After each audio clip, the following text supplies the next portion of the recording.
Alright, hello everyone, and finally welcome back to an actual live stream this week. Of course, we're going to be starting with Madvent Calendar, and continuing where we left off from yesterday. But then we're going to move on to the finale of Ace Attorney Investigations 1, since that hasn't been streamed in a while. I think that's missed like 2 weeks now, something like that. So I want to try and finish that today. I don't know if we'll start the second game today. Depends on how long it takes for this last little chunk of Investigations 1, as well as whatever we're playing here today, P.O.S.S.U.M, but it's a abbreviation, so I don't know what that refers to. You are a possum living in a skyscraper alcove. Explore the city rooftops and a haunted hotel lobby to find artifacts from the past. What the fuck? Okay. I was like, at first I was thinking, oh, it's like Urban Shelter, the game where you play as a badger. Nope, that is not at all what we're playing here today. I'm very confused by what I'm looking at here. Okay, we're good. I just need to get some audio because we don't have that yet, but we will in a second here. I'm assuming this is my snout that's on screen right now, and not like a shotgun, and I'm not playing Doom. This is in the Godot engine, so. Oh, okay, that's the other possum. This is... Oh, we're like some, like, mutant possums, because that's a TV there. And those are cans. Where am I? I guess that's why we're exploring the rooftops to find relics from the past. Maybe we'll find out what kind of crazy event happened that caused mutant human-sized possums to appear. What if I just, like, fell? Let's try that first. I wasn't brave enough to do it in the last game, but okay. That's nice. Very forgiving. Just puts you back a little bit. Never did end up trying it in the Curiosity in the shop game from yesterday. Oh, I mean, I did at the end, of course, but like not until then. What's talk? Left click? Right click? Oh, right click. Okay. Good evening, Samantha. How's your ma doing? Oh, sorry to hear that. Well, I got just the thing. You receive a bottle labeled pentoxifylline. What the fuck is pentoxifylline? Good stuff. Take it myself sometimes. Not sure if that's a glowing recommendation that you think it is. Hey, Sam. Are you hanging with us tonight? For a little bit, at least. Oh, I see. Must be going to the lofts later. Hope you can stick around for a while. Would possums and falcons normally be friends? What kind of tree is this? Like, they're going for the Charlie Brown aesthetic, I see, but the hell kind of tree is this? So I can jump, as possums are known to do, of course. I can jump very well. I wonder if I can... No, I mean, I'm not a bunny, so I don't know why I would think I could do that. Alright, lofts is where we're apparently going. I don't know where these lofts are. I thought maybe I was in the lofts already. There's a building over there, but that looks a little far. Not sure if there's, like, anything around here. I'm reminded of, like, the city in Spider-Man for PS1. Where it was just like, except minus the fog. It's like if you took away the fog from that. Like, obviously the fog was there to, in the Spider-Man game, to make it so you couldn't see the floating buildings just below you. And then they wrote it off as like a story reason that like Doc Ock, or I think it was Doc Ock in the first one, was like flooding the city with like some toxin. It does kill you, so it makes sense. But here they're just like, nah, fuck that. Floating buildings. Where am I going? Do I go back here? Oh, I could probably go past it. Wait, no. This is where I started. Because the window is here. Can I go around this? Yes, I can. Did I want to go around it? No. I don't think there's anything... Okay, well, there's this down here. I don't know if this was intentional. Man, these texture warpings are certainly a trip. It's probably all that xanthophyllene or whatever the hell it was called. Probably making everything look this way. Man, this music is quite something. Good thing the limiter is in place and doing its job, because I don't know how the music actually sounds. It's probably doing all the heavy lifting here. Like, it's not necessarily that's loud, it's just like, I think it's more so the type of music it is that's making it seem louder than it should. I can't go into this, like, this is supposed to be the stairwell here, right? Can I not go into this at all? Doesn't look like it. Where the heck am I going? The lofts, there's like nothing here. Am I missing something? There's no way I can make this building.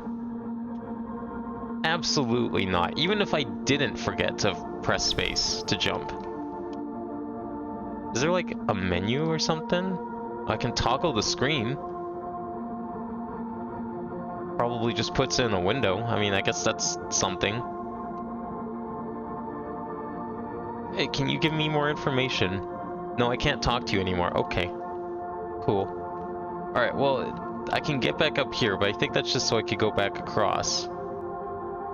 Oh, you know what? Maybe something opened in the building. I didn't really see any other hallways or anything inside this building. Can I talk to my mom, maybe? Maybe that'll do something. Maybe I can just jump in the TV. I don't know. No, I can't. There's nothing here. She's quite the loud snorer, though. What the fuck am I doing?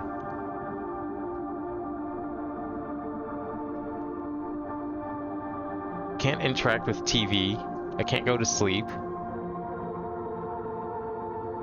All this, like, intriguing stuff about exploring the city and finding answers, and I don't even know how to get off this stupid building. Okay, there must be, like, a ledge or something I can drop onto from this one. It's the only possible way to go at this point.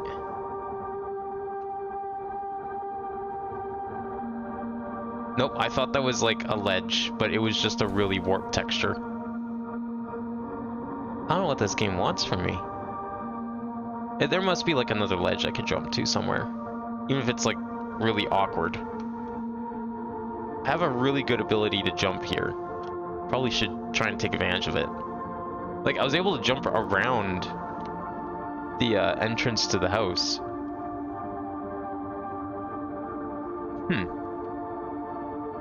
Okay, I'm gonna go back over there. We'll death warp, it's faster. I'm not seeing anything on this side. And I want to see if there is anything around the corner here that we can do. Anything at all. Absolutely not.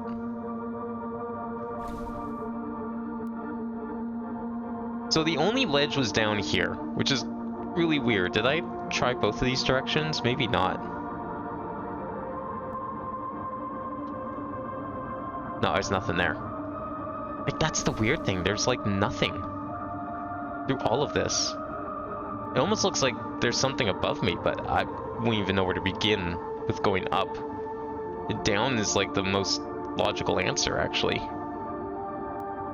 Down has so far been the only direction I can go.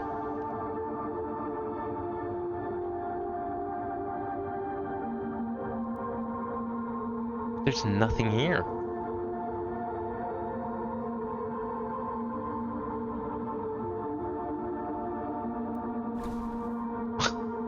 What am I supposed to do? Unless this was all a joke. It was all a ruse. There never was any relics, any secrets, any answers. I can't interact with the tree, right? No.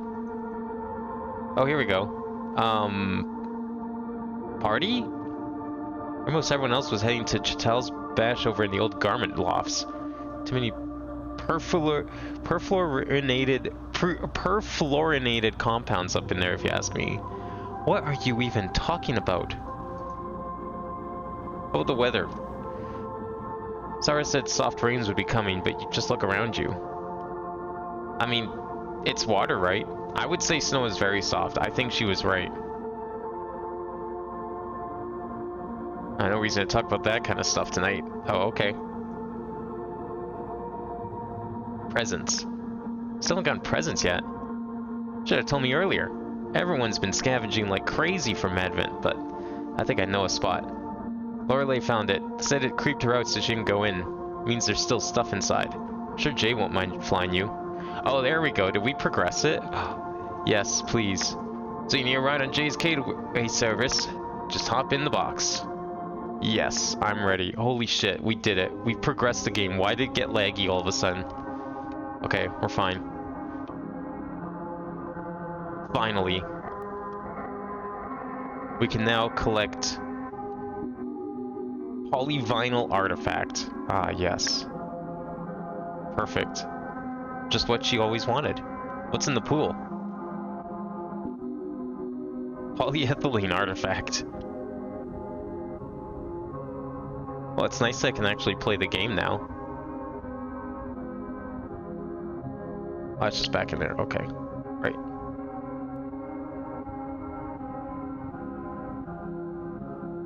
So is this some, like, weird alternate future where either A, everyone mutated into animals, or B, animals mutated into people? One or the two.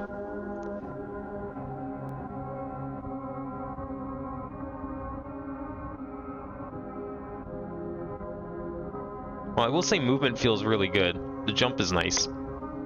Is this like the best 3D Godot has to offer? I mean, Godot is not as sophisticated as Unity. But I've seen this now with a number of Godot games, not necessarily ones themed like PS1 games. Oh my god, is someone vacuuming on the TV? Jesus. Can't pick up the newspaper. No, no fiber artifact here.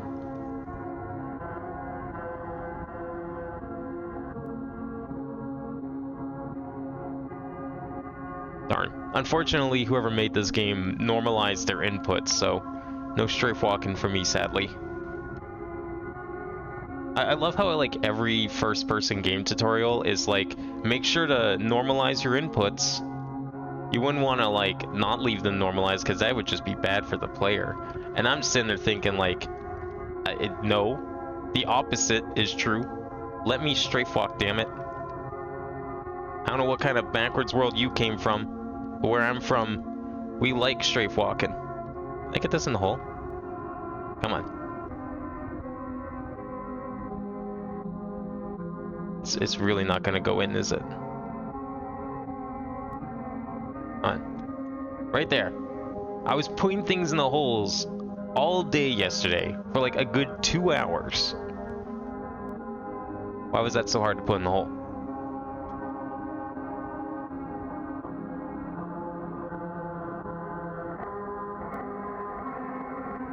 Anything else around here?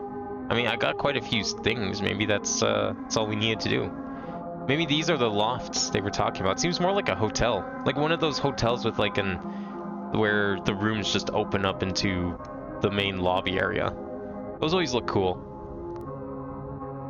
Really, really good liminal vibes on those ones.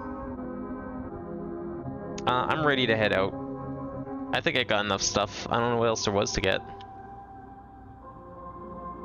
Oh, there we go. I got her gel. I'm sure squirrels love gels. That's very safe. Thank you, Samantha. Its beauty is unparalleled. I will cherish it always. Okay. How about you? Ah, there you go. Wow. Wish I had something like this back when I was a fledgling. I used to try to show off the other sparrows, but I don't think they ever really noticed me. And one more from Mom. I did get 3 presents, right? Yeah. I did.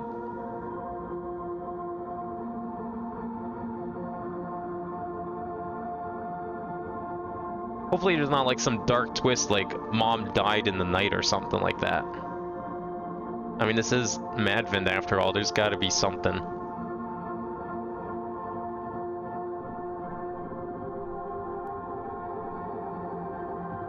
Oh, did I give her the present? Oh, I did. I got her the bell. Wait, what about that polyvinyl present? Or is that from me? I mean, you got to pick up a little something for yourself, too. Okay, well, once I figured out how to actually play the game and progress it, that was kind of fun.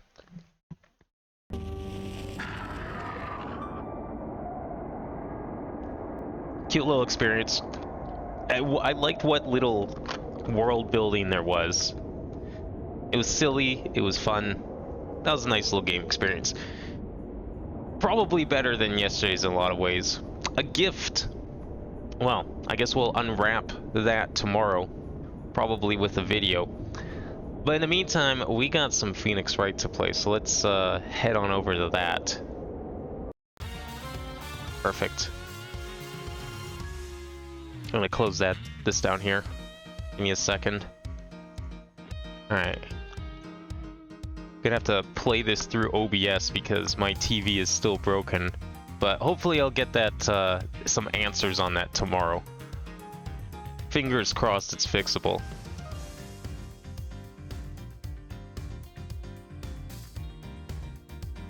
Here we go.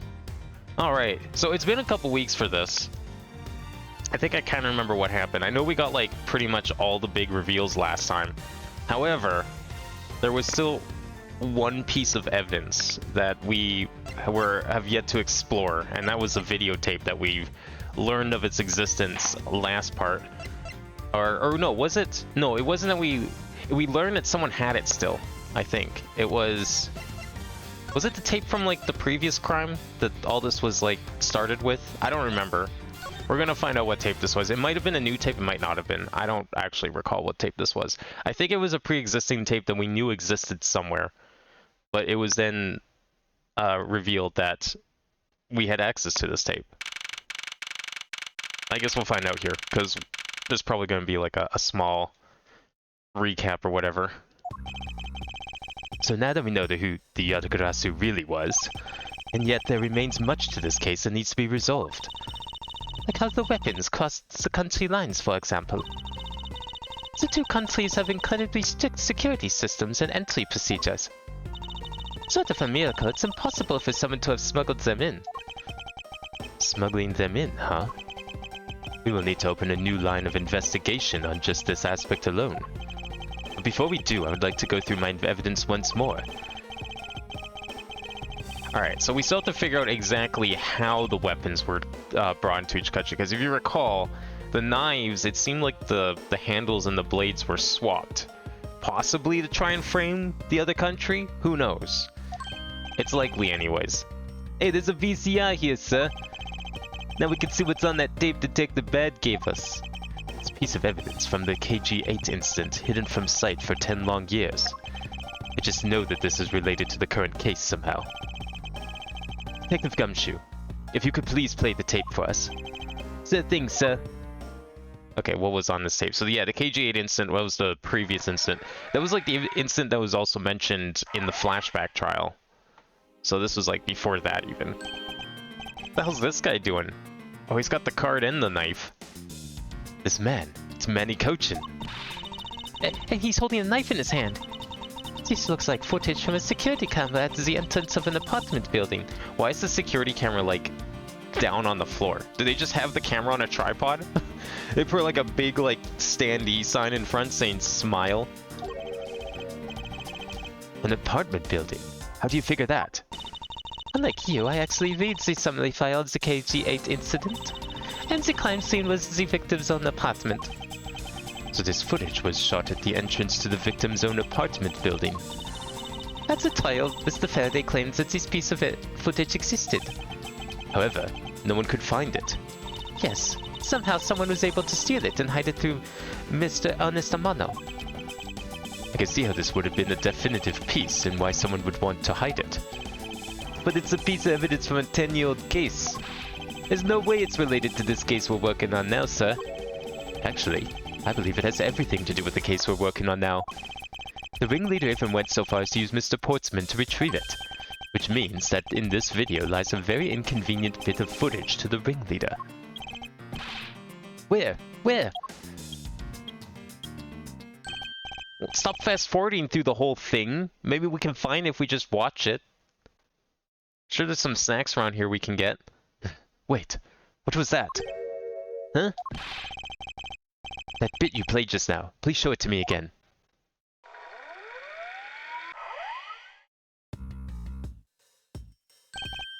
This car. This is something we cannot overlook. What is that, sir? Look here, Detective Gumshoe. That's what I think it is. Take that!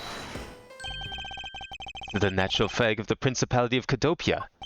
And because it has the national flag on it, we know this to be an official government car. But the question we should be asking ourselves is, what was a government car doing there? Ah, Miss Von Kamm and Mr. Edgeworth. So you were here all this time. You're just watching some home videos. You know how it is. Ambassador Elba. Thank you very much for continuing the investigation, even at this time of night. If only I was even a tiny bit more careful. This tragedy would never have happened. I am truly sorry. This wasn't your fault, sir. This had nothing to do with how careful you were. You idiot, Quercus! You could chase after a simple thief! Now then, let's get down to the real reason why I came looking for the two of you. I would like you to put the investigation on hold for a while. Can you do that? No. And in fact, if anything, I would like to now question you as to why you'd want that to happen. Excuse me? I heard you apprehended the thief and turned this embassy upside down. And we are in the middle of an event celebrating the country's reconciliation. We can't exactly have the police and detectives walking around here forever. You're scaring the visitors away, so I hope that you can understand how I feel. But we must finish our investigation and resolve the remaining issues. Why don't you leave the rest to the Alabastian and Babylonis police? Ambassador, we're so close. Just a little more and... Miss Von Kamm, I'm afraid I've made up my mind. And without my permission, you can't proceed with your investigation anyway, right? That's true. However, as he said at the very beginning, this area can be considered to be Alabastian soil. In which case, we are nothing but foreigners in their land. Is this really where our investigation ends?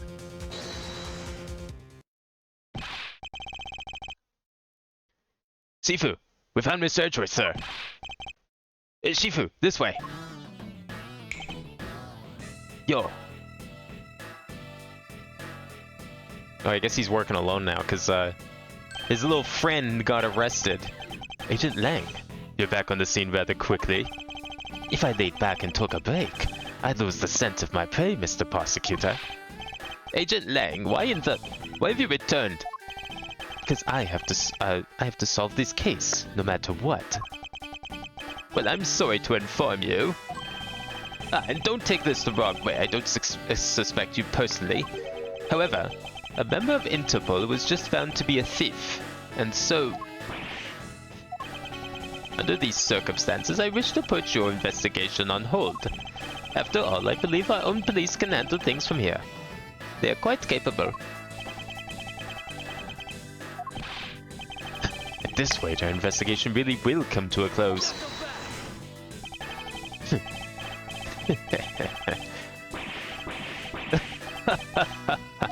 Ambassador Alba, I get it now. I really do. Oh, I'm very glad you understand how I feel. No, not that. What I was talking about is... I know who the killer is behind tonight's murder. Look, I get it. We both want to jump to the same conclusion here, Lang. It's probably not the right one, okay? I've done a number of these cases before. It's likely this is the wrong conclusion. You... No... The... Killer? Do you really mean that, Agent Lang? Wolves don't lie. Then who is it? Well, let me first say that I'm not talking about Mr. Cochin's murder. That was all Sina. Lang Si says, the truth lies not at the exit, but rather shines outside the maze itself. The truth is unexpectedly simple. So let me ask you this. Who do you think was the Master Second's killer? I'll tell you who. It was you, Franziska von Kamm. What? Okay, never mind. We weren't suspecting the same person at all here. You mind explaining this one? I was the killer? Hey, wait, but that's impossible. Yeah. Although, That whip is actually quite, Hold your tongue. That's that ludicrous remark you were about to make. Agent Lang, are you seriously accusing her of murder? Yeah, I am. He doesn't appear to be joking. Hey, sis. I remember that just before Ambassador Alba went to give his speech, he called you into his office, right? Yes, he did. But what does that have to do with anything? I'm getting to that. Furthermore, in order to solve both cases, you moved around rather freely between Alabasta and Babao, did you not? Objection! This is all circumstantial. And where is your evidence that I am the killer? I was just getting to that. Trust me, I'll show them to you in due time. Ambassador Alba, in order for me to bring this case to a close, I'll need to inspect your office one more time. Will you grant me permission? Hey, wait, didn't he also have free movement around both embassies?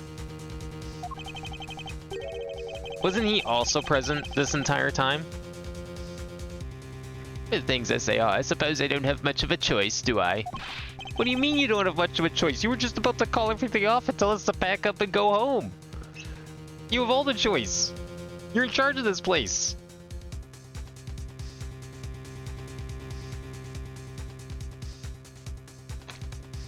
Didn't he just finish talking about how he didn't have to listen to Interpol? Good. Then let's move out. Oh, and don't even think about running away, sis. My bag will be keeping a close eye on you. You can bet your bottom dollar on that. As if I would have any reason to flee.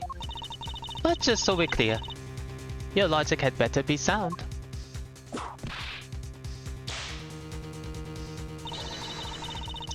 Because I'll accept nothing short of a perfect explanation. She seems rather upset, not that I blame her. I expected that you'd accept no less. But we'll see how long you can keep that nose of yours stuck up. Hold it. Agent Lang, as someone related to tonight's case, I request that you allow me to take part, and so that I may clean up my superior's mess. I guess I should. The more the merrier, especially when it's the peanut gallery. Oh, in that case, I want to join in too. I still haven't seen what it looks like in Alabasta yet. If you like gay, then you gotta let me in too, pal. I can't sit around and do nothing when Ms. Von Gamma's in trouble. Hey, Gummy, let's have a competition so you can save her first, okay? Okay, I'll take you up on that. Oh yeah, I'm fired up and ready to go. Detective, I don't believe this is something you're supposed to be excited over. Sounds like this is going to get real interesting. Ambassador Alba, I will be bringing these kids along for the ride. Very well. But I'd like you to keep in mind that this will be your last chance. I'll have this whole mess cleaned up before you know it. Now, let's go.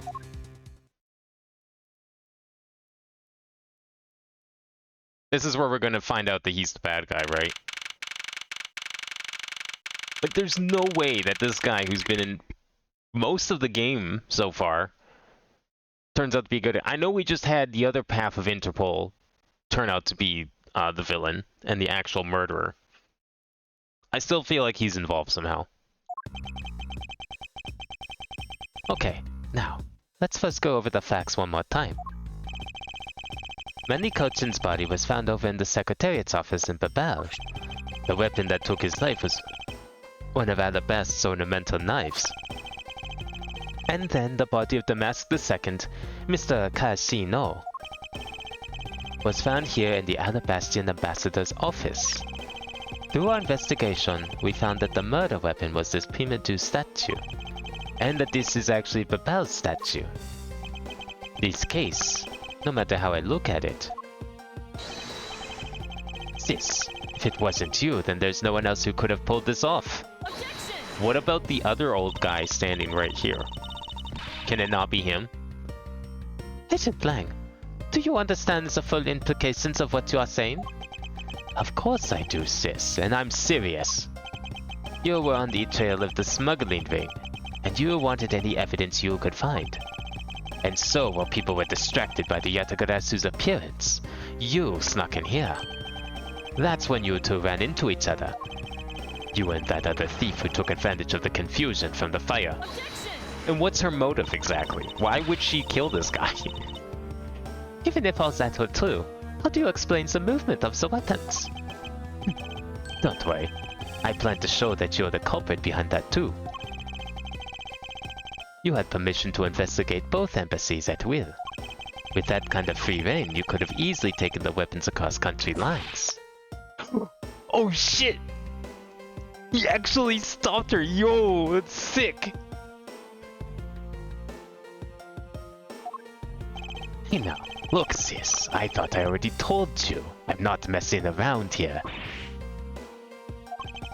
This case isn't directly tied to the smuggling ring, but seeing us certainly is tied to the smuggling ring. He's right in saying that a member of the smuggling ring. She is a member of the smuggling ring. However, the connection between this case and the ring, could it not be deeper than what any of us could imagine? How's it going, Jack? You ready for the finale of Investigations 1? I don't know how long this finale is gonna be, but it did say the latter part, so it can't be that much longer. Let's get this ridiculous circus over with already. Francisca, you need to calm down, because you only know the facts of the Alabastian side of the case. I don't believe you can see the case as a whole, and therefore solve it. But don't worry, I am taking this as seriously as well, and I will prove your innocence. That's the only way to be, Mr. Prosecutor. But can you come up with anything else that can top my hypothesis? Of course, your explanation has to solve the mystery of the moving weapons as well. Of course, and I will. Let us now delve into the truth behind the murder of the Mask II. You do understand, don't you, Miles Edgeworth? This isn't just a confrontation against Agent Lang. If you can't figure out how the murder of the Mask II is related to the smuggling ring, then it will mean the end of our investigation. As long as I have no good counter-argument to his hypothesis, then the best I can do is walk this thin tightrope and see what I can do. Come on, Mr. Prosecutor. Let's get started. Yes, let's. I guarantee it's him. I'm calling it now, it's gotta be him. I think the ambassador doing it is too obvious. One of Alabast's knives was used in Babel to murder Mr. Cochin, and the murder weapon in the killing of the Mask II is Babel's prima due statue. Somehow these two objects were able to penetrate the two countries' impenetrable security. The only one who traversed the two countries just before and after the crimes was you. Okay, the other thing too, if it is the statue, wouldn't the only person capable of using it as a weapon?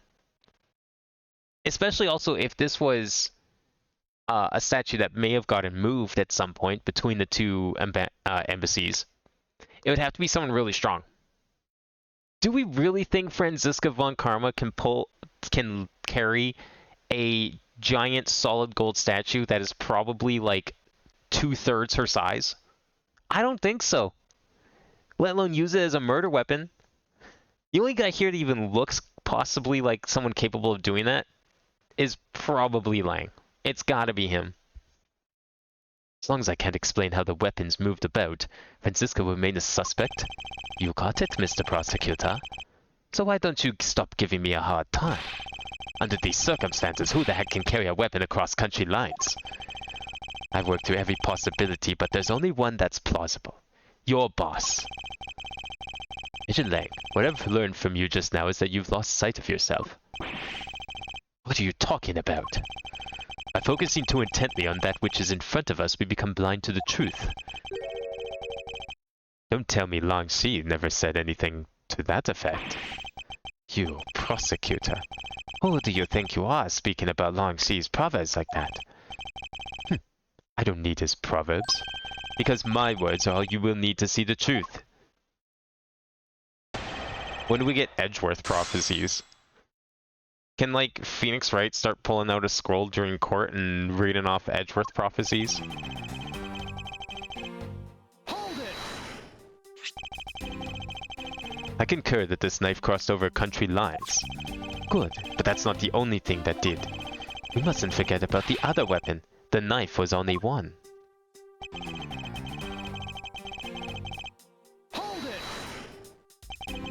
So you're saying that the P.O.S.S.U statue was also brought over by Franziska? Like I told you before, that's the only way it makes sense.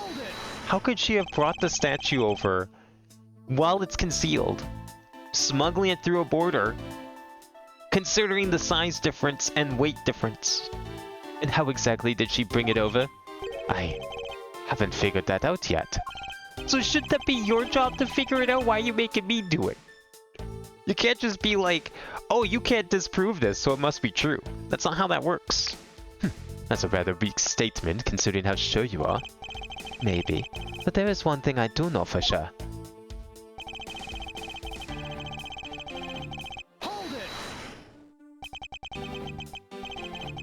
Impenetrable.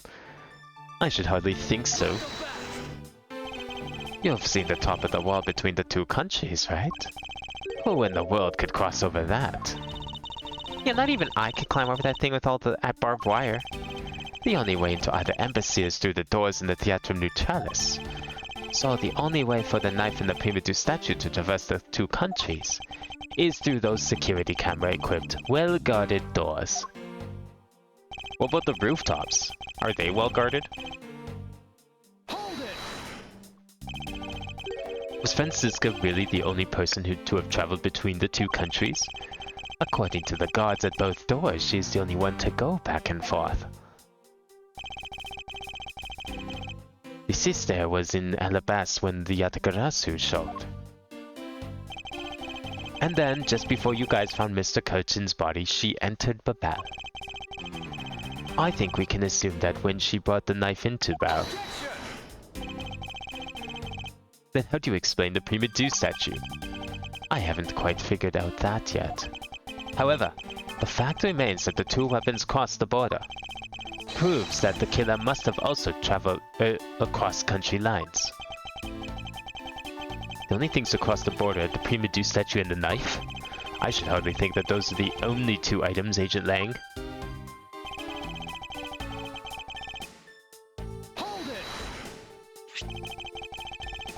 I concur that this knife crossed over country lines. Good, but that's not the only thing that did.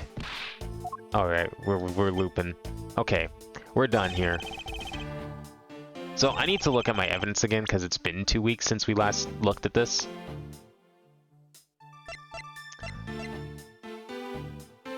So what else do we have here? Well, the money that was circulating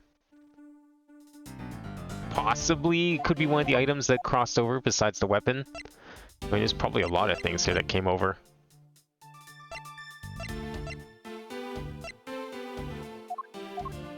There's whatever is going on here that might be suspicious.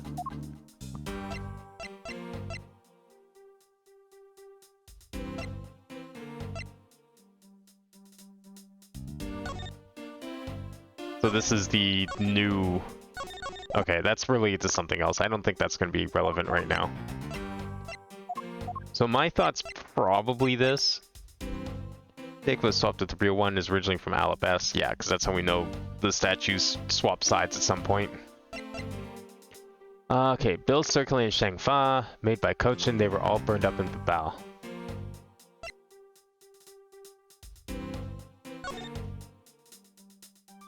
So I think this is possibly something that could be related to smuggling something over in the embassy. I could be wrong though.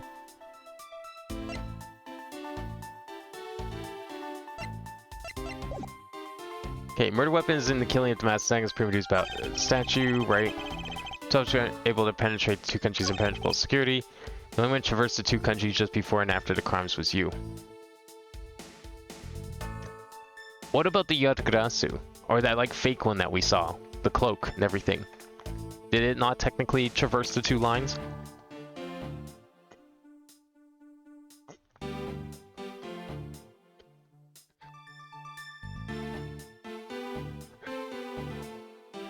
Because I think we're looking for a person or another object. Yeah, the knife was used in Babao to murder Mr. Kochin, right? And the murder weapon, the killing Damascus second, is Babao's prima due statue. Right, because we found blood on it, and I think like a handprint or something like that.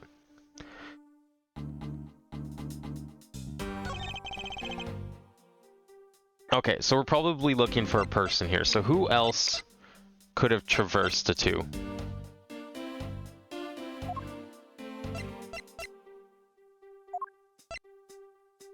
Okay, it was fake, but was swapped with the real one. Originally from Alabast. But we don't have any...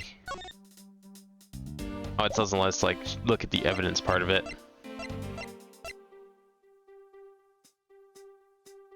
Well, I don't think it was Larry. I think pretty sure we spent most of last stream disproving it was him. It's also wet for some reason. Do we present this now? The Jammin Ninja? Is he a part of this whole thing? Because they were performing in the theater. If it's wet, that could be from maybe the fountain, perhaps? Which is... Where's this one? Rose Garden Pool. I think this is on... Which side was it on? Do we have that map still? We do. Oh, it doesn't really show us anything, though. Yeah, that doesn't really help. Because I think the fountain is on whatever side we're on now.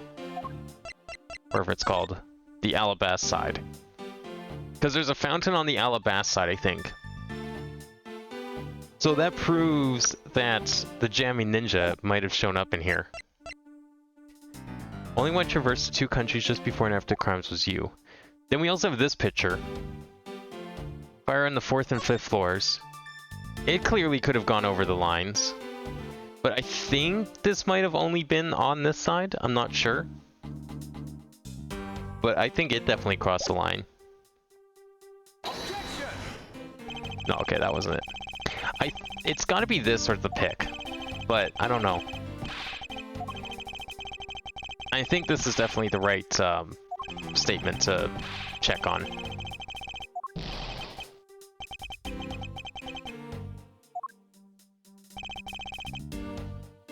Okay, let me press this one again to see what we got.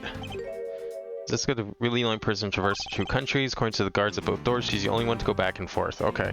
So then that means whoever did it didn't go through the main doors, obviously. She was in Alabast when the Yatagarasu showed. That was the fake Yatagarasu that scared everyone. Then just before you guys found Mr. Kochin's body, she entered Babao. I think we can assume that when she brought the knife into Babao. Okay, that's where he's thinking with this. What about the picture of Yatagarasu? I'm thinking that's probably... we'll be trying that one next. I just want to, like, see if there was anything I missed here. Because we're only playing with half a bar. Like 2 weapons across the border proves that the killer must have traveled across the country lines. Yeah, it's probably... Well, wait, I tried the picture, didn't I? I just tried the picture. I'm gonna try the pick next. Because it's another piece of evidence we still haven't used, is the guitar pick from the Jammin Ninja.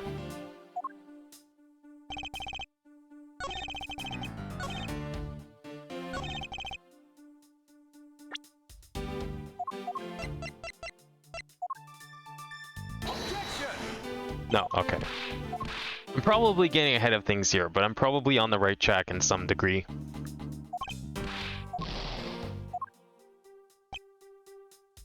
Only one who traversed the 2 countries just before and after crimes is you. 2 objects here will penetrate the 2 countries. I think these first ones aren't... it's gotta be the 4th statement. One of Alabast's knives was used in Babao to murder Mr. Kochin. Unless it's this. And we can catch him on a technicality. Blaze definitely Alabastian. This carried across country lines. We know the handle isn't. We don't have the handle anymore. Dirt on the tips. Did I check this at all? Hey, take a look at this, Mr. Edgeworth. There's dirt on here. It's totally ruining the beauty of the hair stick. I suppose. Why is there dirt stuck on the end of a hair stick in the first place? design of these things is rather eccentric for hair sticks. Huh? Really? Well, if they're that strange, what should I do with them? I have to say, these are by far the most bizarre hair sticks I've ever seen. In any case, Kay, there's something I've been meaning to ask. How exactly do you stick that hair of yours into your hair like that? A hair stick of yours into your hair like that? That's a secret. Curiouser and curiouser. Anything up here? No, it just counts the same thing. Okay. I was hoping this might have some weapons. I'm wondering if this is relevant, though. Because, okay, so they had dirt on them, which proves that they were stuck in the ground somewhere. Could that somewhere have been across border lines? I mean, there's gardens on both sides.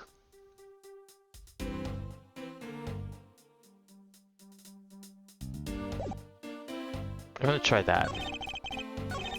It may not be like we're presenting an actual person. It could be that we're presenting an object that belonged to a person.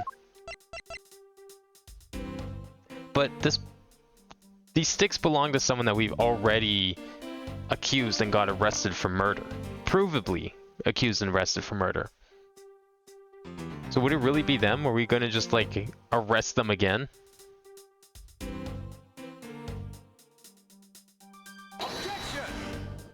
Okay, didn't think so. It seemed plausible though.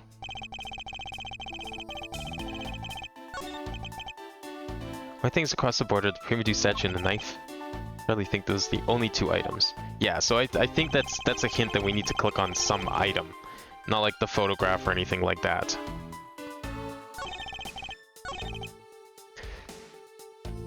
Some of these two objects were able to penetrate the two countries' impenetrable security.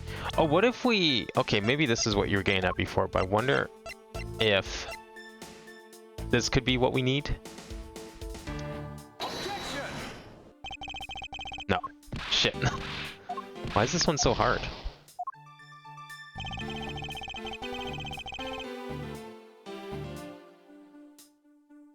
Like, I'm wondering if maybe we need to show an idea on how they could have gone past security by doing it with a different item that definitely did.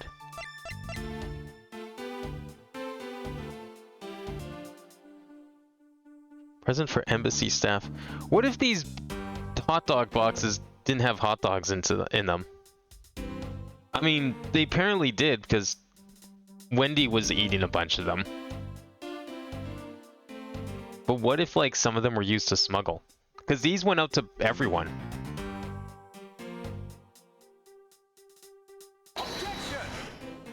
No? Oh my god.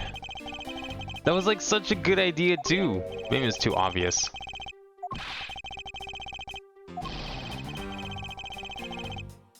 Okay, I should probably save here. That's possible.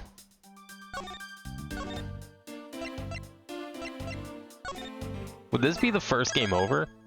I think this might actually be.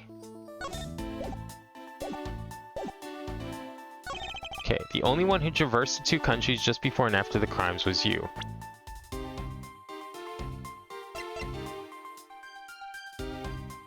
Could Mr. Cochin have done it? No, I don't think so.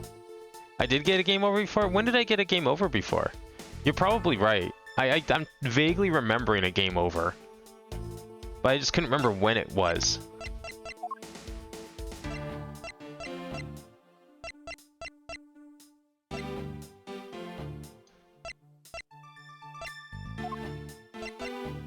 Could someone have been inside the statue? I mean, we don't know if the statues are hollow, though. That's the problem.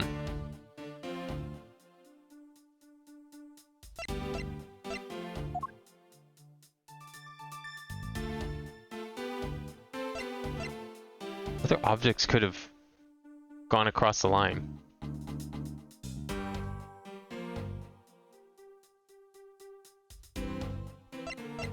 It's paper? Can't really match that many Cochin. Okay, well wait. This paper crossed the line. No? Okay, well, that's game over number 2, I guess. That paper had to cross the line because we found it. It was written by Manny Cochin. We found his notes, or the notepad that he would have used in his office, but didn't we find that paper on Mask to Mask? So that means Mask to Mask made it across the country lines. But I guess that was kind of already known. Maybe he's not talking about him. He's like saying someone else besides him. And Franziska, apparently.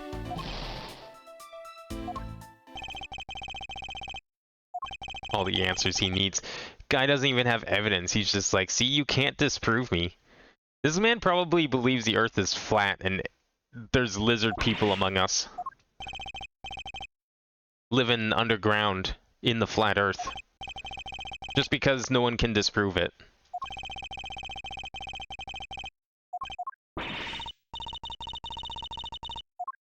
Shit.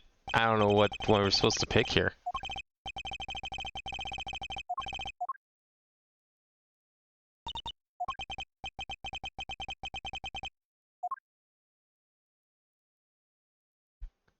Man's probably gonna tie her up with their own whip.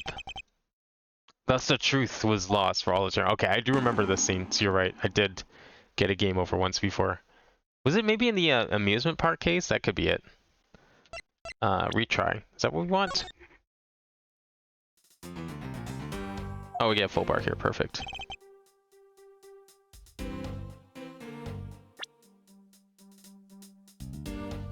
Okay, so what have we tried on this statement? I think we tried the money, we tried the pick, we tried the paper.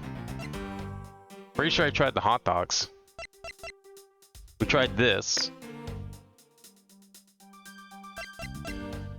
Does the statue count as a person? I don't think so. That's a little ridiculous. 2 fires in Babao broke out today. Could the person who set the fires off been responsible for both? No, but they both broke out in Babao, so that doesn't make sense.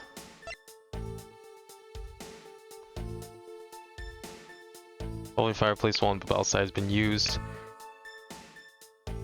No, that's not it. And we tried this one, thinking that this might have connected to someone, but that doesn't make sense either because we already arrested the person who originally owned these sticks.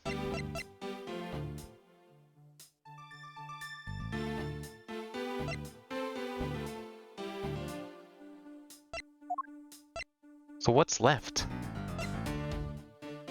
Pick, pitcher, wasn't it? Paper, hot dogs.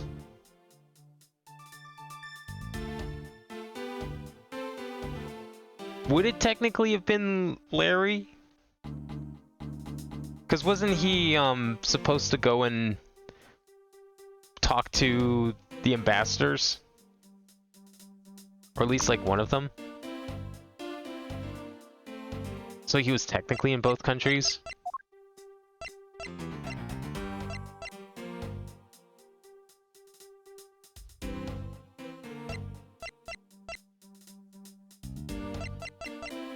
So this was on Mr. Cochin's body, so that couldn't be it.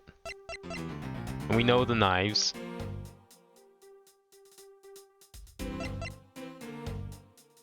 Dogs related smuggling of Babbly's ink appears to point to Mr. Cochin. No, that's all the same country. Those wouldn't have had to go anywhere. Is it the bills? I don't know if I tried the bills. No, okay.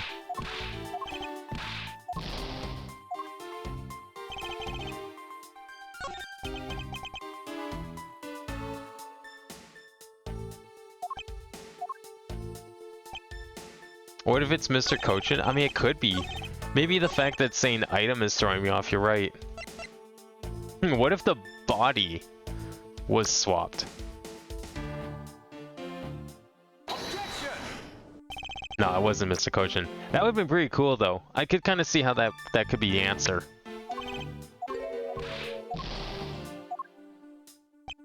I mean, it's possible I have the... Oops. It's possible I have the statement wrong. One of Alabast's knives was used in Babao to murder Mr. Cochin. I mean, technically... I can't remember. Does he know about the swappable knife blades at this point? I feel like he does.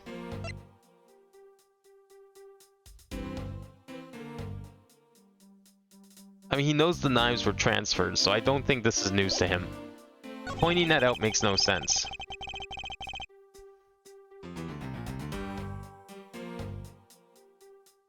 Yeah, like the blades on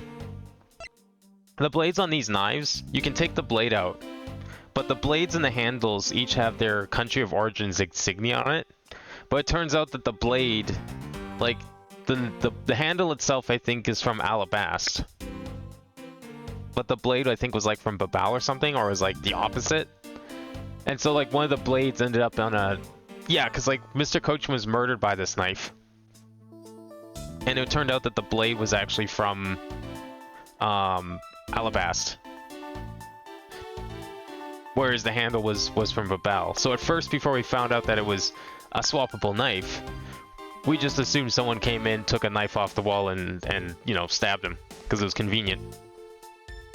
But then when it was revealed that the blade was from another country, then that's when like questions started rising, like how the fuck did that happen? So I think he knows about it, because I think that's where this whole argument's stemming from, is the fact that she was able to take the knives across. Murder weapon, killing Damas II is Babal's primitive statue. The objects were able to penetrate the two countries' impenetrable security. So here the idea being that the statues, because one of them is fake, supposedly Babal was supposed to have the fake one, or the real one, I think, right? Yeah, Babal's primitive statue. This one was the fake one. Alabast was the one that ended up with the real thing. Is he saying the statue killing? It did. The one that was in... was it this one? Yeah, this was used as the weapon to kill Mask the Mask. So Mask the Mask died in Alabast. Mr. Cochin died in Babal. And we're trying to figure out how that happened, because Alabast's statue was the one that was used as a murder weapon for Mask the Mask, who died in Alabast. But the statue was found in Babal. So somehow someone killed Mask the Mask with this statue, this solid gold statue, took it across borders, smuggled it out of Alabast into Babal, placed it on Babal, took the fake statue that Babal has, and then put it on Alabast's pedestal. How did someone do that?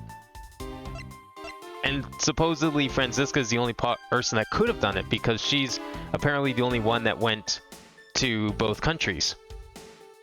And so our job is to now prove that that's not true. Someone else could have done it.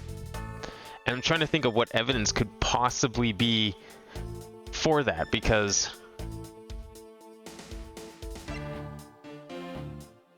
I already tried this. This doesn't really prove anything, because I think this is just like a cloak that fell out of a window during a fire. The first fire specifically, I think. Yeah, after the first fire on the floors took place, so that I don't think's it. The fires were localized in Babal, so the person who set off the fires didn't have to cross any borders. I don't know what this is about. That's only in Babal that was used. We tried that.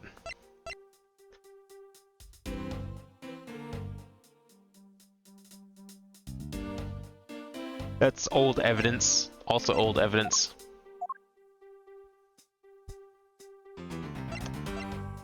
It's not going to be this knife, because this knife was apparently just missing for a couple of years.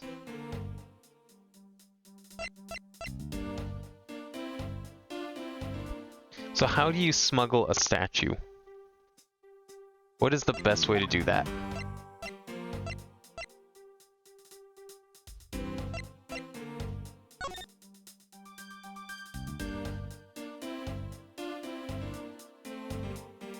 I don't know what this note's really talking about. I mean, it's about the Prima statue, obviously. I wonder if it's like an attempt to steal back the statues and put them back so no one suspects anything. But the mask never got around to that because he got killed. Possibly.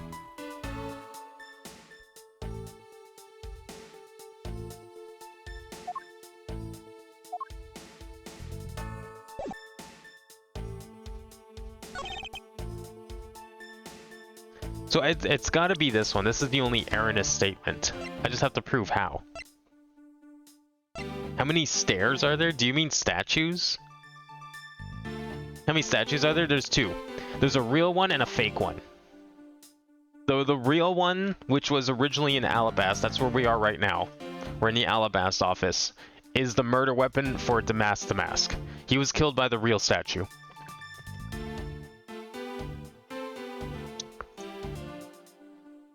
And then it seems like someone wanted to frame Babao with the murder of this guy inside a foreign office. I mean, obviously that's meant to be political espionage and intrigue. But I'm just not sure what else it could be that passed the borders. Okay, so Cochin is... well, secretary to the ambassadors, also leader of smuggling rings, cases victim. Yeah, he was the secretary to the ambassador of Babao, I believe.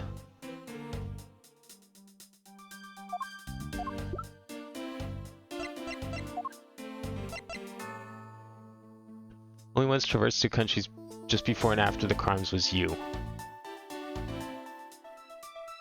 Do we present the statue? So when we find out about the fake statue, it was kind of always known that one of them was fake and one of them was real, because like one of the events that was supposed to happen tonight was they were finally going to reveal, in quotes, which one was fake and which one was real.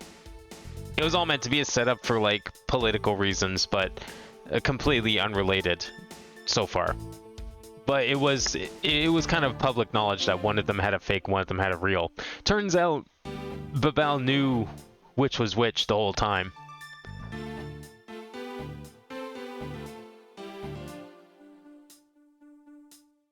Look up the answer. Want me to give vague hints or direct hint? Can you tell me which statement? Is it statement 4? Is that the correct statement? Am I on the correct statement? I would like to know that for sure. Because I feel like it is, because it's the only one. It's 3 is the correct statement. Okay. I don't know if I would have figured that out. I was kind of thinking 3, but it just feels more like a statement of fact. That these two objects were swapped, but maybe that's not true. Some of these two objects were able to penetrate two countries' impenetrable security. Okay, so maybe then our job is to disprove this so-called impenetrable security. Oh, because it's this. No. Okay, I don't remember if I tried that or not. Maybe I did.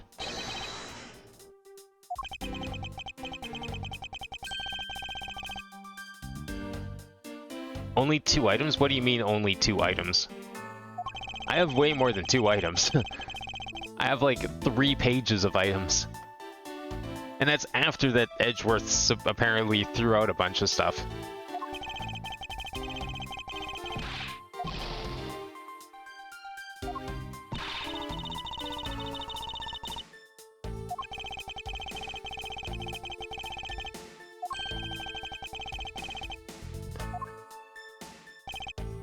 Okay, somehow these 2 objects were able to penetrate the 2 countries' impenetrable security. So the 2 objects being... murder weapon and the killing of Damascus, right, the knife and the murder weapon. And the statue.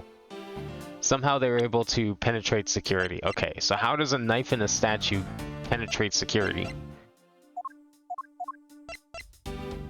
Is it on here?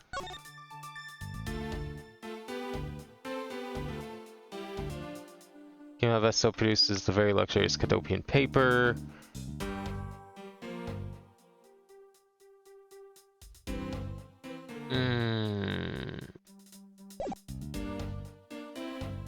Two objects able to penetrate 2 countries' impenetrable security.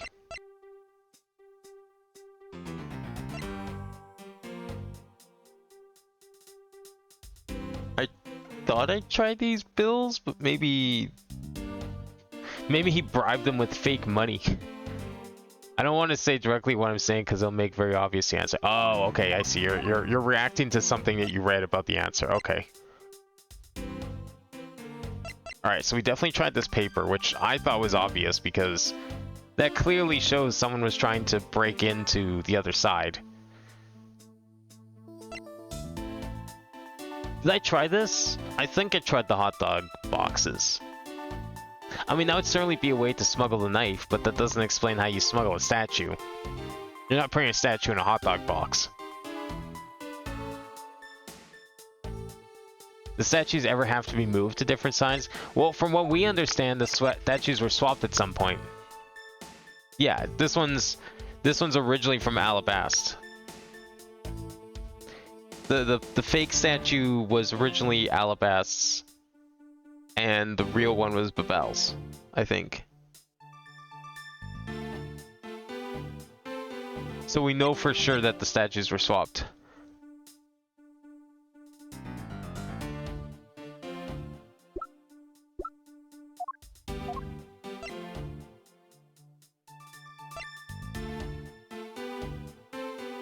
Shame we can't, like, investigate them, because I feel like the prints and stuff on them would help, but that doesn't really... That just proves that they were swapped, doesn't prove how they were swapped. Objects very well penetrated 2 countries' impenetrable security. Is it money? They bribed them with fake money?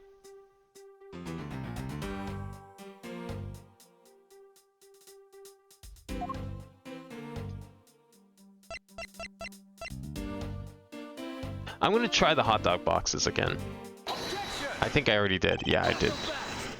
I mean, that seemed like a really good answer.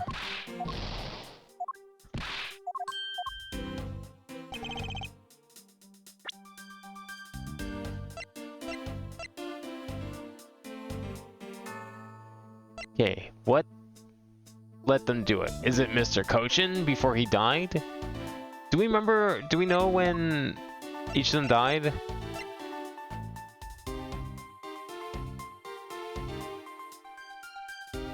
No, I don't think so.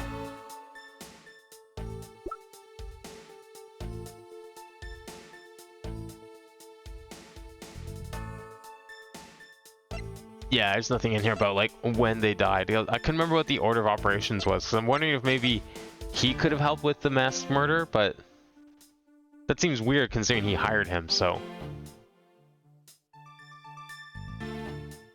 Yeah, the statues did move. We know that for a fact that they moved. The question is how? How did they move? And I don't really have evidence of that. Unless they were just chucked over. No, okay. Hey, it wouldn't be the first time.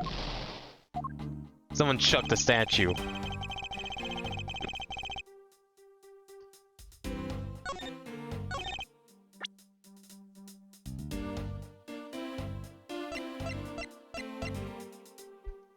Okay.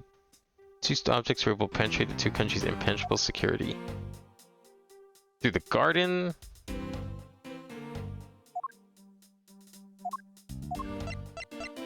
I don't think it would be the fireplace. That doesn't make sense.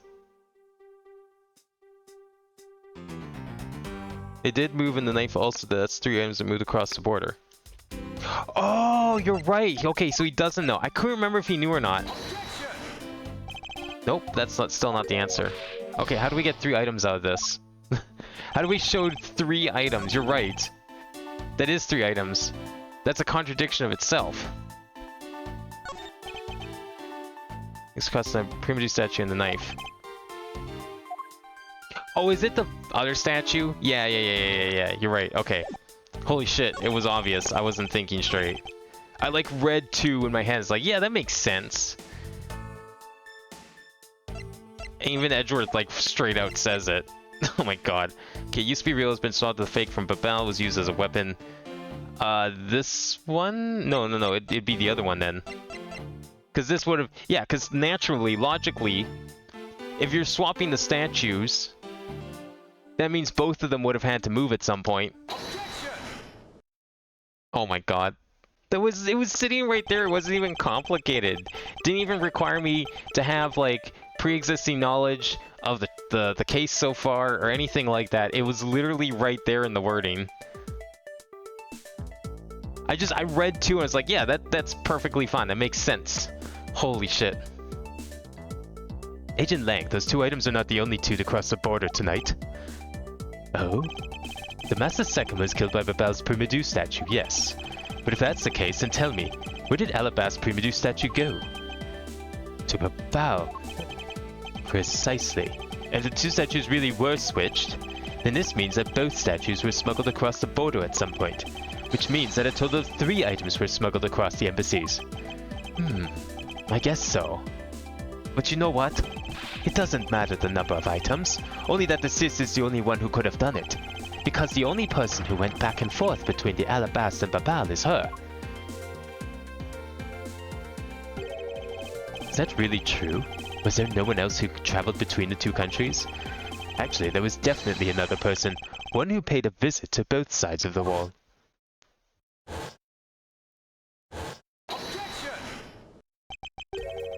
Is that really so, Agent Lang? What a lousy time for you to try and bluff your way out of this. Honestly, I prefer hints like that, Jack. Like, I don't like looking up the answer because I like still figuring it out. I wish more games like this had people who are willing to make hint guides and not, like, answer guides. I think that would be way better. Like, some games I used to play as a kid, they had hints built right in. Not answers, hints. Eventually you could, like, unlock the answer if you wanted to, but it gave you hints, gradual hints until you had enough, and you figured it out, or if you just wanted the answer, you could do that too. But I always preferred that because it's like, you still get the satisfaction of figuring it out. I mean, it's lessened a little because you looked up a hint, but it's not as much as, like, looking up the answer right away, you know? Checked out what the guards said along with the security cameras footage. You're not going to overturn my hypothesis that easily. But suppose there was some other way other than through the theater doors. What other way? Another entity had managed to cross the border unharmed. If I pointed out, it would open up a whole new possibility. Though I hesitate to bring this out, as long as this entity exists, the impossible road becomes a possibility.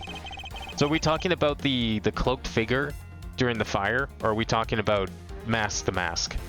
Because Mask the Mask clearly crossed the border, somehow. Because he would have gone to Mr. Cochin, gotten his instructions, and then went to Alabast. It looks like you've got some clever idea in mind. I do, and I can show it to you through a single piece of evidence. Fine then. Let's see this piece of evidence that'll show me this other route. This piece of evidence will show us another way to move between the two countries. Okay. Is that this piece of evidence? I'm thinking it's this one. Is it fireplace? No, the fireplace doesn't let you move between, though. The fireplace just goes to adjacent rooms, or parallel rooms. It doesn't take you to, there's one on Alabast and Babel, and they just go to the rooms next door, which are still within the same country, so I don't think it's that. Unless you're actually saying that is the answer. But that would be stupid, because that makes no sense. I'm going to go with this first. It's not this, okay. Is it really the fireplace? That doesn't make sense. That actually does not make any sense. The fireplace is like straight up do not lead between countries.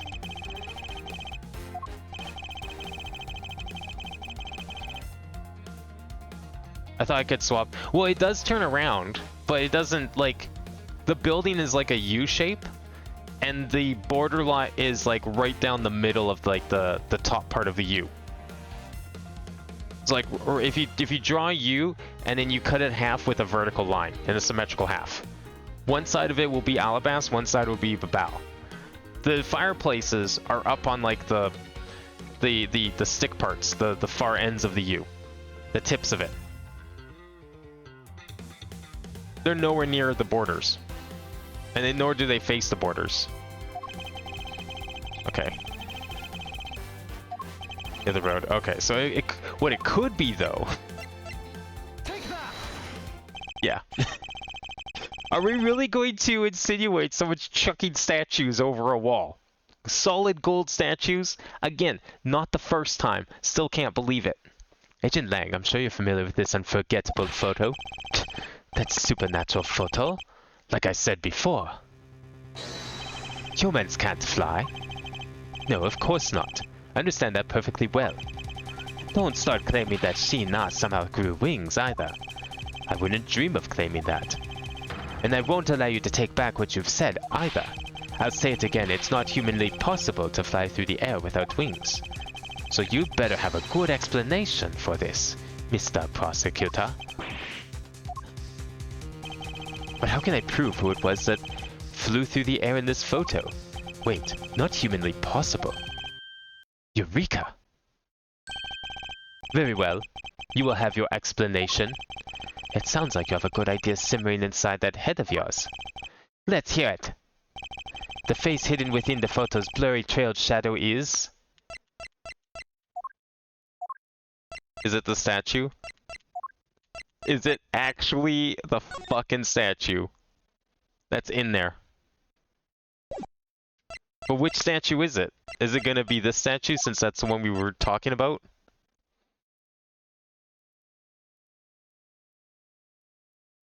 Take that!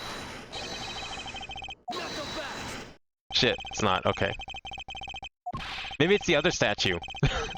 Well, okay, wait, no. It's getting flung to the Alabast side from Babal. So it's gotta be the Babalese statue. I think I picked the wrong one. Did I?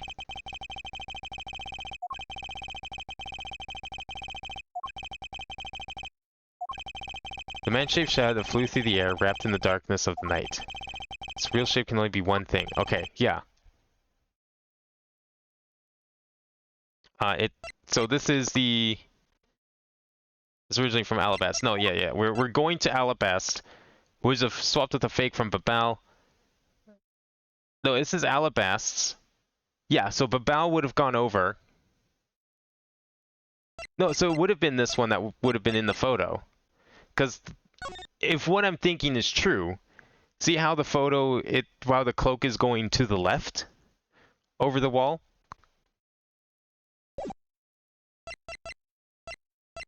So it would have been this one. So I don't think it can be the other statue, can it? It's fake, but it's originally swapped with the real one's originally from Alabast. So Alabast would have gone from left to right, which would have been this one.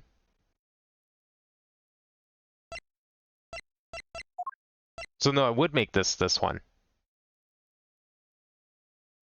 This one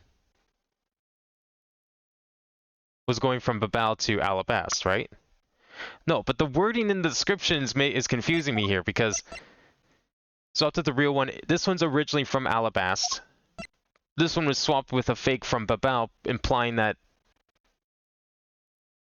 it was also from Alabast. But it's gotta be this one. Take that! Yeah, okay. The wording's weird. That wording doesn't really make sense to me. But it's the only possible explanation given the wording of the other one. Naturally, the shadow is the third smuggled object, the Primadeus statue replica. You can't be serious. But then that doesn't explain the other statue. Are you telling me they threw them both across? The other Karasu, or rather Callisto Yu, dressed as Agent Sheena, was inside Rebel. She dressed the replica statue up in clothes and launched it through the air.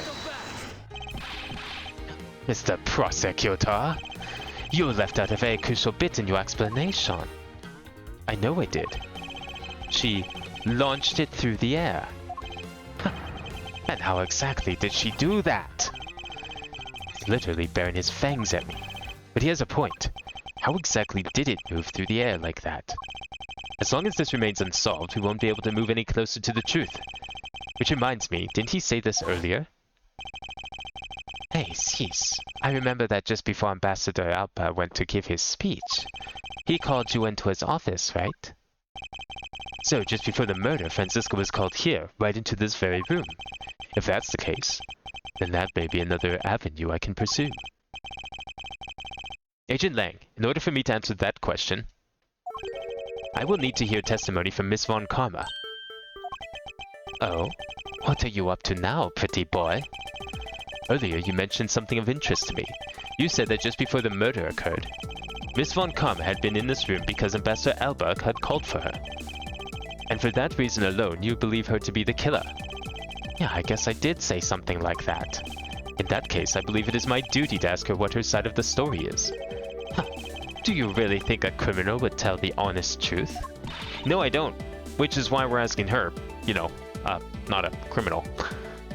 How dare you? As I've said numerous times, there is absolutely no proof that I am the killer. Miss Edgeworth, don't tell me you suspect me too. I don't.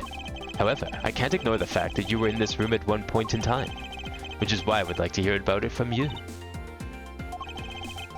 Franziska, I feel I still don't have enough information, which is why your testimony is incredibly important to the outcome of this case. Alright.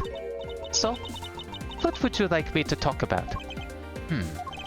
I'd like you to please testify to your movements up until you came into this room. Alright. Let's try this your way for a change. What if what she has to say turns out to be a waste of time? I'll place you under arrest faster than you can howl no! As you wish.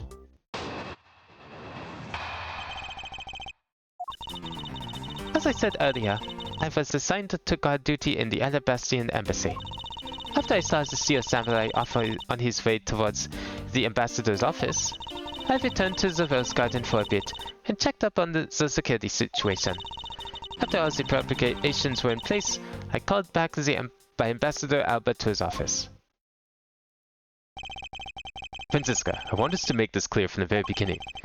So what I wish to confirm is that the only time span in which you were in this office was before the murder occurred. Is that correct? Yes, of course. I see. For now, the only way I can see for us to break out of this situation is to ask Franziska about her testimony in more detail.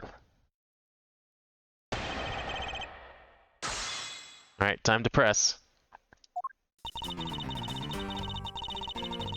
Hold it!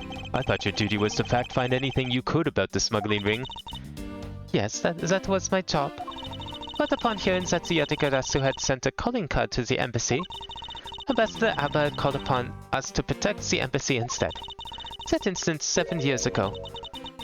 Or have you forgotten what happened here back then? Anything related to that case we're involved in appears to be rather painful for her. It's not exactly one I can readily forget myself.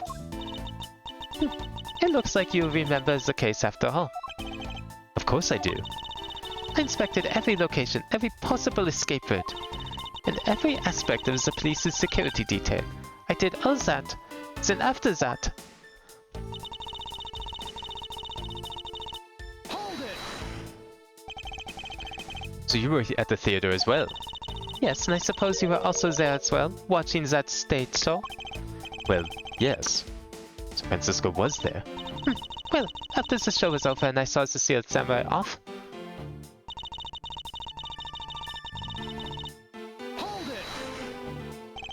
why did you need to confirm the degree of preparation for even the speech? for security's sake, of course. What other reasons could I have had? No one knew just how the Yatagarasu had planned on getting in, right?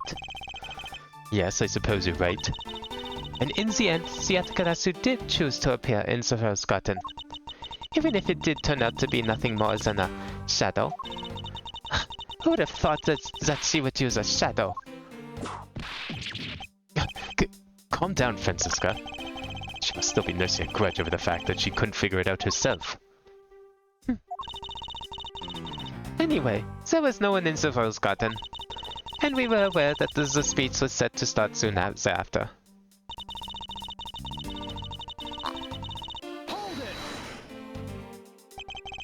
At that time, the masked second's body had yet to be found in this room.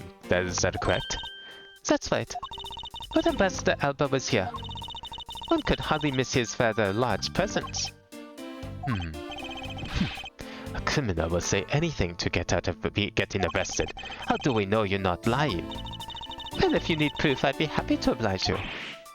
Seriously? Like I keep telling you. When I arrived at this office, Ambassador Alba was already here. He was standing by the flower box on the windowsill, watering his plants. I can attest to that. I remember speaking with the lovely lady around that time here in my office. Alright then, add that statement to your testimony, and let's hear some details. So Ambassador Alba was in the room at the time, was he?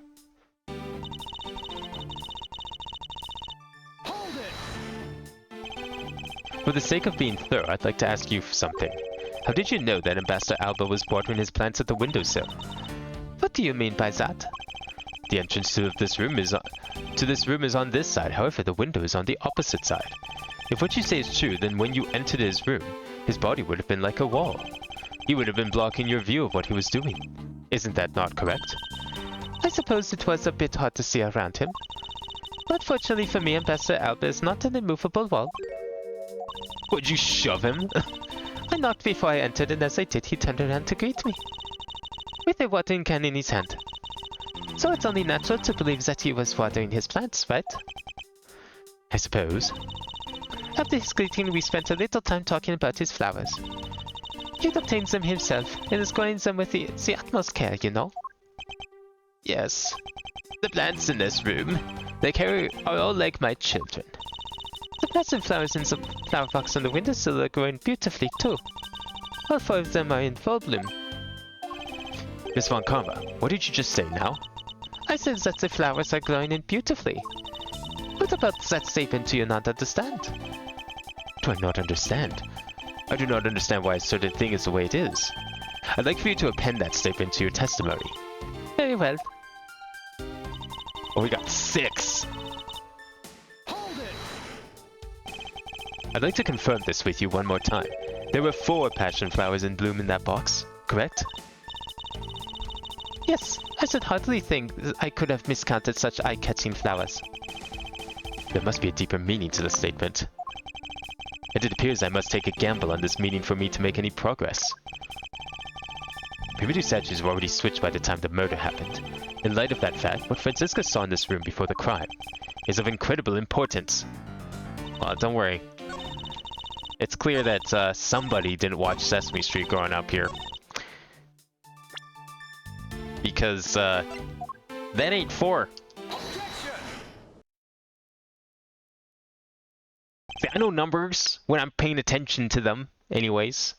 Franziska, for some odd reason, your testimony contradicts with this piece of evidence. It does appear that way. I knew it. I knew we couldn't trust your words, yes? Mr. Edgeworth, what are you gonna do in discrediting Miss Von Karma like this? Yes, sir. If you keep this up, she's gonna get taken away, sir.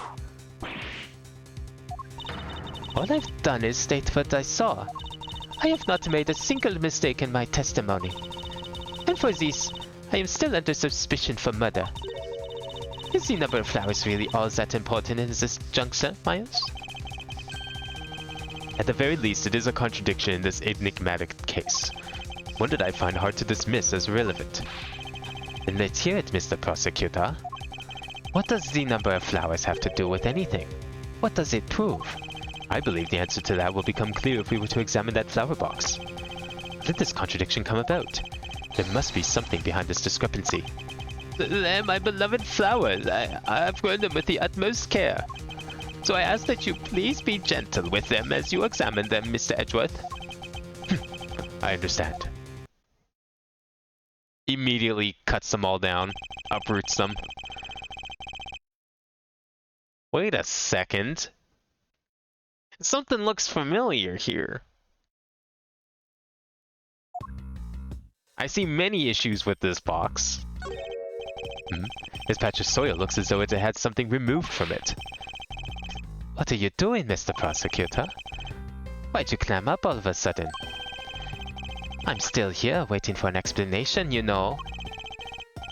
Did you know, Agent Lang, flowers are best appreciated in silence?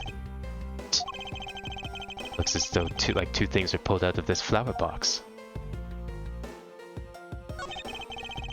The name of these flowers, I believe they're called passion flowers. Despite being called flowers, they're actually a species of vine. They appear to be growing well and are well supported by these plant supports. Yeah, but no matter how I look at it, it looks like there are only 2 here to me. You realize, don't you, sis? Your little lie has failed you. Miles Edgeworth, hurry up and shut this man up for me already. I suppose I will need to use some evidence to shut him up, won't I? I believe I have just the piece of evidence you require. Oh, you do you? You have such confidence in the face of your current plight. but I highly doubt it'll last until the end. You howl like a wolf, Agent Lang, but we'll see if you have any bite to back up that bark after you see the evidence. The truth that P.O.S.S.U.M flowers reveal can be seen in this piece of evidence. Take that! Sheena, who was supposedly in Babel the entire time, had these hair sticks on her. That looked exactly like the plant supports in this flower box. In other words, I believe it can be said that these hair sticks are in actuality support sticks for the passion flowers. And so what? Is this really all that important to the case? Of course it is. It means that we found yet another item that was smuggled between the countries tonight.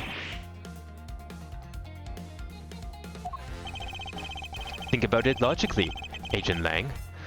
These sticks were originally in Alabasta, but somehow they wound up in Sheena's hands. Was in Babel the whole night.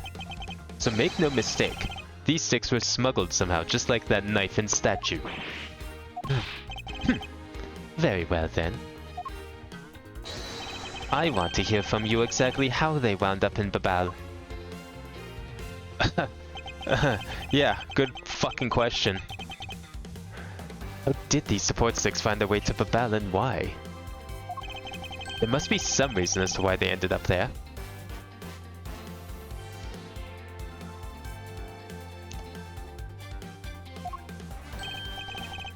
Aha! So that's why. Agent Lang, if you would please take a look at this and tell me its shape. It's just another stick, isn't it? And so it is. But the shape of the support stick is what's important.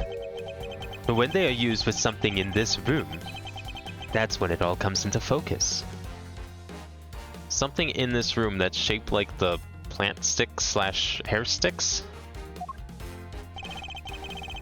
The object that completes the picture when used with the support sticks is... No way. No, is it? Is it? That's a crossbow. Wait, you're not suggesting... I am. These hair sticks, or rather plant support sticks, they make for perfect arrows. No, they did not shoot the statues with a crossbow. I refuse to believe it. That makes no sense. I would sooner take the story and logic behind Big Top Turnabout over whatever the fuck Edgeworth is about to suggest here. He needs to choose his next words very carefully here. There is no way that you can shoot one of those statues with an arrow.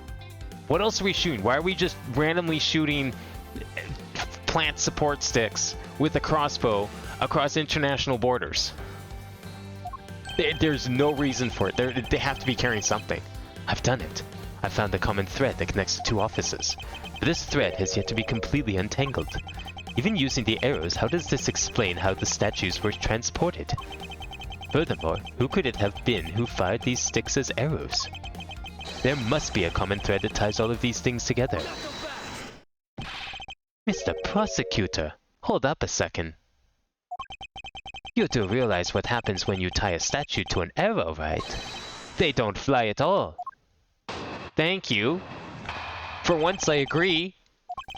So, Babel's statue was draped in the Yatagarasu's clothes and then shot over here? Even if you fired the arrows from this side, they wouldn't go as far with the statue tied to them. I don't think I need to tell you that the P.O.S.S.U statues don't sprout wings. You're a realist after all, aren't you? Is it going to turn out that these things aren't actually gold? Didn't, they try lifting them and they were really heavy? So it doesn't matter what they're made out of. Heavy is heavy. You're not shooting it with a crossbow. The P.O.S.S.U statues didn't sprout wings? Of course they didn't. Glad you understand. I feel much better already. I was afraid for a second that you were unaware of that crucial fact. It's only crucial because you're under the belief that wings are necessary to this equation. What? You need to free your mind a bit more and let it fly like a bird on the wind. No! Oh my... Okay, here's my theory as to what they're about to suggest. The arrows were shot during the fires. Fires create heat. What does hot air do? It rises. Are they about? Is he about to suggest that the arrows tied to the statues made it across the border because of the updrafts from the fire? That somehow these fires were creating strong enough updrafts to lift a statue all the way across the complex. This is only slightly more logical than Big Top Turnabout. What is it with statues in this universe just acting in ridiculous, unrealistic ways? Primitive statues flew, but not on a wing. Allow me to a bit of your time, and I'll explain this mysterious phenomena to you. Oh boy.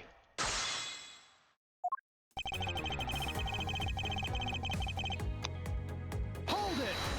That's actually what we're getting at here. It has to be. But the incredible scene just happened to have been caught on film, resulting in this photo. Like, sure, the fires are out. Well, okay, but no, this is the Alabasta side that we're seeing here. The fires were only on the Babal side. Okay, maybe it can't be the fires then, because the fires were only on one side of the complex. So maybe the statue from one side got shot like that, the one with the fires. But then how do you shoot another statue back from Alabasta? And what an incredible scene it was. This photo was taken by a freelance photojournalist, right?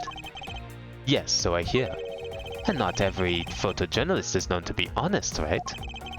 Especially not the ones that sell photos of spirits and giant creatures to tabloids.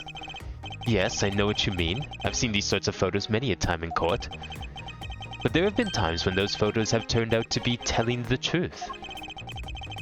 If you have ever stood in a court of law, you would know that's entirely plausible. You really believe the stuff you're spewing right now. I mean, considering the shit that he's seen, and considering that Edgeworth hasn't even seen the Big Top Turnabout. He wasn't there for that case. I'm sure Francis can back him up, though. A courtroom certainly is a strange place if what you say is true. But there really is something odd about that photo, no matter how you look at it.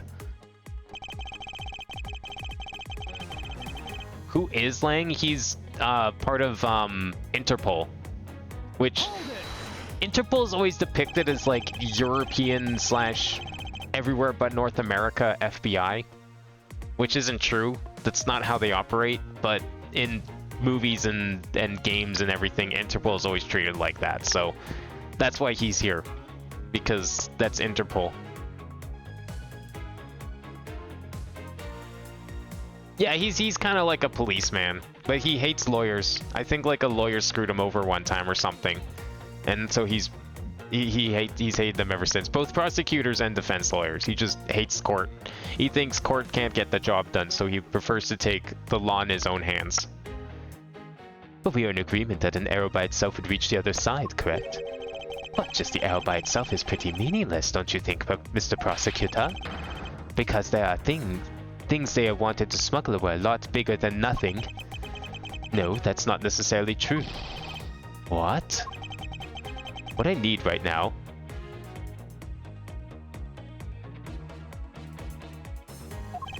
is not further discussion of my conclusions, it's a launching of my conclusions.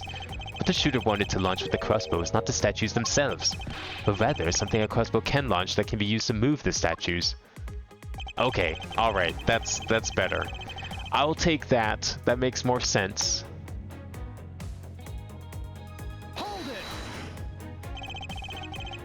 Being the crossbow launched, allow me to show you the answer. Well, come on then. Show me what you've got. But I warn you, I'll know when you're just bluffing. This is what was launched from the Alabastian office with the crossbow. Okay, Alabastian office is this side. What was launched from the Alabastian office with the crossbow?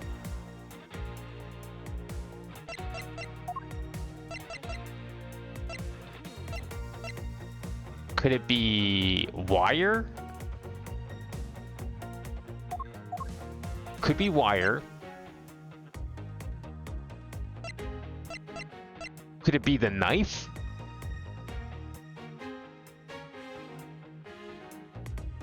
I think you could probably tie that to it. I was originally kind of thinking this, but if we're talking about what was launched from this office to Babao, it can't be this because Manny Kochin wrote this, and we know that he has more of this weird, oddly shaped sticky note pad in his office, which is in Babao.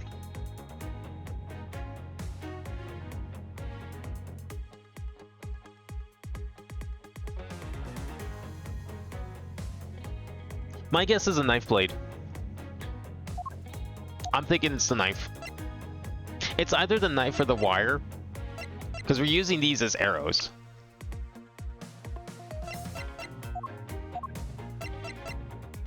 Take that. Okay, it's not the knife. The knife seemed like something that could probably work.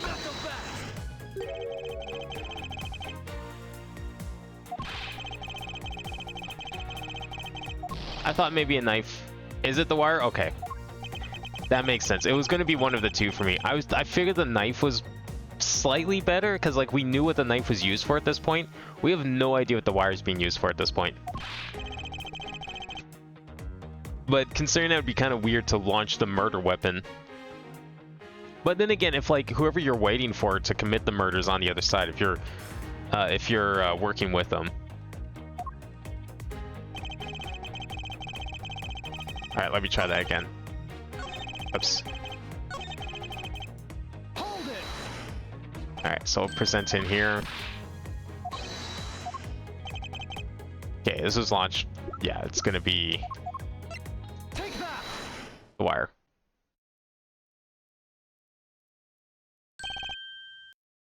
Finally, we've reached this point in our discussion, for I present to you that which was carried by the arrow from the crossbow. Oh, were they using the arrows to make like a zip line? Were they? Wait, you know what? All right, sure, I will believe that. That's like a lot more logical than some of the other shit I've seen. I get it now, Mr. Prosecutor. I can see exactly what you are trying to say. You're saying that the wire was tied to an arrow and then shot into Mr. Kochin's office. All the way from the 5th floor of the P.O.S.S.U.M embassy down to the 3rd floor of the Babalese embassy. If what you're claiming is really what happened, I can see how Alabaster Primidu statue could be moved. The gravity could be used to move the statue down to the wire from the 5th to the 3rd floor. Okay, that explains one of the statues, but that doesn't explain the other. But then, what about Babao's Primidu statue? The dark shadow in this photo is clearly flying away from Babao. Going in the opposite way of gravity from the 3rd floor of the Babalese embassy up to the 5th floor of the Alabaster embassy. How do you explain that? Aha, I think I finally see how the gears behind this whole trick work. Agent Leg, the motion used behind this trick. I wonder if perhaps you have yet to envision how it works in your head. Motion? What motion? This is the motion that was employed to smuggle Babao's Primidu statue.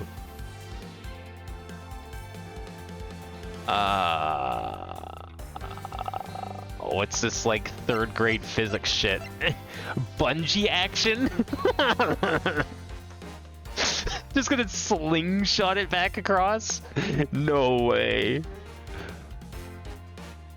Actually, way? Also, how strong is that wire? I know, I was thinking that too. Like, it's probably some, like, steel grade wire. God knows where they got it. I guess Home Depot sells that stuff, so it's not impossible. No, I don't want the answer. I'll save here. We can save on this one. And if I die, I mean, it'll probably just take me back here anyways. This game is really forgiving with checkpoints and autosaves and all that. I don't think it's bungee action. That's ridiculous. Because, first of all, I don't think this wire is stretchy enough for that to be the case.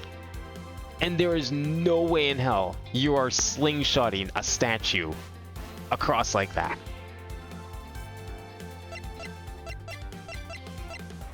Swinging motion. What are we swinging from?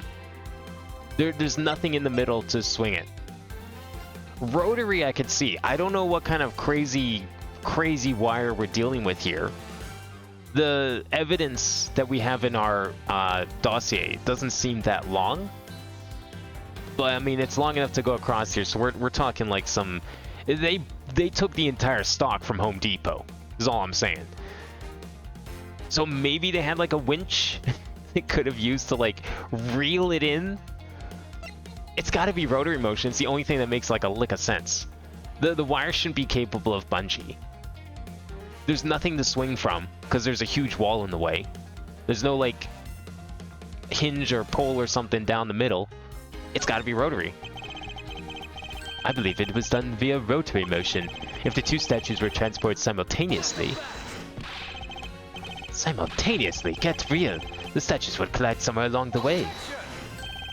Did I ever say that there was only one line of wire between the two offices? If you shot an arrow with the two ends of a wire tied to it, a circular belt can be formed. That's insane. Do you understand what you're trying to propose here, Edgeworth?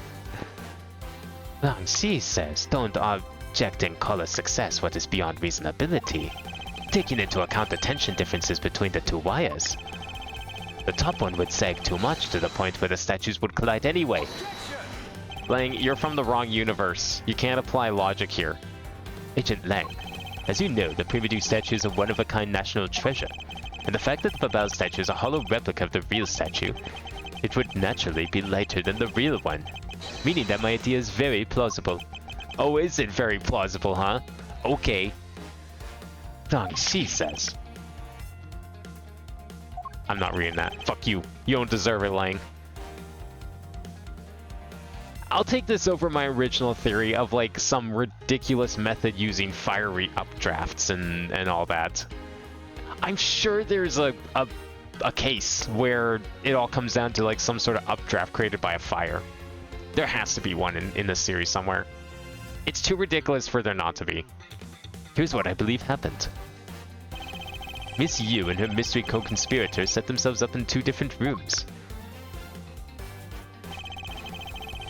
The co-conspirator bridged the rooms by shooting the two ends of the wire down on one arrow. Then the two of them covered the statues and proceeded to transport the statues.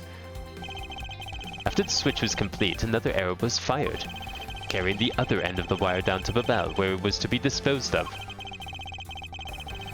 And to do that, Miss Yu hid it inside the grandfather clock. QED.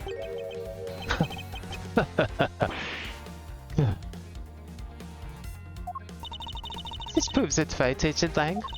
That I'm not the killer? Not yet, sis. I still haven't had my dessert yet. Right, Mr. Prosecutor? Surprised no one saw this happen? I'm surprised the camera that took the photo of it didn't pick up the wire. Like, how thin was this wire that was still holding a really heavy golden statue? The proof is in the pudding, as it were. Pudding is a nice dessert.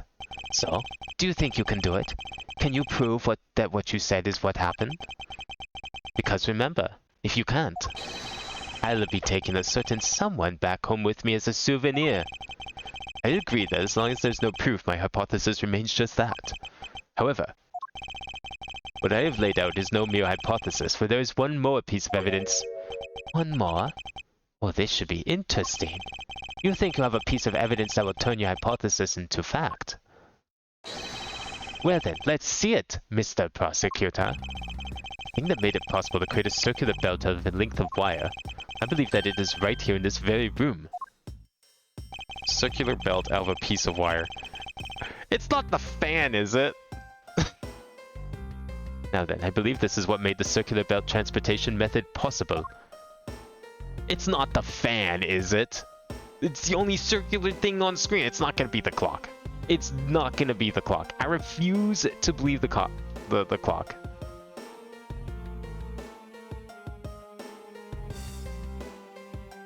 I'm clicking the fan. Take that! Looks like you dropped another bomb on us again. So let's piece it to the trick. Two pulleys. Precisely. The ceiling fans double as pulleys in this case. And thanks to the fact that there is only one installed in each of the offices, the ceiling fans made for the perfect pulley set for the wire to run it. Did they though? Like, Are we hanging gold statues from a ceiling fan? Is that not gonna pull it down? Because I don't think I could hang from a ceiling fan and expect it to stay up. Pretty sure that would break it. So I don't know what kind of crazy plan this guy's coming up with here. Or what kind of like adamantium, unobtainium this fan is made out of.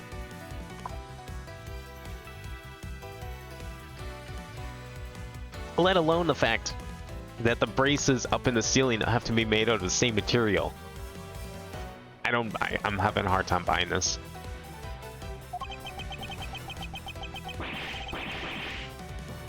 I love that he just accepts this as fact. Like, this makes perfect sense to him. Mr. I don't need to come up with evidence, I just need to come up with a semi-plausible theory and force everyone to believe it. This must be it. This is how the smugglers bypass the impenetrable security. You really are something else, Mr. Prosecutor. I bet you figured it all out already, haven't you? You know who the big hotshot that set up this real-life stage show is, don't you? The person who set up this rather large and complex stage show needs to be someone who had foreknowledge of the existence of a ceiling fan in both the Alabastrian and Babley's offices. And that the passion flower's support stakes could be used as arrows. The real mastermind behind this case. Well, don't you dare make this wolf wait for his food. Why are you so hesitant, Miles Edgeworth? If you can't say who it is, why don't you present something like you always do?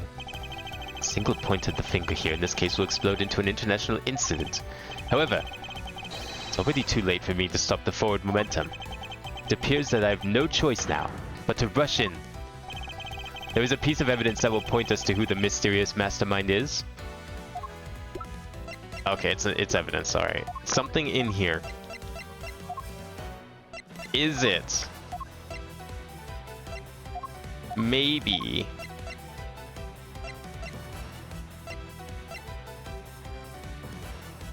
Would it be?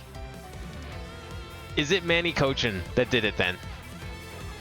Because he knows how to get into the Alabas and where the statue is and all that.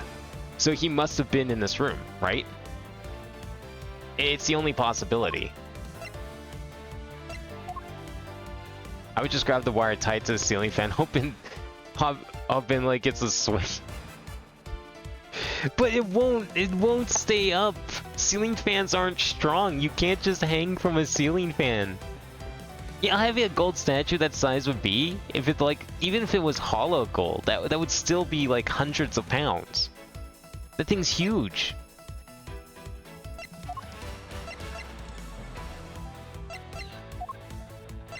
I don't know, I think it's gotta be this, because this guy knows exactly, Manny Cochin knows exactly where everything is. Take that! No, it wasn't.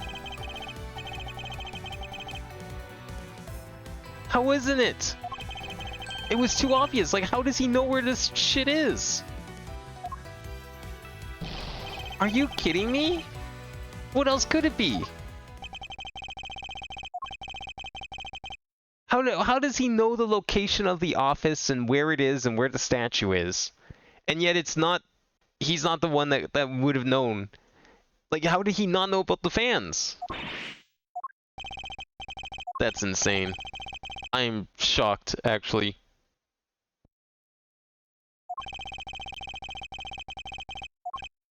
Okay, try this again. What else could it be? Who else is there? The only other evidence I have is related to, like, the Steel Samurai and...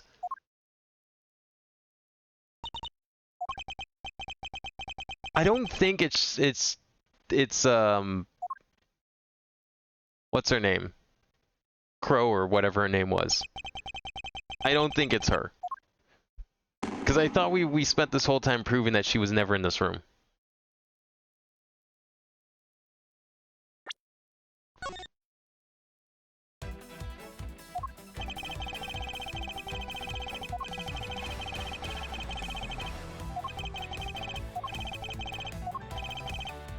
Okay. Who else could it be then? If it's not Manny Cochin, it's not this, because this is like... Oh, are we supposed to use this to say it's Cochin? Is this one of those situations where I had the right person and the right solution, but just picked the wrong item? Am I really... Or am I supposed to pick this? I thought we were supposed to do, like, double duty. It's gotta be Cochin. It's, like, the only evidence we have. Everything points to him. So which one of these 3 pieces of evidence? I guess 2 now.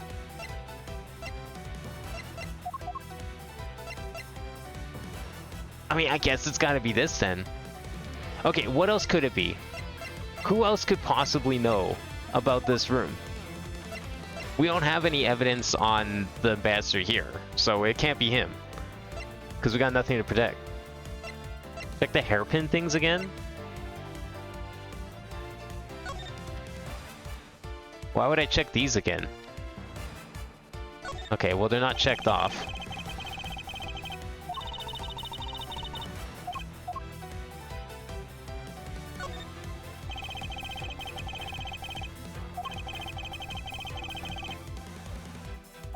This is the weirdest arrow fletchings I've ever seen.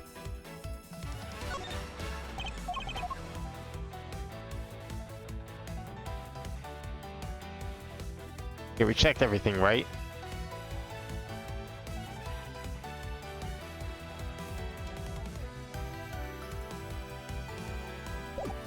I don't know what else is there. Yeah, they know that they're crossbow arrows now. So that's not the problem. Well... Yeah, but okay, would the ambassador here know about the fan in the other room? Like, is this not implying that whoever's the mastermind behind this has been to both rooms? I don't think the ambassador here has ever been to the other room. Meanwhile, there's evidence suggesting that Cochin has been to this room because he knows how to get to it. Is it actually this? Take that! How is it this? This smuggling could not have been possible without the use of the crossbow. Furthermore, the arrows that were shot by the crossbow were plucked, as it were, from the flower box in this very room. Well, yeah, I mean, he was in on it. That's pretty clear. Doesn't tell me how he knows about the other room. They were planted so long ago that the passion flowers at the time to grow so big that Miss Von Comet didn't even notice the arrows when she visited this room today. On top of all this, the fact that the culprit knew that both officers had ceiling fans tells us that this person has very detailed information on the embassy's layout. So as you may have already guessed, the person I'm accusing of hatching this plan is the person who grew the flowers in the flower box with the utmost care. Thus, it can only be you, Corsus Alba. I don't get how. He definitely has been to the other room. When? Are we just like implying that he was... We don't know for sure he was working here when before the country split up.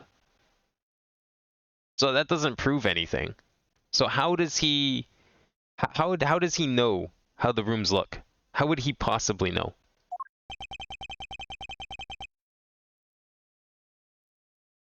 It is implying, I think. I feel like that's a really broad assumption to jump to, game, if that is what you are implying. Yes, it makes sense logically. Yes, it's a fairly safe assumption. Considering how little this game likes to make assumptions. At least not assumptions that come before you click on a piece of evidence, only ones from after. Are you out of your mind, Miles Edgeworth? I mean, it was hinted at when he said this could cause an international incident, but I mean, Manny Cochin would have also caused it. Although he's dead, so I guess that really doesn't cause much of an incident anymore. I'm certain of what I'm saying, and I'm sure that he is the culprit. Tell me, Mr. Prosecutor, what was the ambassador trying to accomplish by doing all that stuff you just outlined? Why in the world would he use a trick like that? I understand you need to doubt me, However, there is one thing that stands out to me as a very odd. Just one thing, huh? One single end result Ambassador Alba sought to obtain. Were we to examine the focus of this complex trick, I believe we will finally find the answer to everything. Everything will become clear once we examine this piece of evidence.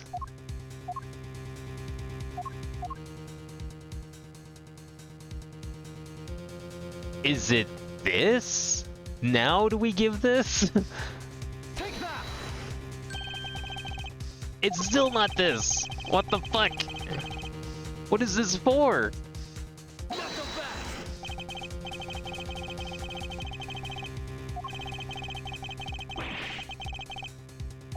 Did we use it already and I just forgot?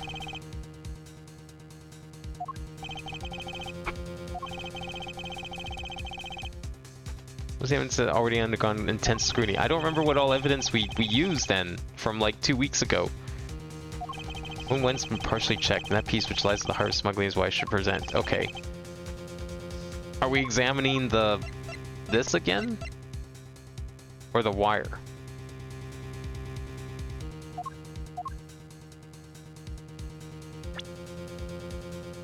There's one piece of evidence that's only been partially checked, and that piece which lies at the heart of the smuggling is what I should present.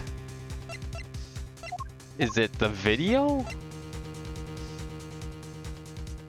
What does that have to do with, like, swapping some statues?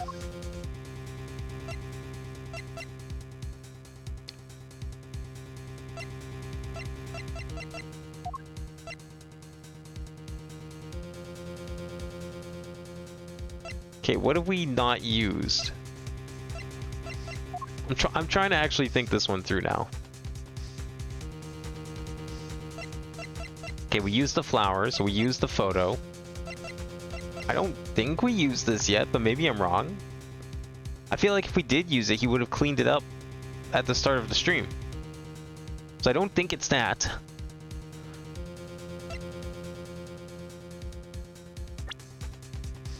Those evidences are being undergone intense scrutiny. One piece has only been partially checked, and that piece which lies at the heart of the smuggling is what I should present. Okay, well that makes me think it's the video, but the video being related...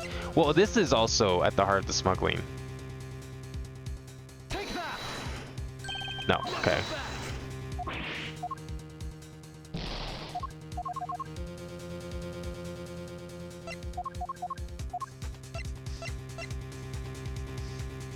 Is it the fires? No, we examined the fires pretty thoroughly. Maybe the arrows are more important? Take that! No, okay. Not so fast!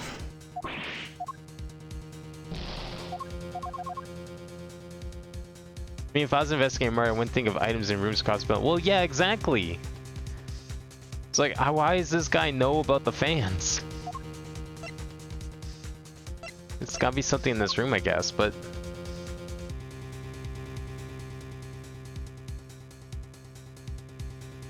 Is there something else in the flower? It's gotta be the statue, then.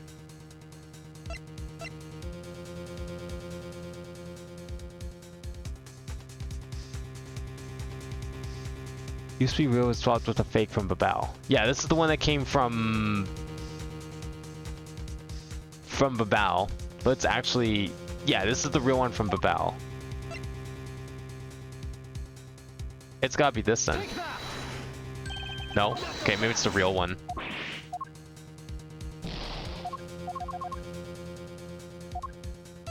Take that! Okay, it is the real one. I think I had it backwards in my head. Right idea, just backwards. I would fully understand the reasoning had the situation been the reverse.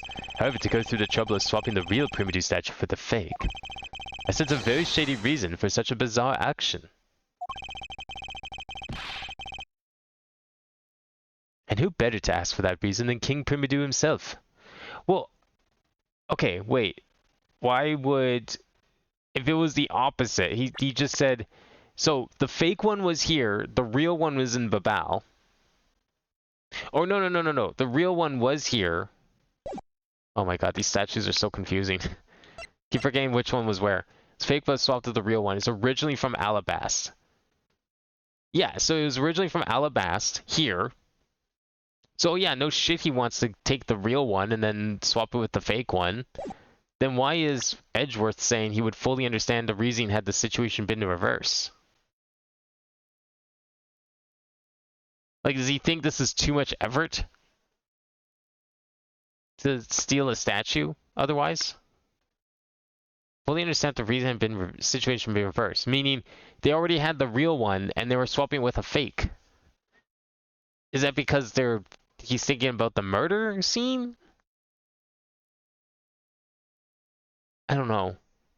This doesn't make sense. Why wouldn't have the murder weapon been thoroughly investigated?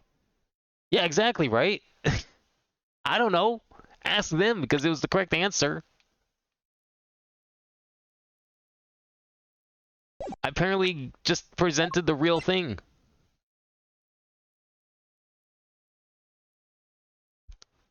I don't understand. Maybe this will make sense in a moment. I'm not sure I fully understand what the motive is here because they had the real one, or then they had a fake and they swapped it with the real one. Fine, okay, you want the real statue. But why is Edgeworth saying he doesn't understand why they would want the real statue? Why is he saying he would understand if they wanted the fake statue? To what, get rid of the murder weapon? But I thought the murder hadn't taken place yet. I say, Ambassador, we'll be examining that statue now, with or without your permission.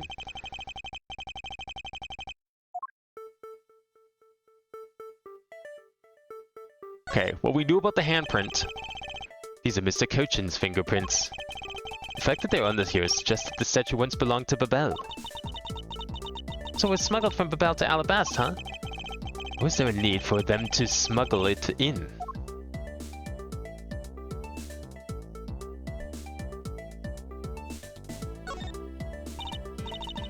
This guy kinda looks like the Steel Samurai, don't you think?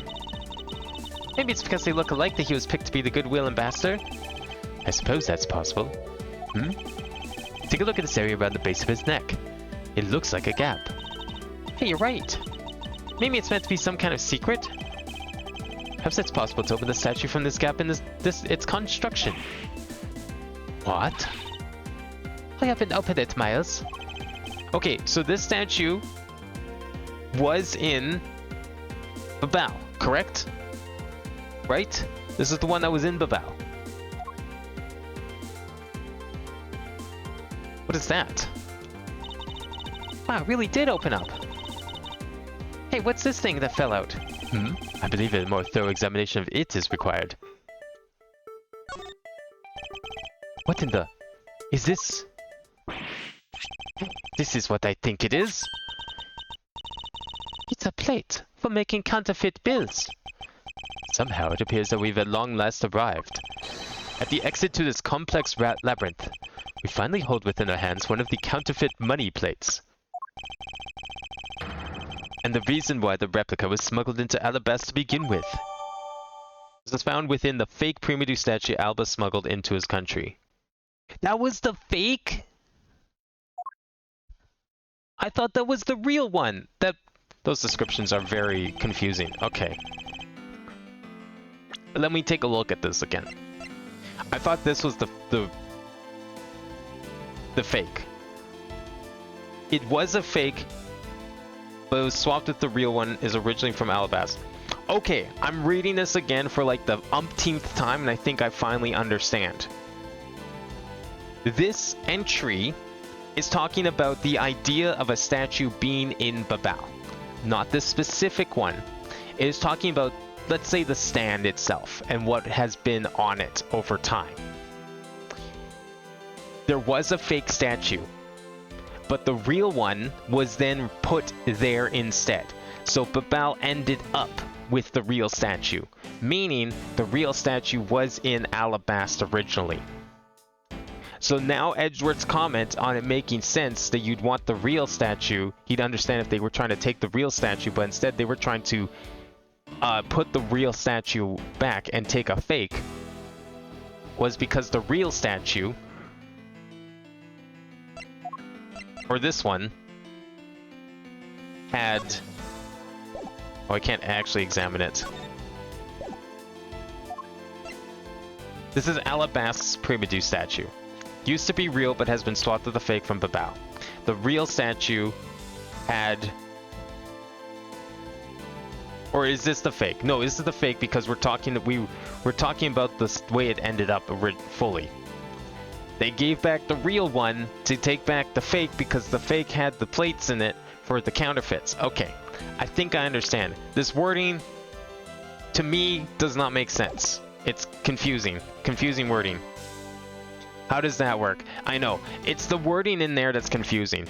These entries on the statues are talking about what state they're in, the pedestals that they're on. I think think about it more as referring to the pedestals and what is on the pedestal at the time of the investigation.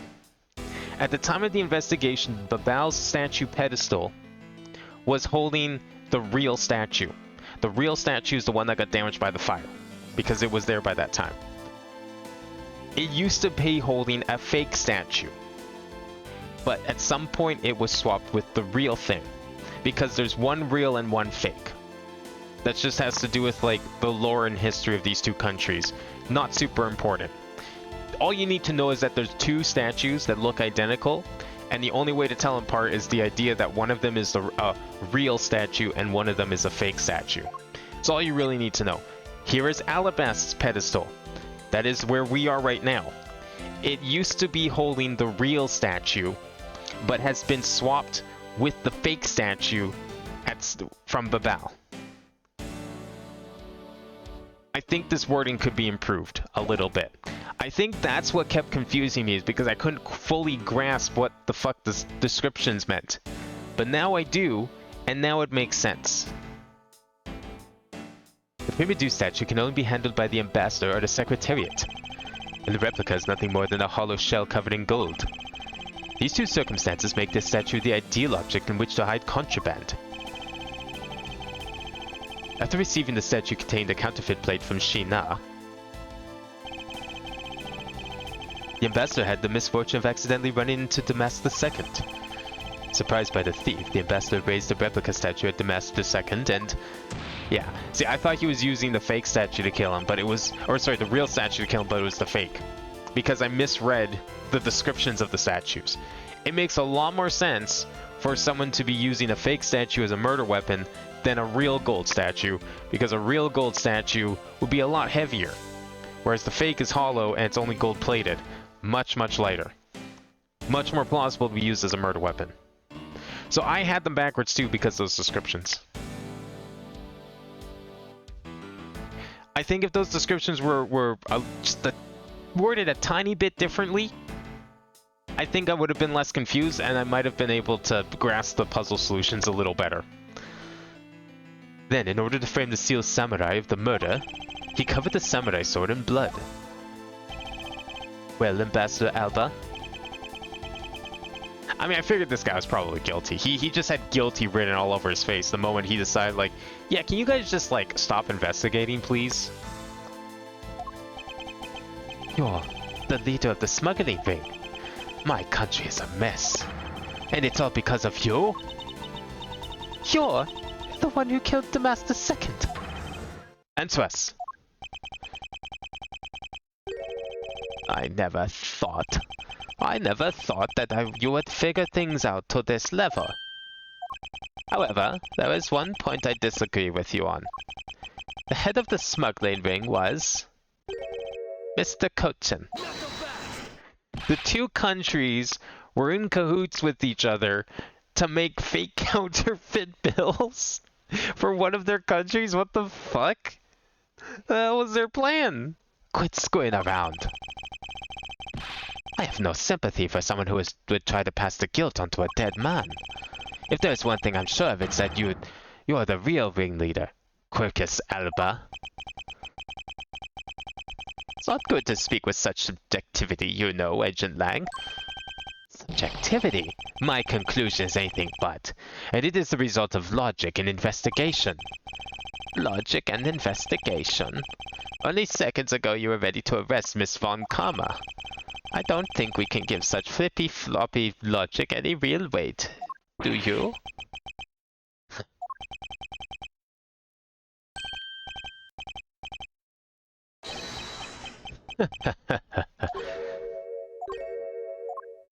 It looks like you still don't get why I came back. Excuse me? You see, the reason I came back is so that I could sink my fangs into your wrinkly old neck.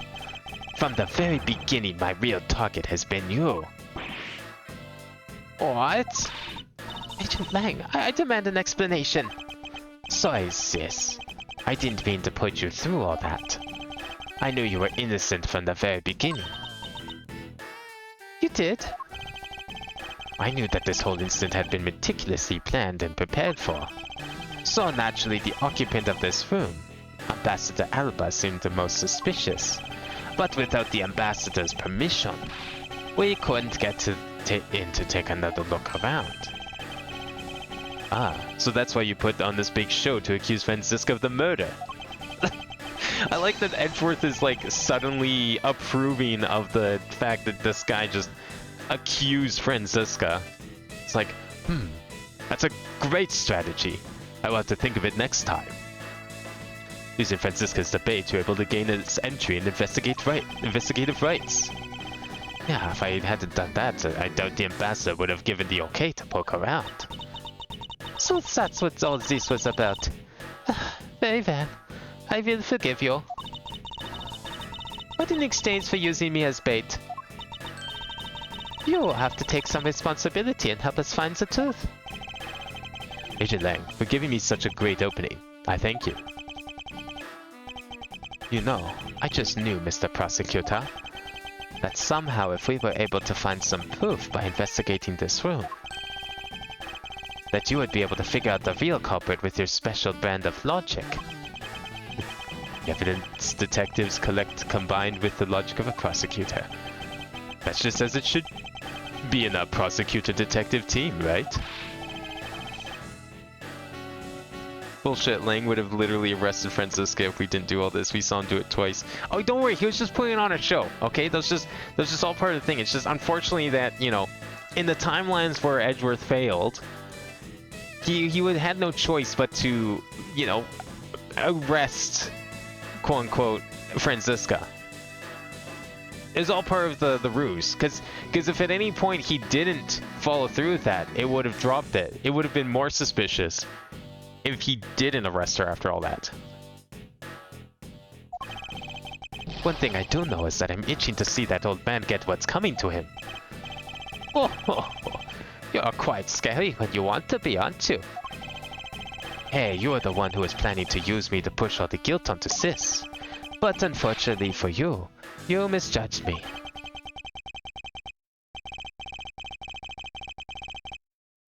Agent Lang, I wish for you to stop trying to intimidate me. What we need right now is evidence and proof. I wonder if you have what is necessary to prove that I am the head of the smuggling ring. Objection! I think we might have a couple things that might help. Yeah? Don't be such a sore loser. If you really are the head of the smuggling ring, then you should acknowledge your crimes with dignity. Dignity? That is nothing more than a fool's insincere display of strength.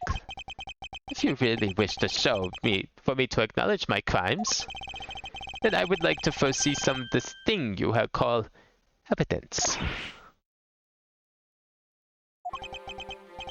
I tell you, I knew nothing, really. I didn't even know that a counterfeit plate was hidden inside that statue. You swapped a real statue that vested in your country the authority to rule for a fake. Doesn't make any sense that you didn't know anything. It doesn't make sense. Why doesn't it make sense? Can you prove that it doesn't make sense? He's really got us. He's turns the entire situation around against us. The proof that Interpol has been after, which points to this man as the ringleader. If we can somehow find that proof now, then we can see to it that justice is finally served. Is there nothing I can use to break this case wide open?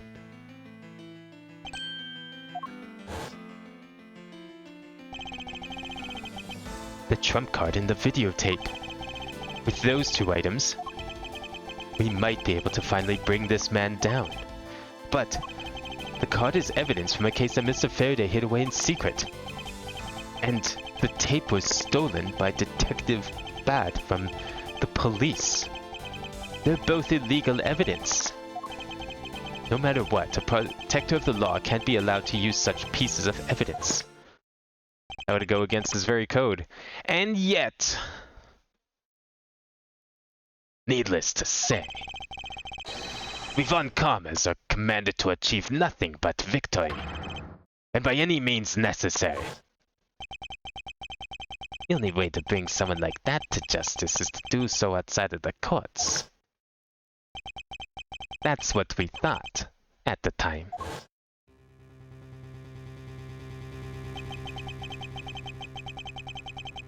I no longer follow the path of Manfred von Karma, and I won't follow the path of the Yotogarasu. This leaves me with what? What creed will I believe in? If I want to pursue the truth, then I will sully my hands in illegality. But if I want to pursue justice, then I will lose the truth. What is the law and what is justice? And which path is a prosecutor supposed to follow? That choice is one I must make by my own hand here and now. Oh, fuck. Alright, do we use it or not? I think I know the answer, knowing how these games work, but which one you guys think I should pick? Do we use the illegal evidence and stoop to the level of Manfred von Karma? Or do we uphold our sense of justice?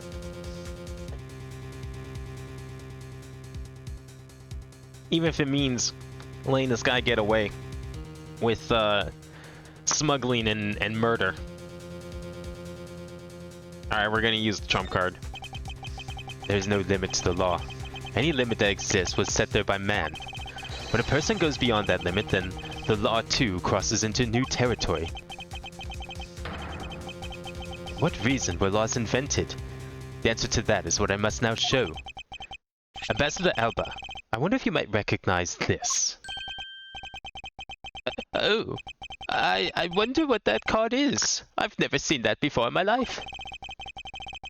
It's a directives card used by the leader of the ring to relay instructions to his subordinates. Oh, is that what it is? This card was sent to the real culprit behind the KG8 incident 10 years ago. A man by the name of Mr. Manny Cochin. Oh, so why do you have such a card in your possession? Because it was hand-delivered to me by a certain great thief, the Yatagarasu. The Yatagarasu gave you that? Don't talk nonsense and let's be serious, Mr. Edgeworth. Do you have any proof that the card contains directions from the ringleader? I'll have you know that this card is not the only thing I was given. What? This contains security footage that was shot just before the start of the KG8 incident. The KG8 incident? Card in the video. These two pieces of evidence are what will seal your fate. Very interesting. I must admit I'm very curious now. Very curious in these case-deciding pieces of evidence you've presented. The prey the Yatagarasu has been chasing all this time now stands before me. I can't allow this man, who has been free-reigned for 10 long years, to simply walk away. Now is the time for me to bring to fruition the valiant spirit that was given to me. Is this the final interrogation? One last face-off? So, what is this interesting thing that you want me to show me? Trump card and the videotape. These two pieces of evidence together make for the ultimate hand. This is where the real meaning behind Detective Bad's words will be realized. Detective Gumshoe. Yes, sir. What you see here is security footage shot just before the KG8 murder occurred. From this footage, we know that the card is a directives card from the smuggling ring. This is the section that proves the card was used to relay an order. Is it the knife? Are we saying that he has his order from the card to kill? That's what we're saying, right? The section that proves that the card was used to relay an order. Well, it's gotta be the knife then. If I'm reading this correctly. Take a look at this area. What about that area? Shit, okay, it was the card. I mean, the clicking on the card was obvious, but like the card is giving an order. We're trying to prove that the card had orders on it. I thought. So to me it's like, oh look, the knife.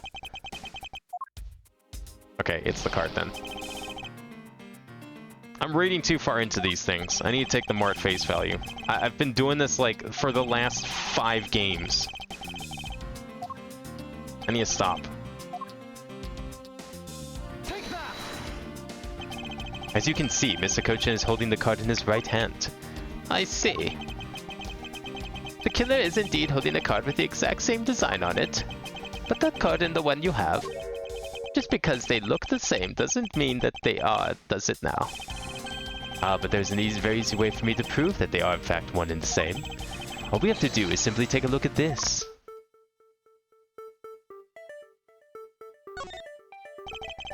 This dark red blood. Yes, this is your proof. Proof that the orders on this card were played out in that terrible tragedy. The blood belonged to the victim of the KG-8 incident. With a bit of DNA testing, we can very easily verify that as fact. If you have no objections, then I'd like for you to take a look at this next piece of footage. This car that passed by in front of the victim's apartment building. It's an official Cadopian government car. What? Detective Gumshoe, if you could please magnify the footage. This area of the footage directly links to the smuggling ring with Cadopia. Okay, well this one obviously we want to click on the card. We're trying to show he has the card here. The shape of this pocket, and the directives card in it.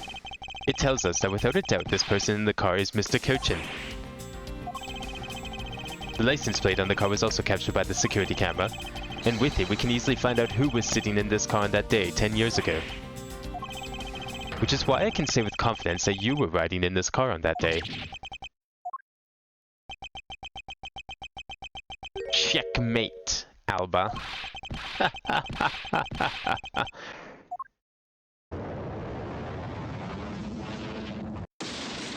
Oh fuck. Oh shit, okay, this is sick. You've done well, boy, to make it this far. However, about your claim that I was riding in the car at the time, that's going to be mighty difficult to prove. How so? The Principality of Cadopia no longer exists, so naturally all records from that time period also no longer exist. That arrogance. What he really means is he's already erased all traces of them. Are we finished here, boy? The only weapon I have left now is this piece of footage. There must be something here that I can use against him. Take that! What the? Ambassador Alba? Yes. What is it? You were once an army man in service of Cadopia, and it was you who made the many missions you participated in successes, correct? Why the sudden backhanded praises, boy? Although, to be sure, the brilliant medals on my breast were awarded to me during the era of Cadopia, but now I am the only one who owns this particular medal. In that case, the only person it could be who's sitting in the car is you. How do you figure that? By the medal captured here in this footage. It is clearly the same exact medal as the one on your chest. What? When he's fingering so proudly. Did his face just like chip apart? What the fuck is this JoJo shit? This is how it would be, but I won't look back. For this is the path I have chosen.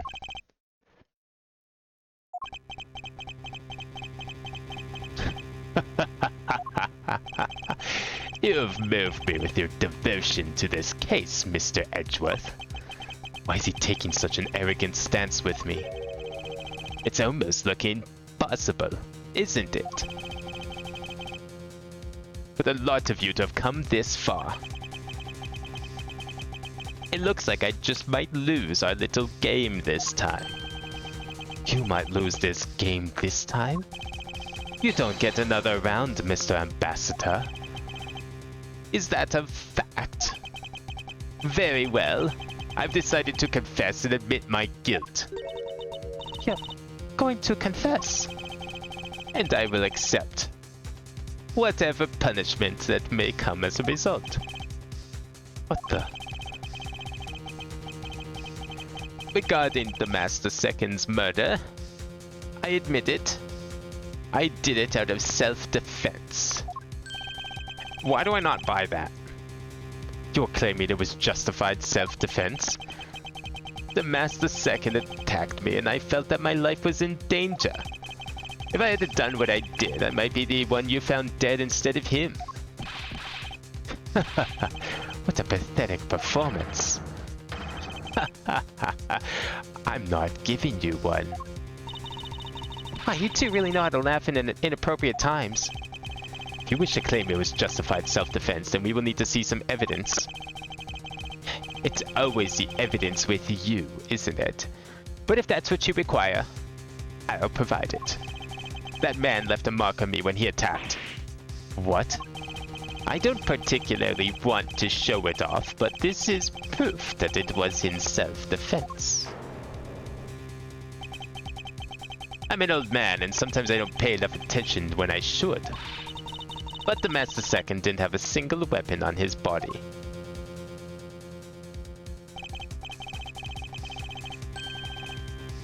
Hold on. It's nothing to get worked up over because I hit the weapon. You hit it? I'm sorry, but as you know, a murder is a murder, even if it is in self-defense. And I couldn't let it become public, seeing as how I am an ambassador. This is the weapon you seek, my special bonsai trimming shears. Oh, it's covered in blood.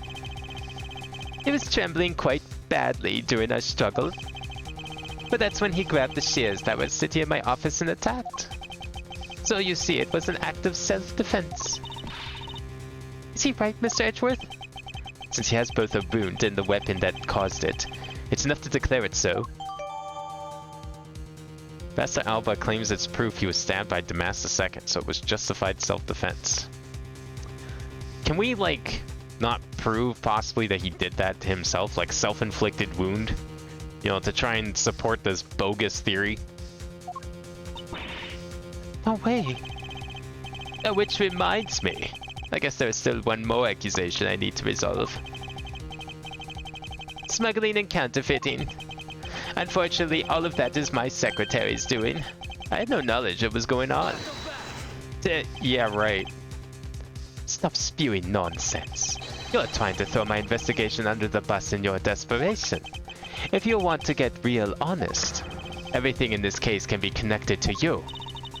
Some of the Master Second was done in self-defense.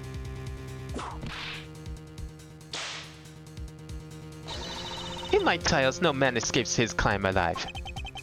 Perhaps so, if you were my opponent in court. However, there is one very important fact I think you may have forgotten. And what is that?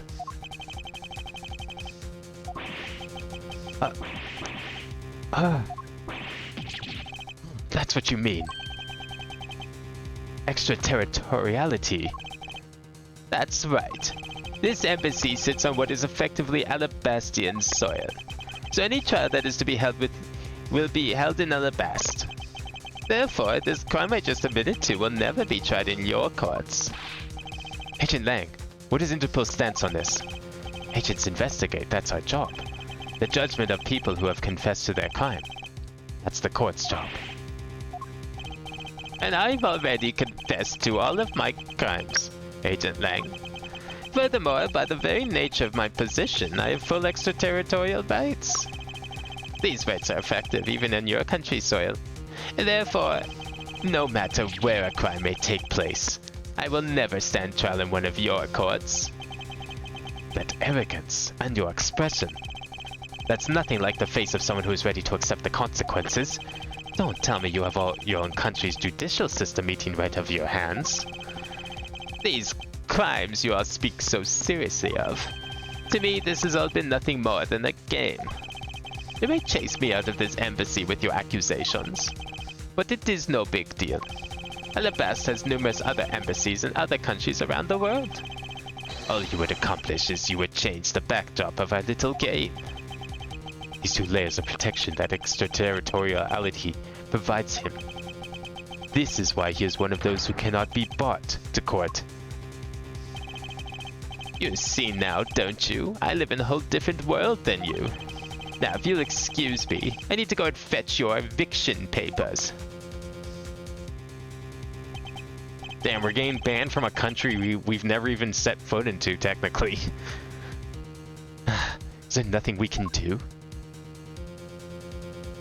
Oh my god, there's another chapter? Holy fuck! We're not done yet.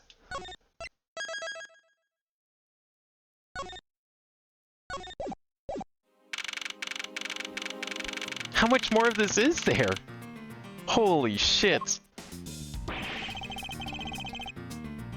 I can't believe it's extraterritoriality. Yes, and there's nothing we can really do about that. In the end, we didn't have enough authority to bring him to justice. I can't believe that even though we know he's the boss, we can't lay a finger on him. I know.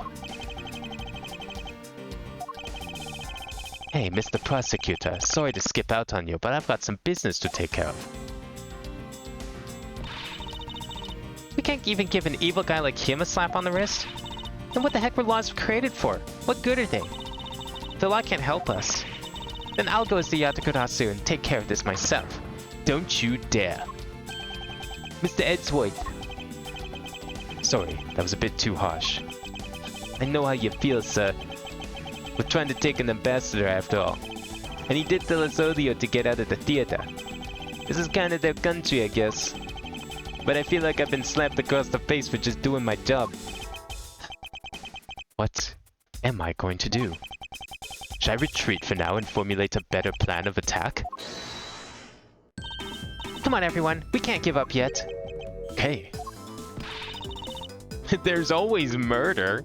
I mean, yeah, but if there's anything we've learned from all of this, it's that murder never works out for the people trying to commit it. There hasn't been a single person here that's gone away with murder so far.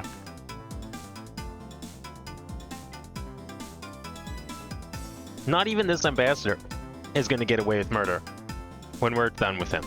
So I don't think stooping to murder is a good idea. Simply because the murderer always loses. I want to think about something for a sec. We've never let up for even a second. As long as we don't stop investigating, we might find the rotten treasure hidden here. She's right. Come on, Mr. Edgeworth. You're right, Kay. Very well. Let us reopen the investigation and see what we find. Come on, Kay. Right behind you. Okay, then I'll go check out the bell a bit more, sir. And I have some things that I need to investigate further in Alabasta.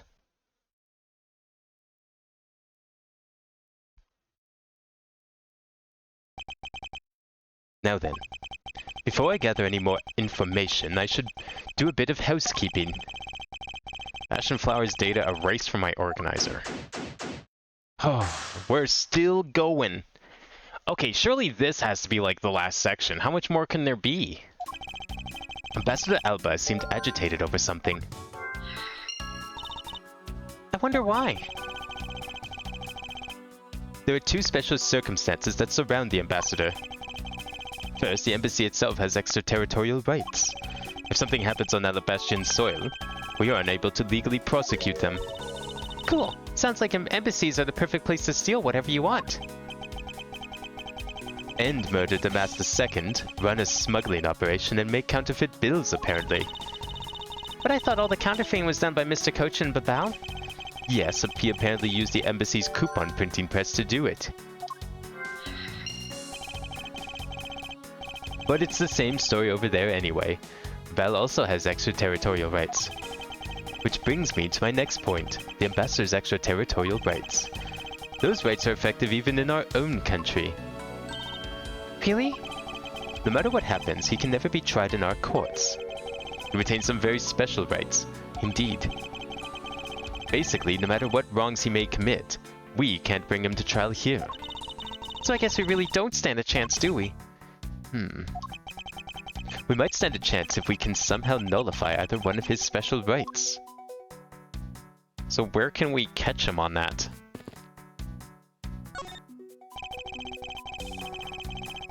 This was taken just before the two ambassadors gave their bouquets to the Steel Samurai. Wait, is it just my imagination? Or is there something in this picture that I've seen before? Something in this picture that you've seen before. Is that... No... Is it? Hang on. It appears to be a bouquet of Persian cyclamens and roses. Wow, you even know the exact species? I never would have figured you for an expert on flowers. It's all because of those flowers that old lady sends me every month. Just look at me. I sound like some sort of botanist. So, what exactly is that yellow flower here? That one. I'm not sure. What? You don't know? As far as I can recall, I've never seen a flower like this before. But I feel as though I have seen this shape somewhere before.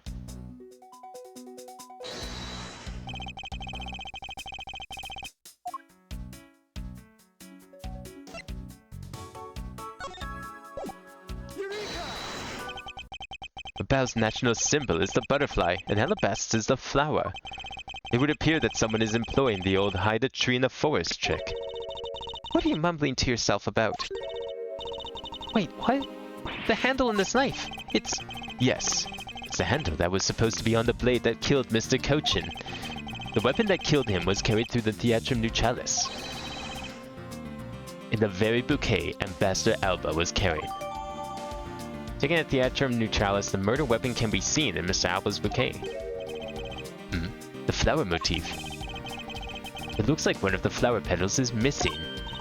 Ooh, and take a look at the weapon itself. It's missing the exact same petal. Then the knife in this photo is most definitely the same as the murder weapon. Alright, what else do we have in here? Mr. Pellegrino has a really great smile, don't you think? I bet he was really happy that they were going to become Cadopia again. Perhaps. But instead, he became the greatest victim in today's case. An ambassador like him who is always thinking of his country is really to be admired. Yeah, although this happened, I hope they'll be able to reunite the country someday. I hope so as well. But for that to happen, we need to solve this case first. We need to see to it that those who would harm the new Cadopia are locked away. And we will. There's that troublemaker standing there smack in the center making two peace signs. Wow, the Steel Samurai stands out even more than the two ambassadors in this picture. Oh, hey! The person playing the Steel Samurai is one of your friends, right? That's a strong word there, Kay. No, I have no idea who he is. Wait, but you just said he. You must know what gender he was. So you must know him, right? I beg that you please refrain from talking about that person with me ever again.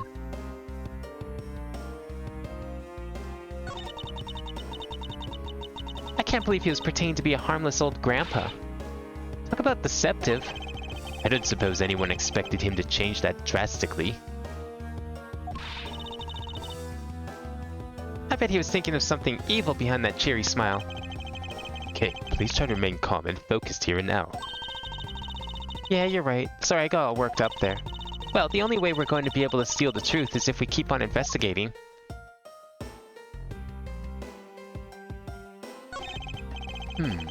It seems that lilies are at the center of this bouquet, with an accent of chamomile. Wow. I can totally smell that wonderful fragrance. Okay, this is just a picture. Look, I know that. But it's nice to imagine things once in a while, you know? Who's in the samurai suit? It's Larry. Larry is the Steel Samurai. At least, like, during the stage show that they attended during this case. He doesn't actually play him in the show. Gives you a sense of empathy. You can smell the fragrance of flowers from a photo. That's more like a hallucination. You don't have to be mean about it. Let's just drop it before it's in full bloom. Is that it? Yeah, Larry Butts was here. And he was in the Steel Samurai suit. It was like... I can't remember the exact circumstances, but I think it was something like... He was asked to be the Steel Samurai because the actual actor got sick or something. Or whatever. Like, the studio asked him to do it. I don't remember why. And then the Pink Princess was Wendy Oldbag.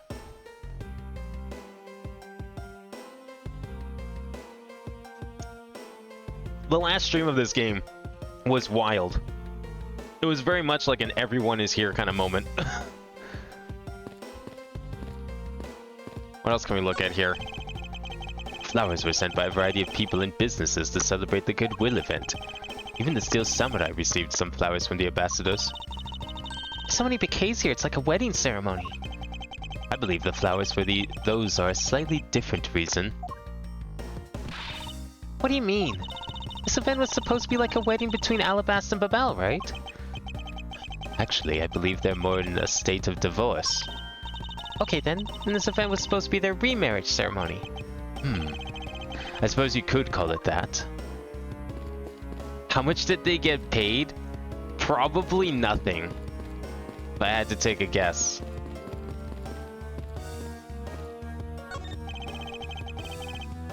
These flowers were sent by Global Studios. Global Studios? That's where they filmed the Steel Samurai television show. They've been producing hit after hit recently, so the studio is being remodeled. Oh, I read about that in the papers the other day. That mascot of theirs is also getting a facelift too, right? What's his name? You mean Mrs. Monkey? Yeah, I thought it was something like that. You really have a great memory. Wasn't it Mr. Monkey? Ha! Never underestimate my powers of recollection.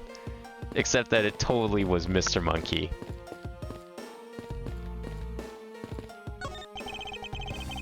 On the borders of Ambassador Alba, no one is allowed into Alabast. But I thought a lady with a whip passed through here too long ago. She is from Interpol, and had the proper paperwork. So, while I was reluctant, I had to let her in. Sounds like Francisca, all right. Besides, if I didn't, that whip of hers... Yup, definitely Francisca.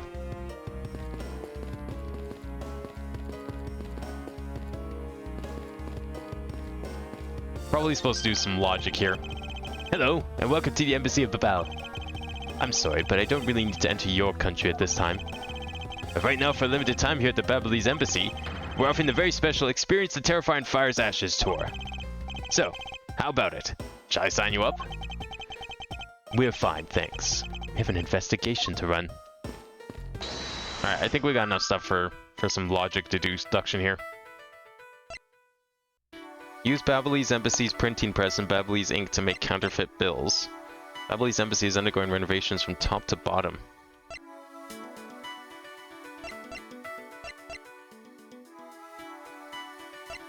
Since there's something he doesn't want us to investigate. Gotta be this, right? No? Okay. I guess it's a little late for us to investigate that anyways. Well, maybe he doesn't want us to investigate the renovations. Unless the renovations have something to do with the counterfeiting operation. Okay, it's gotta be the counterfeiting operation then.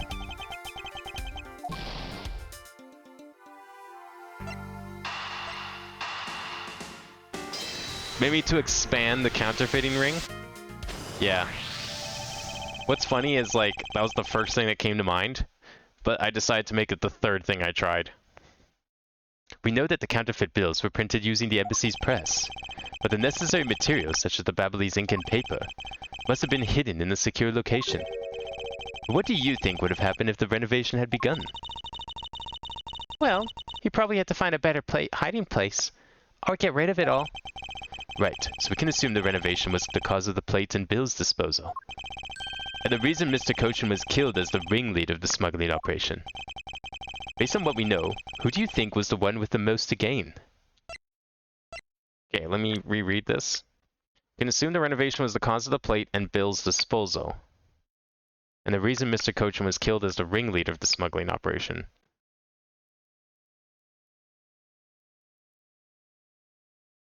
Well, then it's gotta be Alba, right?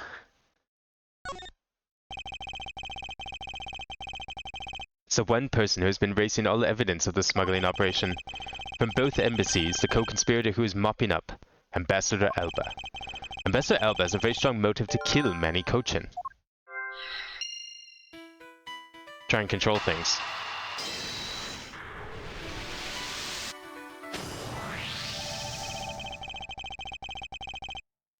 The cause of Ambassador Alba's agitation, the rotten treasure we may find, and the motive for killing Mr. Cochin. Miss Yu said it herself that she didn't kill anyone tonight. If we were to take her words at face value, then the reason for the ambassador's nervousness can only be one thing. He didn't want us to discover the real circumstances under which Mr. Cochin was killed.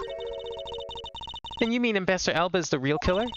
But I thought the two of them were friends. Maybe they were. But what if Mr. Cochin was the one who first betrayed their friendship? Oh, I get it.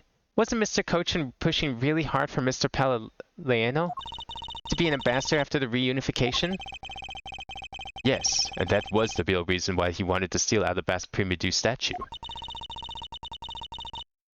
So Mr. Cochin hired Damas II to steal it for him. But when Ambassador Alba found out what he was up to, he killed Mr. Cochin? It is definitely a possibility at this point. Those two really were thinking of no one but themselves. But the question now is, how did he do it? Ambassador Alba was in Alabast, but Mr. Cochin's body was discovered in Babao. Right. That is what we must solve next. I believe we now understand why Ambassador Alba was so nervous and agitated. It must have something to do with Mr. Cochin was killed. The place where the Alabastian ambassador was likely to meet the Babalese Mr. Cochin. The place where Ambassador Alba happened to have committed the murder is... Well, there's only one place where that makes even a lick of sense. The only place that makes sense is here, at the Theatrum Neutralis. What? Here? The Goodwill event was being held here today. So the only place that the both of them would have been is here. But if that's the case, then everything changes. His theater isn't actually Alabastian land. So that wipes out one of those extraterritorial rights he has. So wait, we could just arrest him for murder.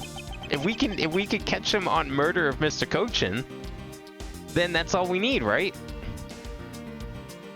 It makes logical sense, in which case it is a reason for us to investigate further. So what should we check out? Let's see. I believe we should check the immigration records for both Alabast and Babao post-haste. Babao's records should be easy to obtain. However, the problem will be Alabast. I wonder if they would allow us to see their records despite the order to vacate. Unless she has the records. I'm already one step ahead of you, Miles Edgeworth. Francisca. I have here the security footage from both Alabast and Babao. You would do well to take a look at its contents. Perfect. This will clear everything up. You move fast. Avant Commerce strives to be perfect in every way. It's not my nature to keep on repeating like this. I took the liberty of looking over the Babao investigation reports as well. From now on, you will make no excuse to back down or say that we can't solve this case. Sorry about earlier. We won't be beaten. Because my cute little subordinate is going to try his very best, isn't he? Hasn't she patronized me enough already for a lifetime? So this video contains footage from Alabast's immigration screening area? I really hope there's something in here that we can use. I hope so too. Unless he's gonna like find some other way to call bullshit on us. Okay. So there's the ambassador, there's the samurai. Which minute's footage should I examine? Wait, shit. I wasn't looking at the clock. Let's look at 21? We'll start 21. What was 21 again? Okay, there's nothing on 21. Okay, we just get to pick between them. Okay, well there he is. Can't believe how completely fooled I was by the way he carried himself. He had me fooled too. According to the files I had sent for earlier, Ambassador Alba was a Candopian hero. He saved the royal family from danger countless times. So what bothers me is, why would a man like that create a smuggling ring? Even with all the authority I have, I still haven't been able to figure out why. Sounds like the ambassador was a hero who was corrupted by evil.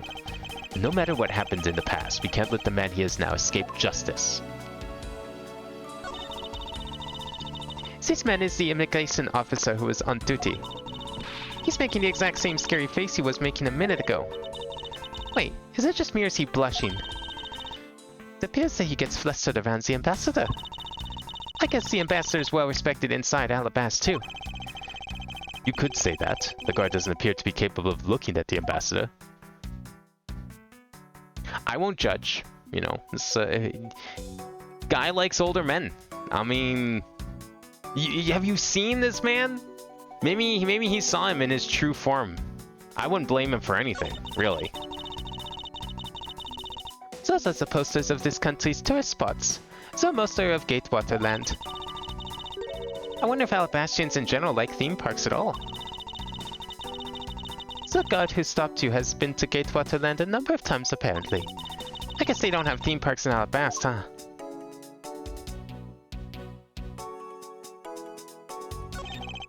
It's a door leading into the Theatrum Neutralis. The more the guy tried to keep me out, the more I wanted to get in. It's human nature. But I guess I can't complain too much. I did get let inside in the end. At least nothing seems out of the ordinary with the door.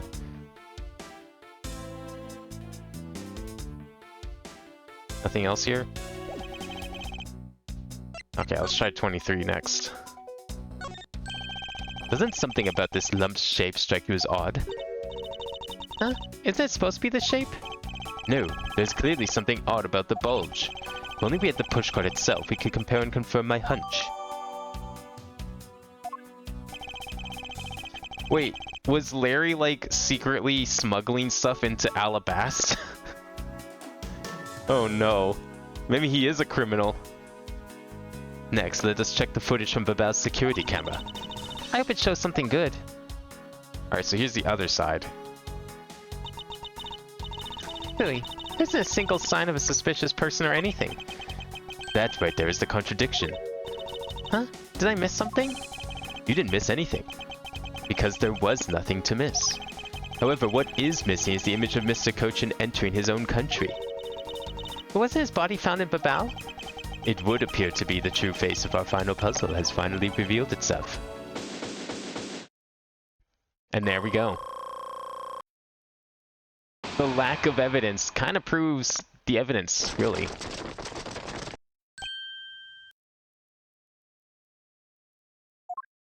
Oh no. Ambassador Alba. I thought I had asked for you and your group to vacate the premises, Mr. Edgeworth. Actually, I thought I should let you know that this theater sits on my country's soil. You've had your fun, and I've enjoyed our little game. I dare say you even achieved a new high score. However, once you've recorded a score, that same game can never be replayed again. That sounds like a stupid game.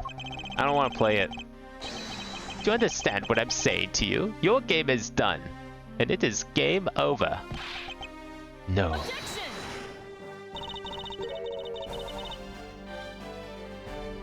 Where do you think you're going at this time of night? After admitting to my crime, I was overcome with regret. So I'm heading to the airport now to return home. I'm afraid I can't let you do that.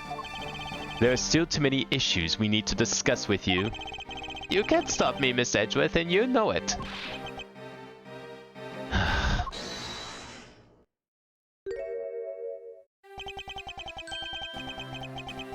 Please, may I have a little bit of your time, Ambassador Alba? Ambassador Palermo. Time for you to head to bed? Alright, well, have a good night, Jack. Yeah, we'll catch him, don't worry. I think we're, like, pretty much at the end of this. We have to be. I don't know how much more we can drag this on, honestly. Even just a teeny tiny bit is fine with me. The already strained relationship between our countries is in a precarious situation, you know. Very well, if you insist. I will play just one more round with them and see what they want. Not that they'll get any further. Ambassador Palliano. Mr. Edgeworth. All I wish is for the normalization of relationships between our two countries. But there is one person standing in the way of that dream. I believe in you. You'll do what's right. Thank you for your vote of confidence. Now then, what was it you wanted to ask me about? I do have a flight to catch after all. So I'm afraid I'm going to have to limit you to just one question. Oh, is this going to be one of those things where you can't press? That's more than enough because I only have one question anyway. I want to hear your alibi and how you couldn't have killed Mr. Manny Cochin. Oh, I see. You seem to have a good hand this time around. This should be fun.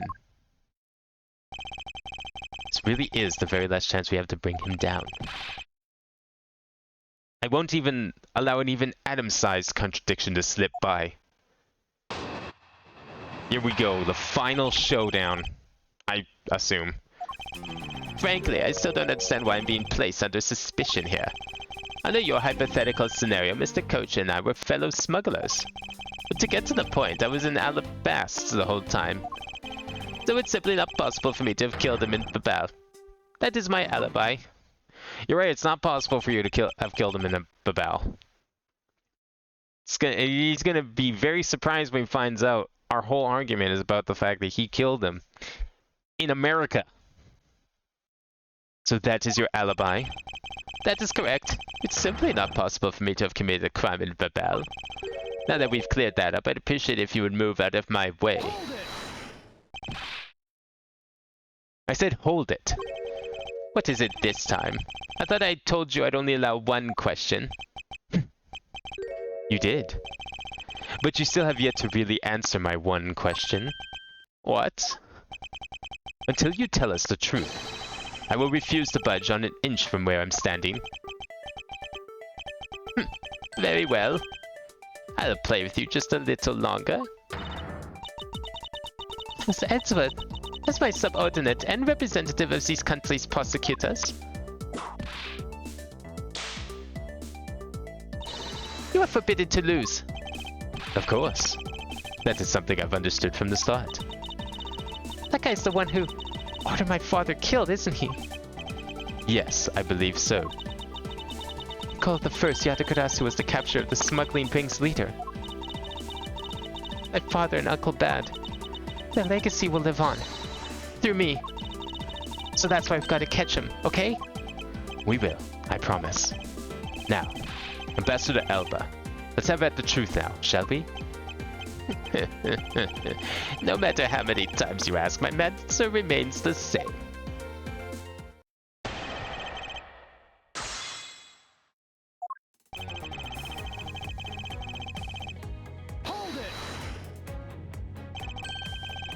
Being the leader of a smuggling ring while taking on the duties of ambassadorship, don't you think that the combination is more than enough reason for suspicion? Then there is the little matter of the crossbow arrows and the Primadou statues. All of that is nothing more than your flights of fancy. What do you mean by that?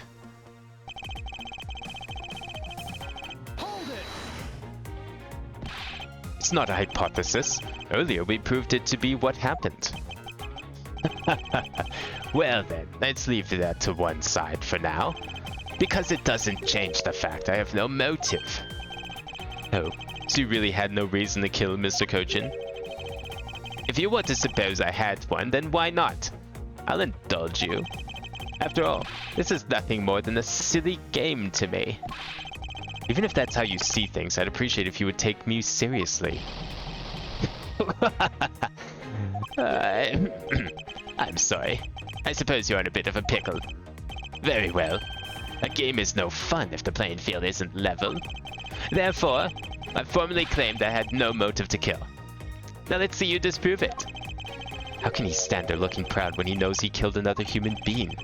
Well, I'm not going to stand by and just watch him get away with his crimes.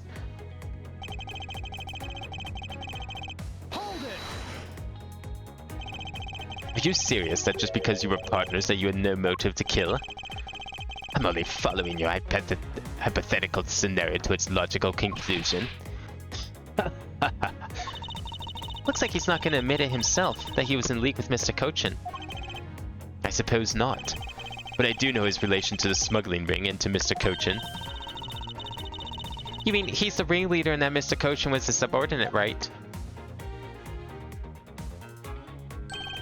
Correct. But I know more than just that.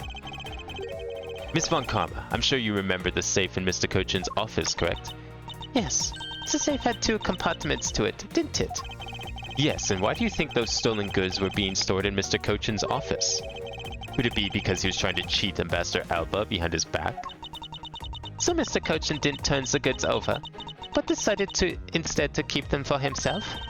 I suppose that's possible. It seems to me that both men were only concerned with their own wealth and well-being. Then that means that maybe they didn't have a trusting relationship after all. What Ambassador Alba had to gain? I believe that is his motive for killing Mr. Cochin. What are you people whispering about amongst yourselves over there? I'm sorry to have kept you waiting. Now then, let's continue with your testimony. Hold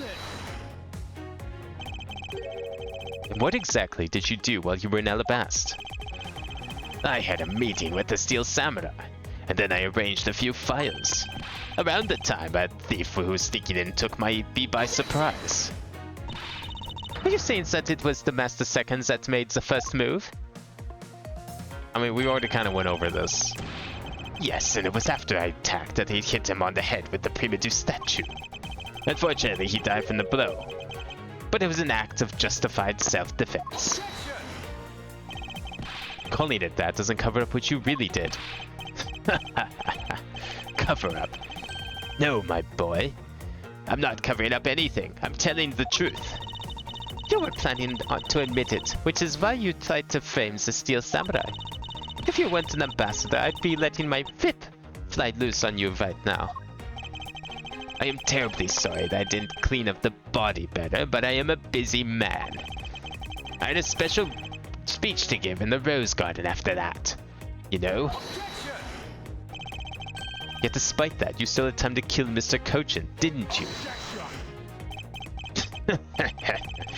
Man is evil, and I'm sure you are familiar with the facts, but Mr. Cochin was killed in Babel while I was all the way in Alabast. But see, that's where you're wrong, kiddo. Hold it! You insist that it's not possible for you to have killed Mr. Cochin in Babel. And you are correct. Oh? I thought you would put up a bit more of a fight. But if you must concede to me... The only thing that I'm conceding to is it's not possible for you to kill him in Babel. I am not conceding that your alibi is the truth. Oh, I see. However, no matter how hard you try, know that you can't crush my alibi. You would be wise not to underestimate a prosecutor of this country. We'll see about that. So Mr. Cochin was a friend of Ambassador Alba. If that's true, then why did the ambassador kill him? It's not like in the case of my father where he ordered someone to do it. The problem we have here is we don't know what their exact relationship was. Indeed. If they had complete trust in each other, then there is no motive for murder. However, both men were very selfish, and I believe that is from where his motive arose. Okay, well, considering this is the one we added, and it's the most, like, straightforward question of the bunch, we're gonna start with it. What motive would I have had to kill my co-conspirator? Is it this evidence? Do you want this evidence back? Oh, we got a lot of new stuff here. Okay.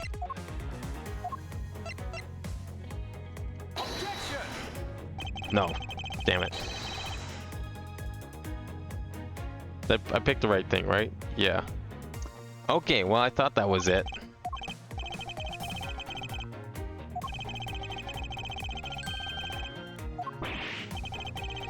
Okay, what would be his motive then, if not the papers? Because I thought the papers were it because they were talking about the safe. And it's not the money. The money isn't Okay, the money wasn't in, like, the evidence anymore. I think we got rid of that.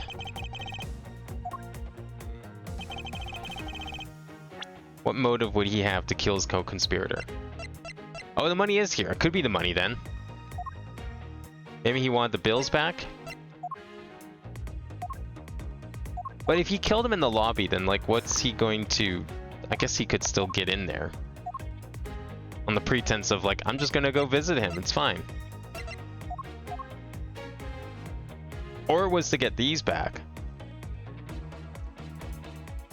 No, but that's what the whole, like, contraption they put together was for.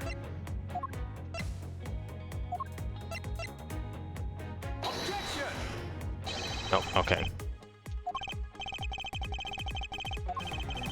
So it's not the money, it's nothing to do with the safe. Okay, we need to think this through a little better. What would his motive be based on what we know? Can we... I'm gonna look at the history, see if we can, like, go back up to the press. Actually, I could just do the press again, I think. Before we waste any more here. It's because your partners, you had no motive to kill. Right. He's not gonna admit himself that he's in league with Mr. Cochin. Right, of course he's not, because why would he, a smuggler, admit to being in a smuggling ring? I do know his relation to the smuggling ring and to Mr. Cochin. Right, because he's his leader. So how do we connect them? Well, okay, well, motive to kill. Cochin fucked up somewhere then. That has to be the motive.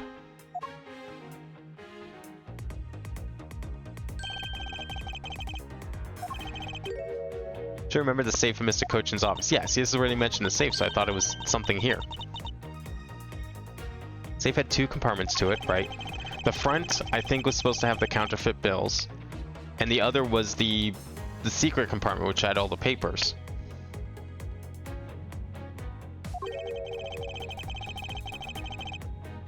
Could it be because he was trying to cheat Ambassador Alba behind his back? Why do you think those stolen goods were being stored in Mr. Cochin's office? Right, he was trying to cheat him. So, which evidence, if it's not the papers or the money, proved that he was trying to cheat him?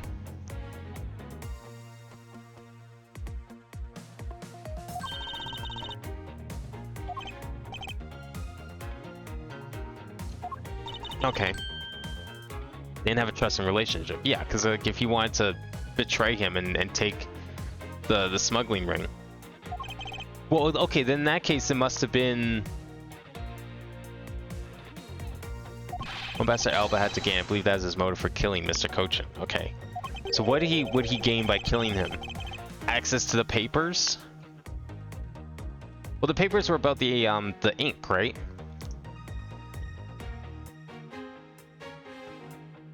Oh, because if he gets the ink, he'd be able to make the counterfeit bills because the bills need to be printed with the ink. So maybe it's the press, the mold.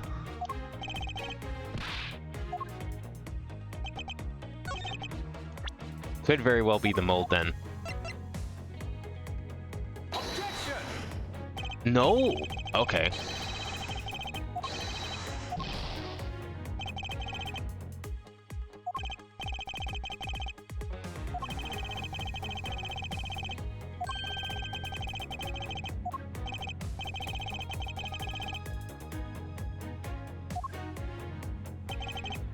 What motive would I have to kill my co-conspirator? Oh, wait. Is it this? Because Cochin was planning to steal the... Yeah, but... Okay, this doesn't make sense to me. Because I thought at this point in time... When were the statues swapped? Okay, we don't know when the statues were swapped. Because there was... The whole, like, crossbow wire contraption, the idea was to swap the statues and get the molds. Because the molds, I think, were currently... They were in the fake statue, right? Which was currently in... Oh, we can't, like, actually investigate these, right? Originally from Alabast. This was the one that was... This was the fake... that was in Alabast. It's the one that contained the molds. which he did through the crossbow thing. So the molds were currently down at the bottom. But his co-conspirator is probably just trying to steal the real statue then. Possibly. I mean, that would kind of make sense. Objection! Let's see if that's right. Let's see if my logic is correct on this evidence. That was correct. If you want to know, I believe you did have a motive to kill. It was because Mr. Kochan betrayed you. But you had your own reason too. Namely, you wanted to pin the smuggling all on him. Evil begets evil, and because you were trying to test each other, it turned into this mess. Objection! I don't believe this. You have a bad penchant for telling tall tales, Mr. Prosecutor. And if you're not, then I suppose you have some proof to support your argument. I never use guesswork in moving my cases forward. It has been proven that this note was written by Mr. Kochan's hand. Shall we take a look at it? The content of the note is a request calling for the theft of Alabast's Primadou statue. By killing him and pushing all of the guilt for the smuggling onto him, you walk away spotless. I believe you understand what I'm driving at. You had more than a few reasons to kill him. Are you finished with your hypothesizing? Excuse me? Let's suppose I did have a motive. I mean, so a motive that a thought alone can't kill. Isn't that right? Didn't expect him to resort to playing the semantics game with me. It appears that this is where the real battle will begin. Now then, if you'll excuse me... Wait, what? I told you at the very beginning, didn't I? You only get one question. Ambassador Alba, if you could please give us just a bit more of your time. It doesn't matter what kind of man Manny was. He was my subordinate. Which is why I would like for us to figure out the real cause of his death. That is something for Babal to figure out. It's something for which I have no relation to. Now he's even turning down a request from Ambassador Palermo. I'm very sorry, but it seems that now even my voice falls on the deaf ears. There's no need for you to apologize, Ambassador Palermo. Let's find some way to stop him from leaving. Seems there are more further questions. In that case, please allow me to return home. Where are you going? We're not done questioning you at all. Hold right there, Ambassador Alba. Okay. Like I said, Mr. Edgeworth, the Yatagarasu's legacy will live on through me. Yes, but how do you suggest we stop him from leaving? You just leave that to me. Ambassador Alba, do you recognize this? No. Why should I recognize that tattered old organizer? Wait, where have I seen that before? That's a clue that my father, Byrne Faraday, left for us. Did you say Byrne Faraday? Mr. Faraday's organizer. Don't tell me this is the one from the second KT8 incident. The one in which he wrote about the Yatagarasu's key. Yes, this organizer belonged to the prosecutor you had Miss Yu kill 7 years ago. I have no idea what you are talking about. You say that like it was related to me. Inside this organizer, he wrote up every detail of every evil thing you did. What an amusing little girl you are. But that sort of trickery won't work on me. If you won't believe me, then take a look at this. And what is that toy there?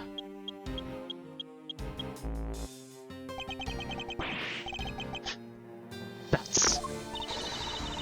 This thievery device was used by the Yatagarasu, or rather, by my father. 7 years ago, he used this when he snuck into this embassy. What? These two pieces of evidence that hold the information the Yatagarasu dug up on you. If you go home now, I won't hesitate to send it all to Alabast, right behind you. Little girl, get to the point. I want you to go up against Mr. Edgeworth one more time. If you win, then I'll hand over these two pieces of evidence. Yatagarasu. Ever the thorn in my side. Okay, does that organizer really contain any information on his dirty dealings? It's nothing case-breaking, really. Ah, then it was just a bluff. Even if it was, we still can't let all the info my father and Uncle Bad found go to waste. Plus, the existence of Little Thief is troublesome enough for him. Those two pieces, but they're keepsakes of your father. It's okay. I believe in Mr. Edgeworth. He'll come out on top in the end. Whew, that's a lot of pressure there, kid. Okay. When the going gets tough, someone's got to be there to put the wind back in your sails. And after all this time, you're still quite the feisty one. I applaud your powerful nature. I refuse to lose these two. Ambassador Alba, you won't be returning home until you give us further testimony. There you are. Barring a person like that, me. Ambassador Alba, your testimony if you please. Alright, but this is the absolute last. Then even if you use all the power of the Ambassador Palendo's office, you won't stop me. I can't let this opportunity Kay has created for me go to waste.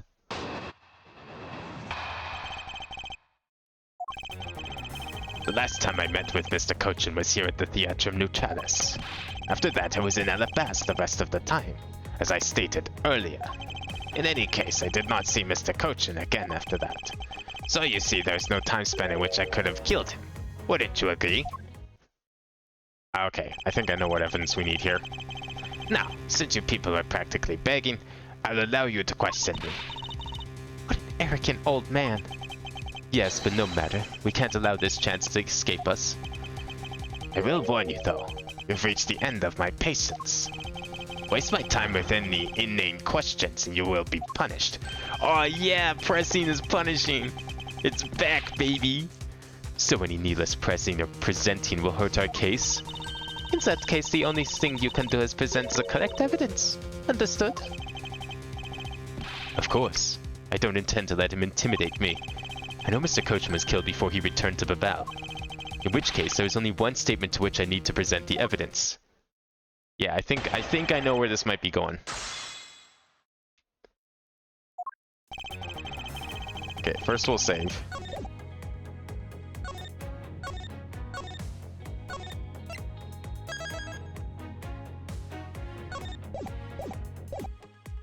So the one I'm thinking here, in case I didn't see Mr. Koshin again after that.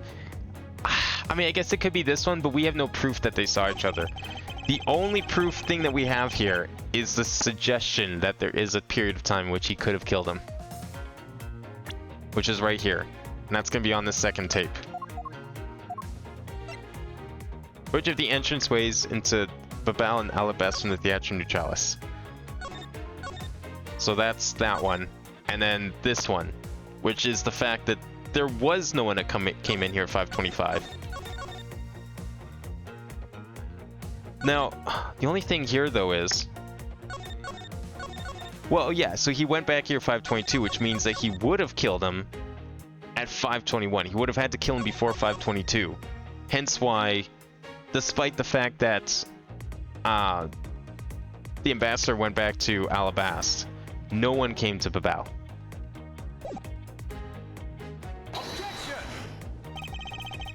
Fuck, it's not that? Oh my god, I thought I had him for sure.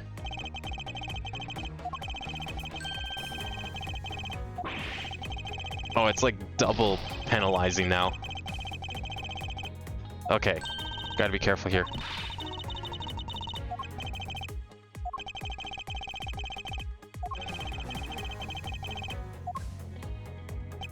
Okay, so you see there's no time span in which I could have killed him, wouldn't you agree? It's gotta be this one though. Okay, where time span it could have killed him.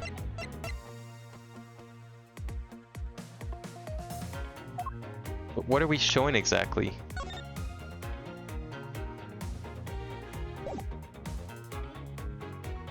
The bulge is unnatural.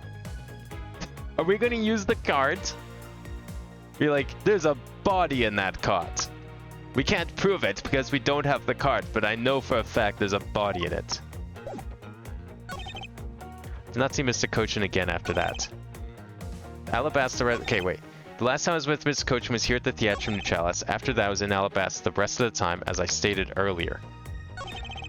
in case they don't see Mr. Cochin again after that.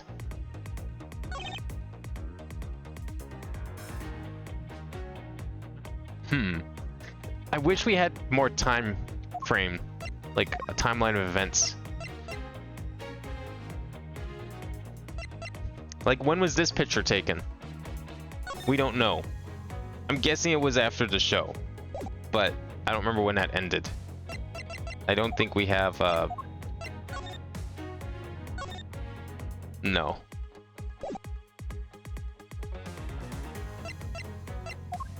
There's no like timeline of when this would have happened. The murder weapon can be seen in Mr. Alba's bouquet. That doesn't mean anything right now. It's an alabaster the rest of the time, as I stated earlier.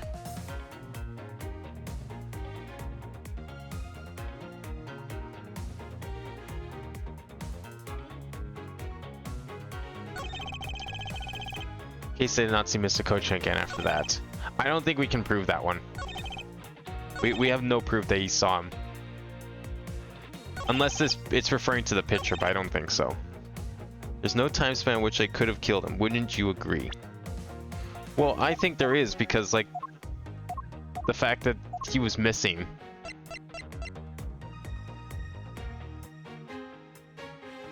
Is this maybe the picture?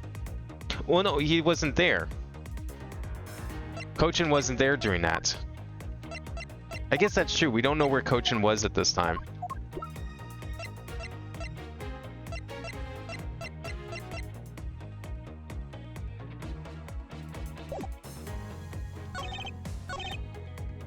As an alabaster the rest of the time, as I stated earlier.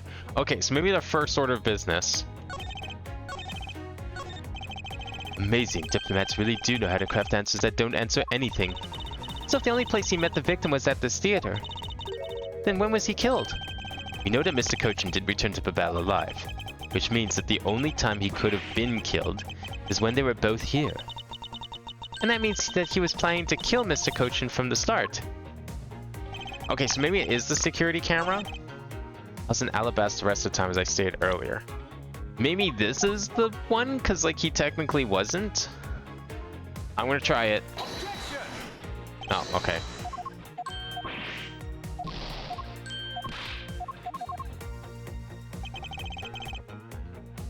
I was in alabaster the rest of the time, as I stated earlier. Last time I met Mr. Cochin was here at the theatrical house. So if he was in the theater until like what, 5:21 or whatever. So 5:20, everyone gets out. He's heading back to Alabast. So he goes through at 5:21 or 5:22, I mean. Mr. Cochin never returns by 5:25. We never see him after that.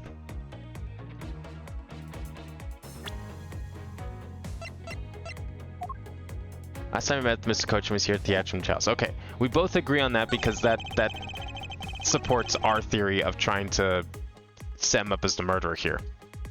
After that, I was in Alabast the rest of the time, as I stated earlier. Okay, we don't know when the rest of the time is exactly, so that doesn't really support it, help with anything. I did not see Mr. Cochin again after that.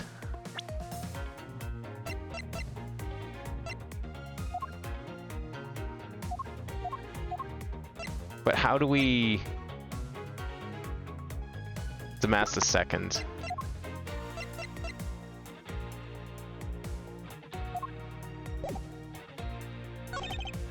There's no time span in which I could have killed him.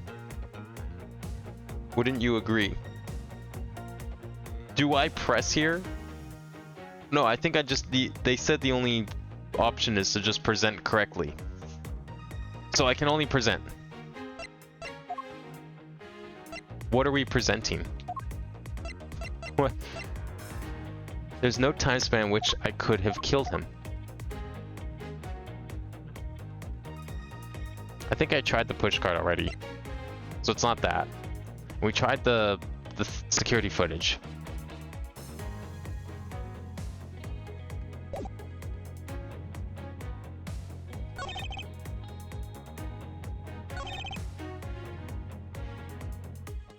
Okay, after that I was in Alabasta the rest of the time, as I stated earlier.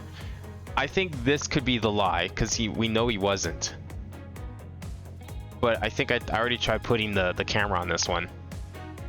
Didn't I? Let's see Mr. Cochin again after that. I'm pretty sure I tried putting the camera on this one. And now I can't remember if I did, and I don't want to do it again.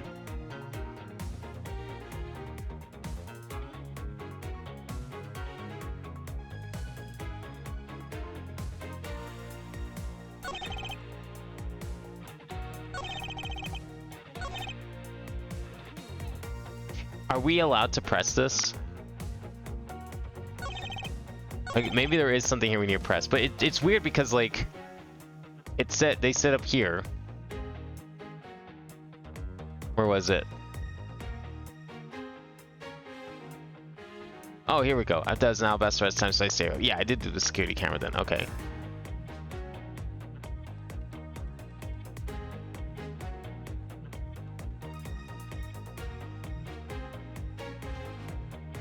You've reached the end of my patience, waste my time with any questions, be punished, so any needless pressing or presenting will hurt our case. The only thing you can do is to present the correct evidence. So presenting seems like it's a bad idea.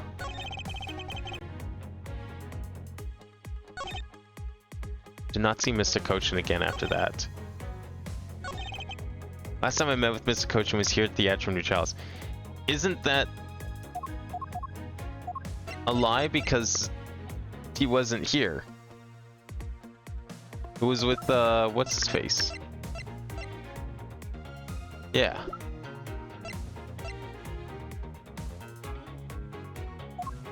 It's gotta be, where to just go? Painting. Or the photo, I mean. There we go. That was it. Because you didn't meet him there. As we can see in that picture, it wasn't Mr. Cochin in there.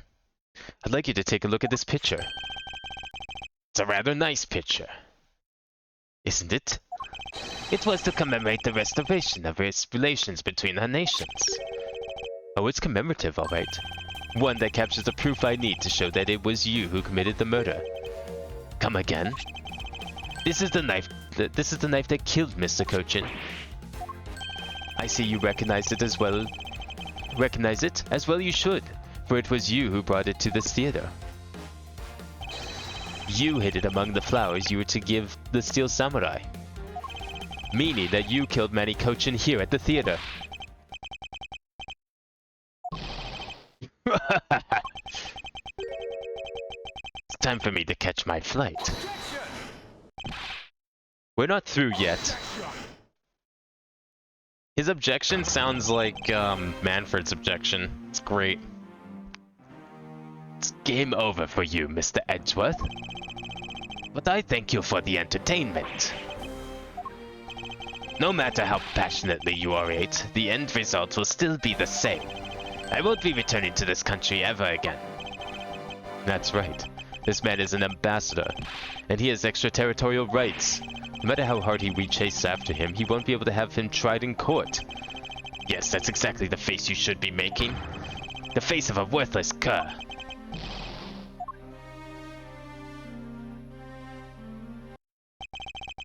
Now then, ladies and gentlemen, I must bid you farewell. The courts. Is there no one who can lay a finger on this man? Is this really the end? He's back! Agent Lang! Sorry to keep you waiting, Mr. Prosecutor. Get out of my way. My plane is scheduled to take off soon. Sorry, but you're not going anywhere, Mr. Alba. I'm through playing games with you people. You can't touch me. If you do, it would spark an international incident, Agent Lang. Sorry, but no, it wouldn't. What?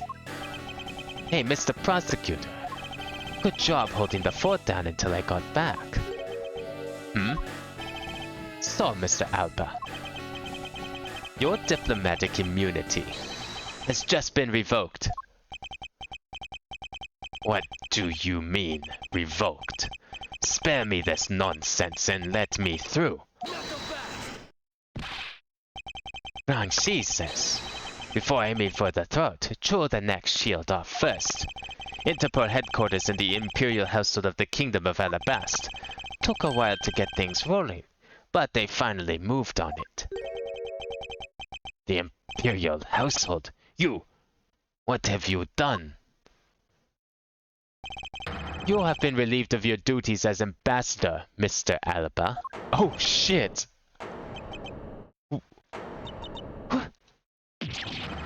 What?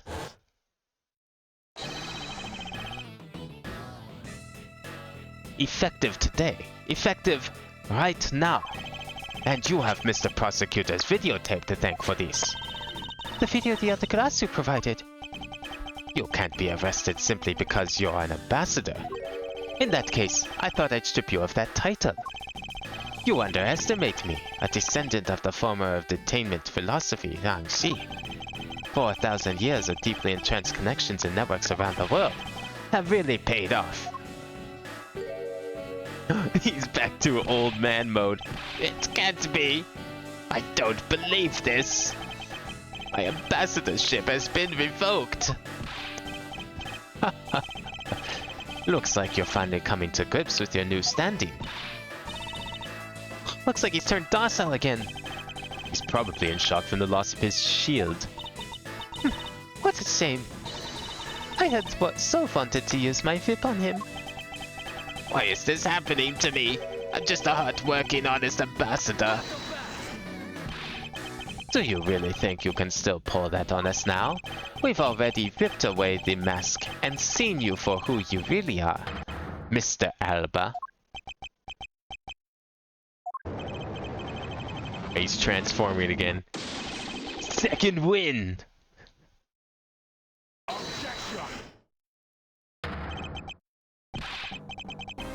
No!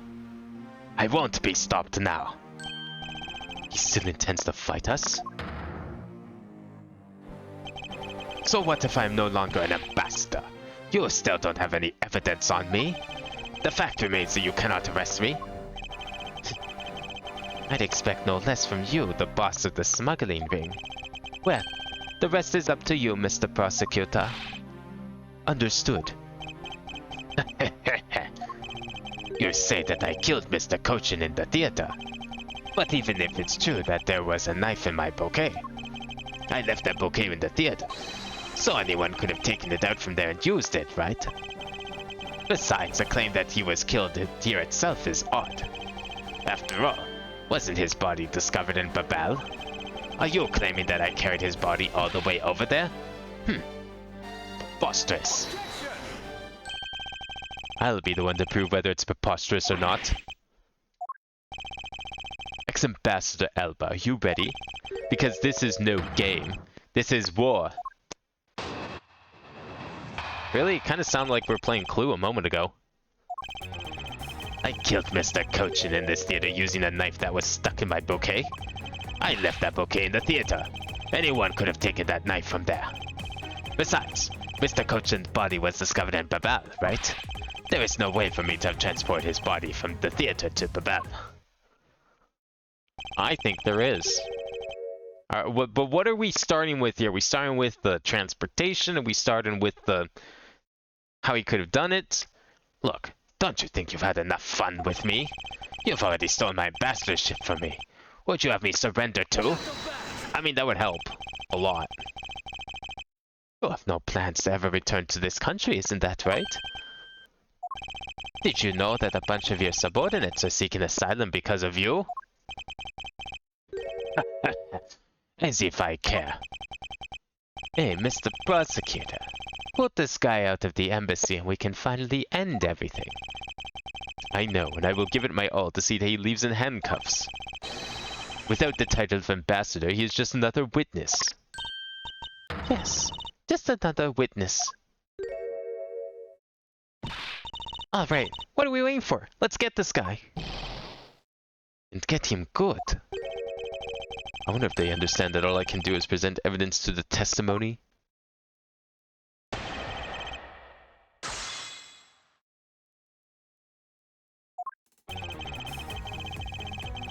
Okay, we're allowed to present here, right? Or press, I mean. Surely we're allowed to press. They didn't say we couldn't. I'm gonna go for it. That's right, as I explained earlier. The commemorative photo shows that you had the knife on your personage. You have no proof that the bouquet was prepared by me, isn't that right? Excuse me? The fact is that there was a knife in the bouquet was something I wasn't aware of. Oh, is that the story we're going with here? What a pathetic excuse. The weapon that was used is one of your national treasures. It isn't exactly something anyone other than you could have touched, let alone take. I allowed some of my trusted subordinates to handle it. It could have been my secretary. You're an even bigger slimeball than I thought. You would push the guilt of Mr. Cochin's murder onto one of your subordinates? In any case, the fact that the knife was in the bouquet means nothing.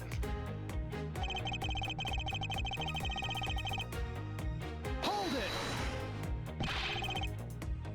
You still wish to deny your actions? And you still wish to deny reality and accuse me of murder? What? I am not in denial. Even though he's not an ambassador anymore, he's still got a real bad attitude. I believe it's because he's no longer an ambassador that he can let himself speak freely. Well, if he's not holding anything back, then neither should I. Wait, for the sake of the case, please refrain from what I think you're about to do. Ah, quite a pair of frightening women you are. But I digress. Yeah, let's save the violence for after he's in handcuffs. Then you can beat him if you want. Even if he was found in Babel, he was killed somewhere else. Stop bluffing, because you can't prove what you're claiming. If this were a court-martial in my country, you'd have already been removed from the room. You taunting us on purpose, because I'd be happy to show you my claws. Hold on, Agent Lang. Allow me to fight him in my way, with evidence.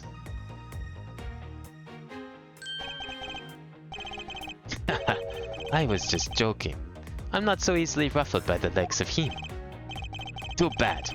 But I'm no longer an ambassador and still could have been an international incident. If you have the will to threaten us with that mouth of yours, then perhaps you can use it to return to the testimony. Very well. But to be fair, you should watch what you say as well. Hold it! Is that really so? You could have easily blackmailed your subordinates to be quiet and then move the body. That's quite an insult to me and my subordinates. I'm afraid we can't have that. It's very difficult to enter my embassy, as the guards always conduct a thorough check. If someone was so much as makes an unnatural movement, it would seem arouse their suspicions. Come to think of it, there wasn't anything unnatural about him in the footage. Yeah, but he's just probably covering it up. That doesn't prove shit. We already know this guy can transform. He was in his untransformed state. Wait, let me think about that for a second. Mr. Alba said that the guard would become suspicious if someone acted unnaturally. But then, by the same token, the guard would not become suspicious if someone were to act naturally. If we retrace Mr. Alba's movements, we should find some hint to solving this case. Well, right after the Steel Samurai stage show, he went back to Alabasta, right? From there, he started preparing for his speech in the Alabastian embassy. It does sound like it wasn't possible for him to have gone to the Babalese embassy.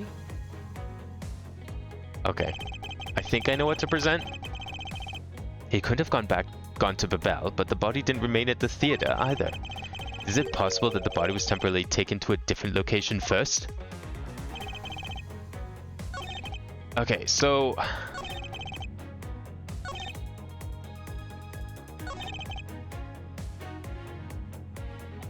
kill the Sakosha in theater using knife stuck in a bouquet. Left that bouquet in the theater. Anyone could have done it.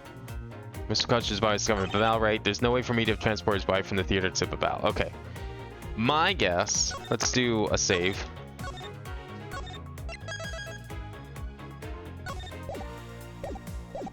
And let's do a present. And I'm gonna go for... Objection! Hell yeah. There's a couple of ways this can go. Maybe we'll cover all of them. Actually, I do believe there is a way to transport the body out of the theater. Perhaps you should give this a look. What is that supposed to be? It's footage from a security camera that captured the state of the immigration area. Should I congratulate you on getting your hands on it? Just letting you know that we're not the only ones watching your every movement. Thank you for the warning. If you could take a good look at this section here. This lump inside the pushcart. Do you know what's causing it? Should I? Because I don't. In that case, allow me to enlighten you. This is the cause of the unnatural lump under the cloth in the pushcart. Is it the body? What else could it be? Like, let's hear where the idea it's not it's something else. What else could it possibly be but a body? Can't present a profile, so it's gotta be this. What is the meaning of showing me that? It's to say the unnatural bulge in the pushcart is Mr. Kochin's body. You had the Steel Samurai wheel his body away from the real crime scene. What a guess. But I wonder if you have any evidence to support it. I admit that for now it is but a hypothesis, however. If you can't prove it, then I'm afraid I must be on my way. I don't have any more time to play with you people. Oh, he found the cart! So I took so long, Mr. Edgeworth, sir! Gummy? Detective Gumshoe, is that the Steel Samurai's pushcart? Yes, sir. I found it in the open-air stage area. So that's where you went. The detective spirit that Ops left me with. I thought I'd follow my gut and go with it, sir. So, Mr. Edgeworth, is this worth anything to the case? Yes, it just might play a major role in solving this case, detective. But something isn't right. Thought that the entire samurai family was in Alabast. Where exactly in the open-air stage did you find this pushcart? I found it just lying at the edge of the stage, sir. Oh, well, let's leave it for that for now and examine the inside, detective. Yes, sir.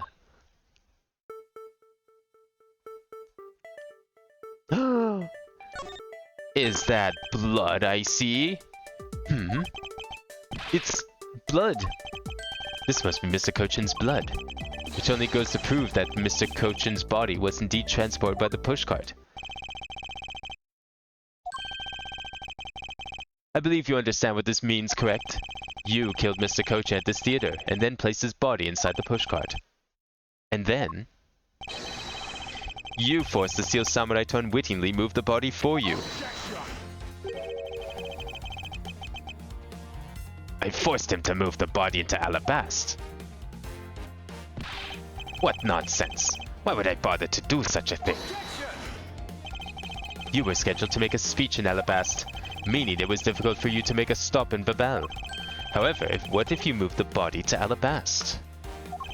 Because it was your embassy, you could keep an eye on it and tamper with the evidence. And then you smuggled it out of Alabast. If I can show you how you moved the body from Alabast to Babel, then I win.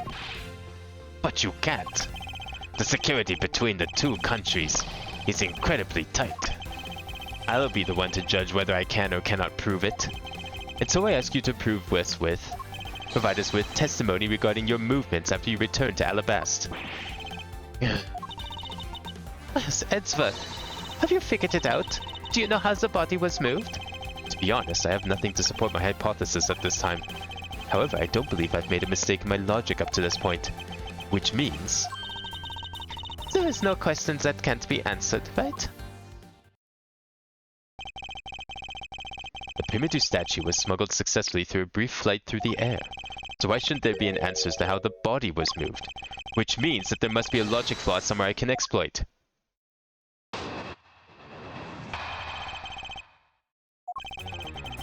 After I returned to Alabast, I had my picture taken with the Steel Samurai, shaking hands.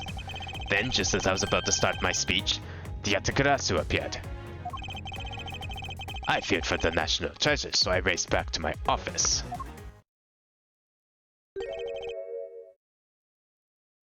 Is that all? Yes, that's all. Objection!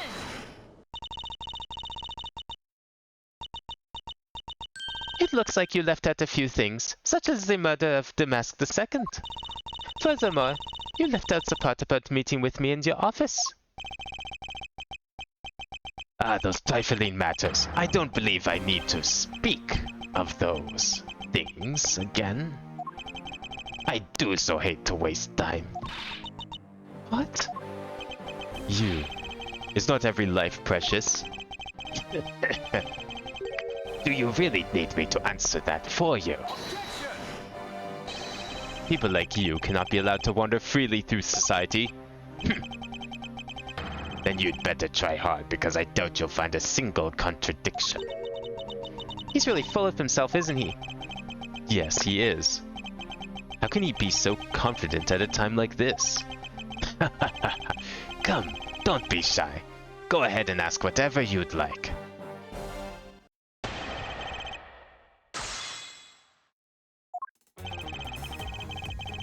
Is this the last one? How many more can there be? He's only got 3 statements. This can't... I don't know, there has to be more to this. Hold it! So why was it only with the Steel Samurai? I thought the Pink Princess was also around. The Pink Princess was suffering from a bad hip at the time, and the doctors recommended that she rest. Wow, so you do have a soft side after all. The pain of a bad hip. I suppose none of you can really understand how it feels. Oh, so you tend to strain your back as well, huh? But isn't that just because you normally all hunched over?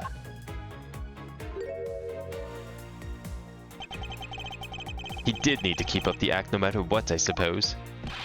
The point of this is not to discuss my back problems.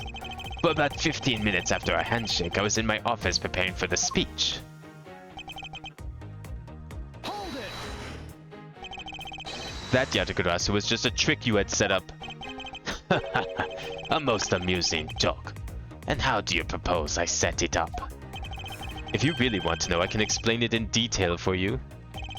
You arranged the spotlights in the Rose Garden so that when you were to take the stage, the audience would see the Yatagarasu's shadow. Oh, that is an interesting tale.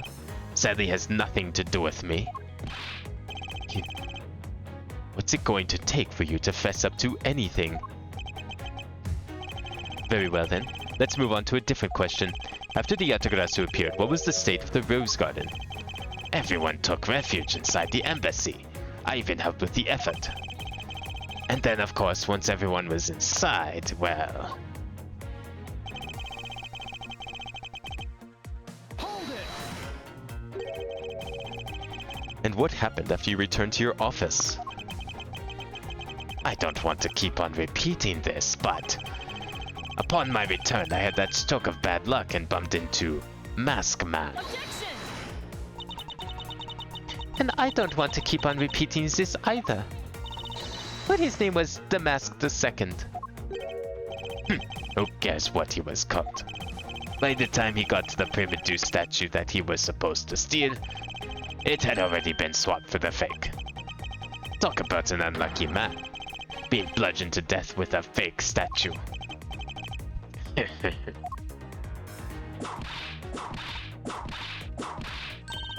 This one Karma's really letting her whip fly now. I think the scary part is just silence while she's doing it. She must be at the limit of her patience as well. But physical attacks are meaningless here. Only evidence will suffice. I can't find a single flaw in his argument. At this rate, I won't be able to prove that he is actually guilty of anything. Are we finished here? Sir Edgeworth, can you not come up with how the body was moved up a bed? Sir, Mr. Edgeworth, Even after proving so much, is he going to get away with it? oh no. This might be it for him. Is this the end? No way, this isn't the end, is it?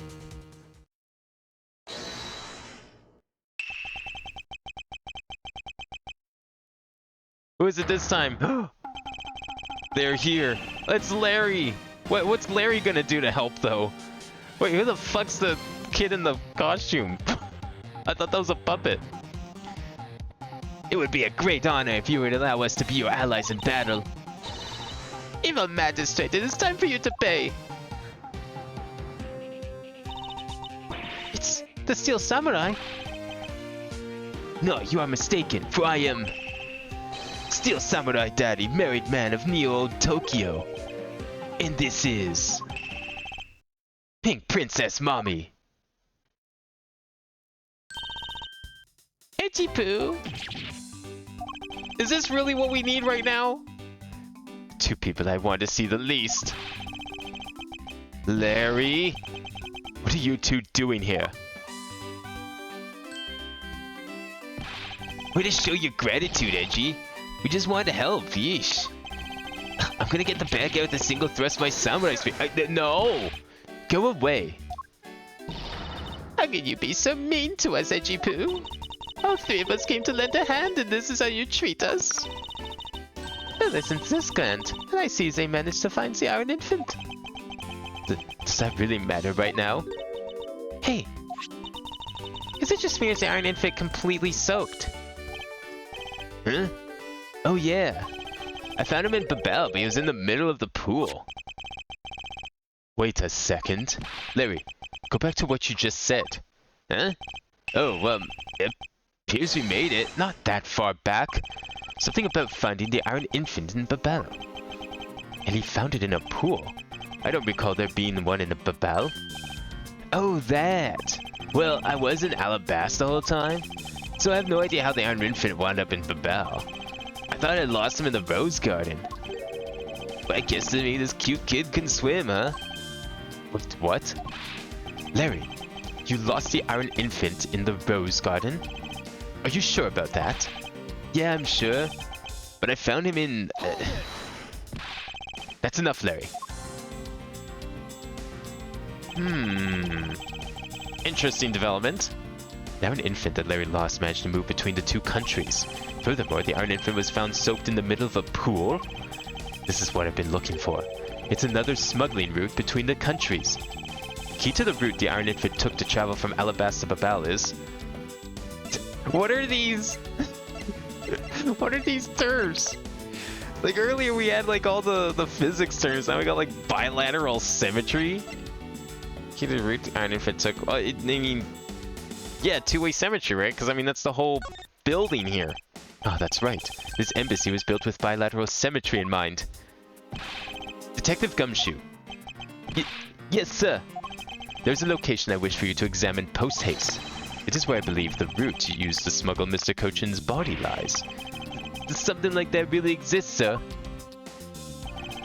An embassy built on bilateral symmetry, meaning that this is where we need to examine. Take that! Yes, sir. I'll be back before you know it. Alright, you better find something. It's too late. It doesn't matter now what you do. It's all a waste of time.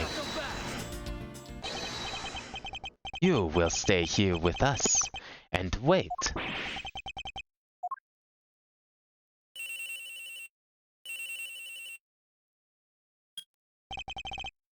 This is Edgeworth. Mr. Edgeworth, it's here, sir.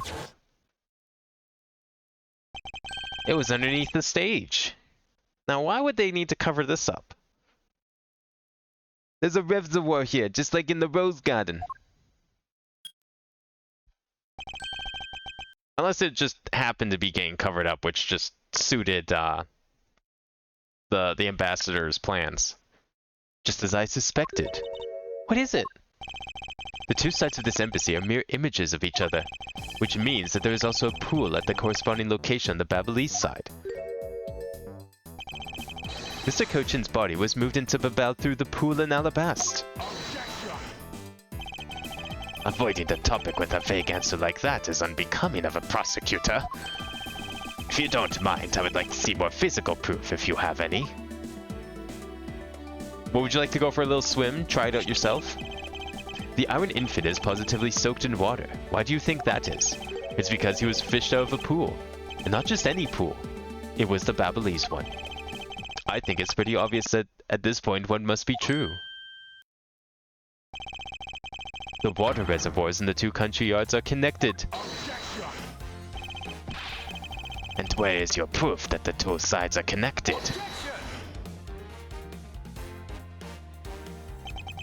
The proof is right there before your eyes. The half-drowned Iron Infant. This blasted door! Mr. Edgeworth, I'm back! Hey! Don't tell me, you guys figured everything out without me. We did, thanks to the hero of Justice's son. Even if he is just a doll, he managed to help foil the villain. Hey, Mr. Prosecutor, look. I don't want to say this, but it's kinda unlikely the body just happened to have passed through. Or to P.O.S.S.U.M. This guy's a doll, and he's small, so I can believe it made it, but he has a point. Yes, that's right. I'm glad someone here understands. Mr. Edgeworth, are you going to next propose that a dead body can swim through a pipe? You see, Mr. Prosecutor, our chase after this man is far from over. Agent Lang. I see helping Mr. Alba right out now. He's not. He realized the flaw in my argument and is helping to move the logic along. In which case, I should return the favor and find an answer. And another thing, Mr. Cochin's body was found in his office in P.O.S.S.U.M. So what happened to his body after it was transported to the open air stage? Mr. Alba had an accomplice in P.O.S.S.U.M, remember? You mean Sheena, right? With her there, you can see how it was possible to move the body up to the office.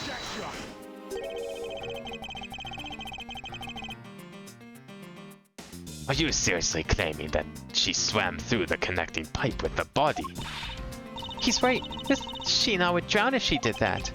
It's hard to imagine that she swam through the connecting pipe. It looks like your hypothesis about how the body was moved is still only half-baked. In the end, it's all just befuddled musings of an accusatory man. Now then, I believe you should give up and allow me passage. Because from the start, there was no feasible method of transporting the body. What? Mr. Prosecutor, recall Sheena's movements. What was happening in the embassy around the time Miss Sheena was in P.O.S.S.U.M? Oh, if only there was a way to get rid of the water in the pool. Get rid of the water? Aha! That's it!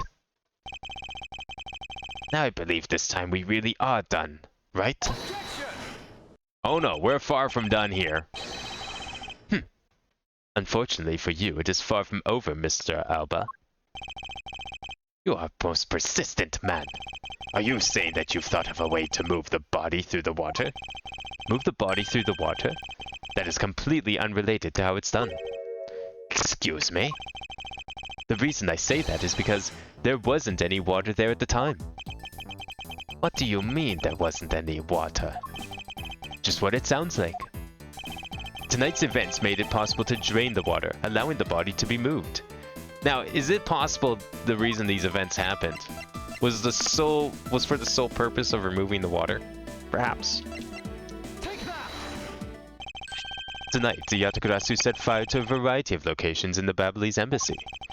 In order to put the fires out, much of the reservoir's water was used. Of course, when the water was used, the reservoir's water level went down. If enough water was drained, the connecting pipe could be used to traverse the border. So what? The water level went down? The reservoirs were connected? Does any of this matter? You can't prove any of this. Pretending to be ignorant won't won't work with me. We both know what kind of situation we're in right now. Even in a game, there comes a critical game-changing moment. A moment in which you hit a wall that you must overcome in order to beat the game. I haven't lost yet. I've found the route you use to smuggle the body, and that route will lead you to defeat. Even if all the water was used by the firefighting effort, you still can't really call that smuggling route. I know that. I should have figured that you would notice. Hey, Mr. Alba, how deep are those pools anyway? I'll have you know those pools are extremely deep, and there are no ladders or footholds along the wall either. It would be difficult for Sheena to hold the body and climb out of the pool. Ladders or footholds along the walls? There was no need for such things. What do you mean? If one were to use a certain something, they could go up or down the pool at will. Oh, looks like you've got an answer already. Well, what are you waiting for, Mr. Prosecutor? Enlighten us already. What could you use to go up and down in the pool? Well, there's the wire. I guess if they had that on that side, that's not impossible. The way in which Miss Sheena and the body were able to rise up to ground level. If there's a way to control the water level, that could be the way the body was moved. This was used so that the body and Miss Sheena could move up and down in the pool. Is it... auto refills the water when the water level is too low? Did they just, like, move the body with the pool drained and then waited for the water to kind of, like, rise up? Because the body might float, maybe. And if it floats, then you can just kind of, like, tread water as it goes up and then climb out of the pool, right?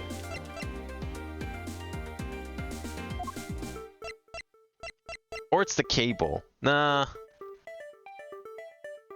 I feel like this is more likely. Especially since I don't think we've used this feature as evidence yet.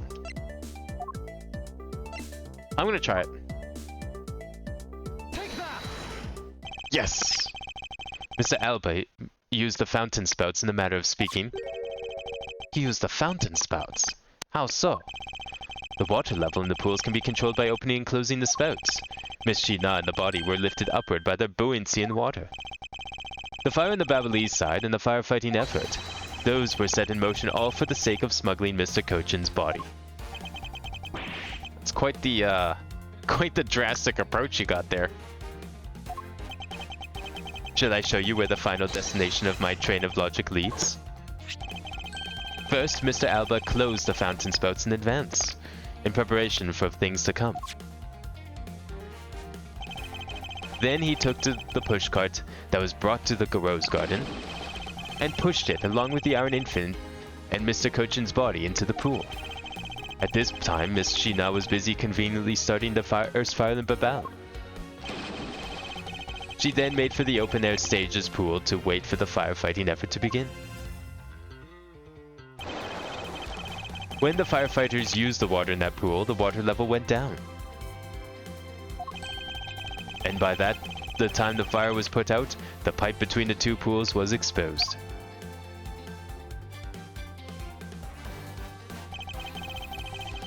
This is when she pushed the pushcart from Alabaston to Babel.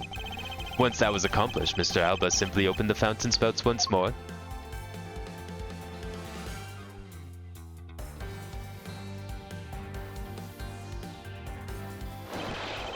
And the water level rose up to its original level, along with Miss Sheena and the body.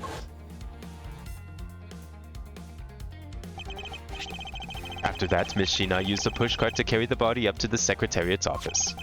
There was an elevator in the embassy after all, so you see, even with her small frame, she could have easily transported Mr. Cochin's body. And that wraps up my thorough explanation as to how the body was moved. No! Well, ex-Ambassador Alba, what do you think? Not so untouchable with your precious extraterritorial rights to protect you, are you? I knew you could do it, Mr. Edgeworth. Way to fight back. You accuse me of moving the body across country lines. But when you get down to the nitty-gritty, you don't have what it takes to indict me. The nitty-gritty? What's it all man want now?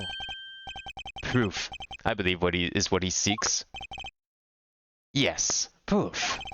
Without any, who is to say whether or not any of what you say really happened? He wants proof? What are we gonna do, Mr. Edgeworth? There's no need to worry. I've had all the proof we need all along. The body wasn't the only thing to go through the pool's connecting pipe tonight. Just as Detective Gumshoe found the push card in the open-air stage. So too did I find one other item there. And that piece of evidence is what will prove that the pools were the smuggling route. This was another thing that was smuggled over to Babal's open-air stage area. Oh, not that. Oh, shit. Is it finally time for the pick? It is! That was like one of the earliest pieces of evidence we got. It seems so innocuous. And what exactly is this? You have no idea, do you? This little piece I found on the Babalese side will be your undoing. A guitar pick. Would you care to explain how that's going to do me in, as it were? Much to your chagrin, perhaps, but this is not a guitar pick. What? This is something I found at the open-air stage which was transported with the body. I naturally assumed that you would recognize it, since you took a photo with it after all. But since you don't, allow me to show you what this fragment from the stage area belongs to.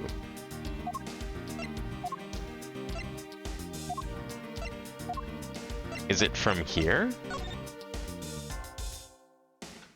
Oh, I thought it was like from the Jammin' Ninja, and I'm like, okay, sure, why not? I mean, he did play there. Could be one of his guitar picks, but no, it's not.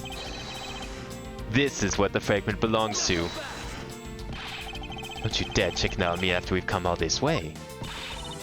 Master Edgeworth, I demand that you show us the correct piece of evidence. Oh, I'm supposed to pick the knife. Okay, well, it's the same thing. Come on. Again, situation. I should be able to pick the picture. It has a knife in it. Same train of thought, same destination, different route. Come on now. No, fuck you. That's stupid. I can't believe I died there because of that. That should have counted. I refuse. I don't count that. I refuse. That's some bullshit. We just used the picture earlier to talk about the knife and how it was in the bouquet. I thought we were just wrapping it up, bringing it all back. But no, you want the actual knife? Okay, fine. I'll give you the actual knife. Whatever. It's fine. Let me get through this so I can give the actual knife.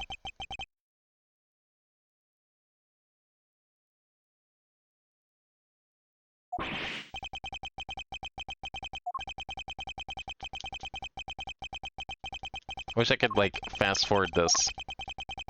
But I can't. Slowest text in the world. For game over. It is game over. But it's okay. It's a dumb game over. But it's fine. If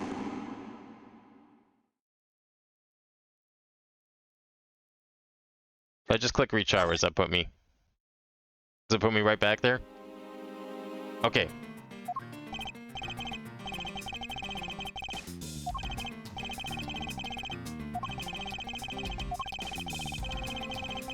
I need mods in chat. Well, there's not enough, like, activity to have mods in chat. Who would even mod? No one's here, like, 24/7 for streams to moderate. So unless you have someone in mind, unless you're volunteering yourself to be here for every single stream to moderate crafters, that's why I haven't bothered with mods in chat. Yeah, we want to present the knife. There we go. Let us take a good look at the murder weapon that was used to kill Matty Cochin.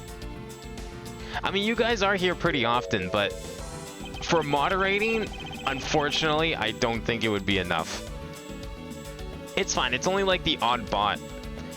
Clicking on bots is fine. It's just a thing. I don't really want to give anyone mod powers unless I know them personally. That would be the only people I would probably moderate.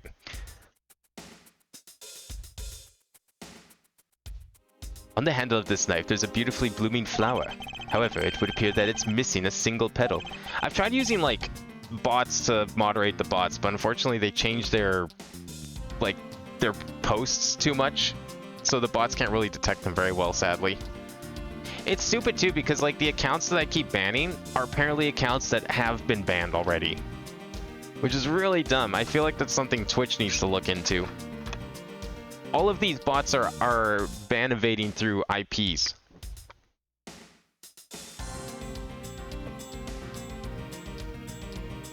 Which really shouldn't be possible. I don't know how that's possible on Twitch. But like when I click on the name, it pulls up a window and says likely a ban evader. It's like, okay, well if you know they're ban evading, fucking ban them permanently. Don't make me do it. Now, let's see what happens when we try to fit this pick into that open slot. Wow, look at that. It fits perfectly. Who would have guessed? It's a perfect fit. I assume that the petal must have fallen off in the flower during Mr. Cochin's murder. And then it was accidentally placed into the pushcart along with Mr. Cochin's body. That's an interesting story, nothing more. Oh, I assure you it's more than just a story. Because for some odd reason, this flower petal was wet when I found it. It was wet, you say? Yes, and the only place it could have gotten wet from is the open-air stage's pool. Now I ask you, how did a part of the weapon, which was smuggled into the theater, wind up in the open-air stage area on the Babylese side of the embassy? I don't think I need to waste any words explaining this, as the petal explains it all for me. It proves that someone went from the Rose Gardens pool on through into Babel. Impossible! The people of Shangfa have been waiting to see you face to face, Mr. Alba. I'll tell everyone back home we'll be there soon. You should be happy. Why? Why? It's a little late to be asking that question. You should have known from the very beginning, when you took your first life. No matter how you may plot or how you may try to cover it all up, you can never hide from your crime and what you've done. Because we're here to see it that justice is served to people like you. You can't call what you've given a perfect argument. You know, I don't think this guy is going to ever admit his wrongdoings, Mr. Edgeworth, because he values himself above all else. People can't be negotiated with are people who refuse to admit when they've lost. I don't believe these kinds of people really exist because everyone breaks eventually. You're right. In that case, I have no choice but to use all of the evidence I have. I'll use it all until he breaks under the weight of his crimes. Alright, time to use a super. Mr. Alba, I request you testify once more. Oh wait, this is the final testimony. It has to be. We've built up to this. This really will be the end of the line. This has to be it. One last testimony. It's even made me to save. The final testimony. It says right there in the save. Surely the save doesn't lie. It's 3:33 in the morning? Holy shit. How long have they been out here? Mr. Alba, I request you testify once more. As if there is anything else for me to testify about. Still have yet to fully prove that it was Mr. Alba who murdered Mr. Cochin. Well, I would like to hear about your movements before the murder occurred. I wonder if you could tell us about what you did here at the Atrium Neutralis. Very well. I suppose I could tell you about that. Because about all I did was watch the Steel Samurai stage show. Elaborating on even that alone is good enough for me. He just wants an excuse to nerd out, let's be real. The only way for me to place this man under arrest is to pinpoint the exact location of where the murder took place. But that is the key to this investigation. Yeah, if we can get him to admitting to killing the guy in the theater, then we have full right to arrest him here on the spot, on American soil. I watched from the last row. The stage was well lit, but it was darkened out in the audience. I swear I was there in the audience, but it's hard to prove that, I suppose. I do remember the contents of the show very well, though. Is that proof enough for you? Those moving scenes were seared into this old man's heart. I'll never forget them. Well, please elaborate on those moving scenes then. So you were in the theater proper watching the Steel Samurai stage show, were you? Of course I was. I have great fondness for the Steel Samurai. Yeah, it was pretty cool up there, wasn't I? You're not the one who is cool. It's the Steel Samurai who is cool. Yeah, and the Steel Samurai's special finishing move today was really something, huh? Hmm? Hey, Edgy! Who is she? Who's this super cute girl? She's been standing here this whole time and only now he notices her. Her name is Kay Faraday, and she's helping me in my investigation. So I didn't get to introduce myself earlier, but better late than never. Yeah, so, Kay, I'm Larry Butts. Silence in the peanut gallery. There's no time for such trivialities at a time like this. Mr. Prosecutor, this is the final battle. You've got that? I know. This is the end. For that man there. Now that is the kind of thing I like to hear. I think I'll give trusting you a try, Mr. Prosecutor. Or rather, Mr. Edgeworth. I leave this critical battle up to you, Mr. Edgeworth. Have no fear, I will finish the job. This really is the endgame. The time has come to expose every last one of Mr. Alba's lies.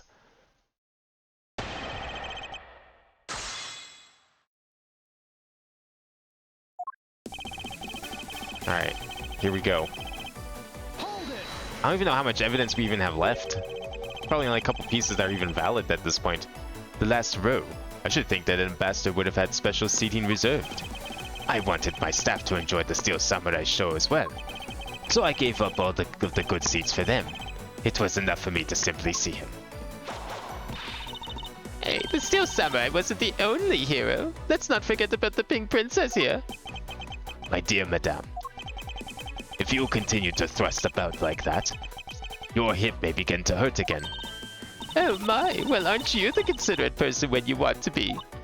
But this young butterfly is on the east side of Enchipu. So you can spare me the flirtatious come-ons. Wow, he's completely frozen.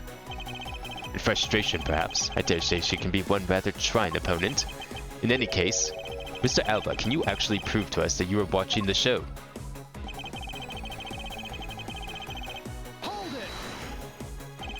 Are you admitting then that you have no way of proving to us that you were watching? I feel like that would benefit him more than us, really, because it doesn't prove that he was in the theater, really. Quiet! You buzz in my ear like a pesky little fly. If you don't wish to listen quietly until the end of what I have to say, then perhaps you should pack up and get out of my way. I see that you're willing to be a bit more receptive now. Well, it's true that it may be difficult to prove that I was out in the audience.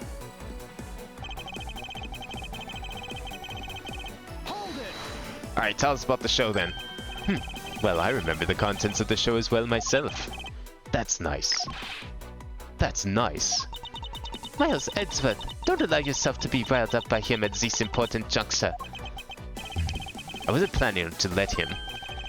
Well, if you ask me, I think I'm the biggest Steel Samurai expert around here. And did you think the climactic scene of today's show was just totally awesome? Yes, I remember that well, and the spectacular special move. The way you delivered the final blow against the evil magistrate. Early summer rain jab. That scene will live on forever in my heart forever. Is that how it went? Totally forgot about that. How can you forget your own special moves? It's the special attack that the Steel Samurai uses when he's using the Samurai Spear. Yes, and today was the first time they showed it off, was it not? If I hadn't watched the show, then how could I answer you with the name of the move? I suppose you are correct, but if you could, please elaborate on this point for me.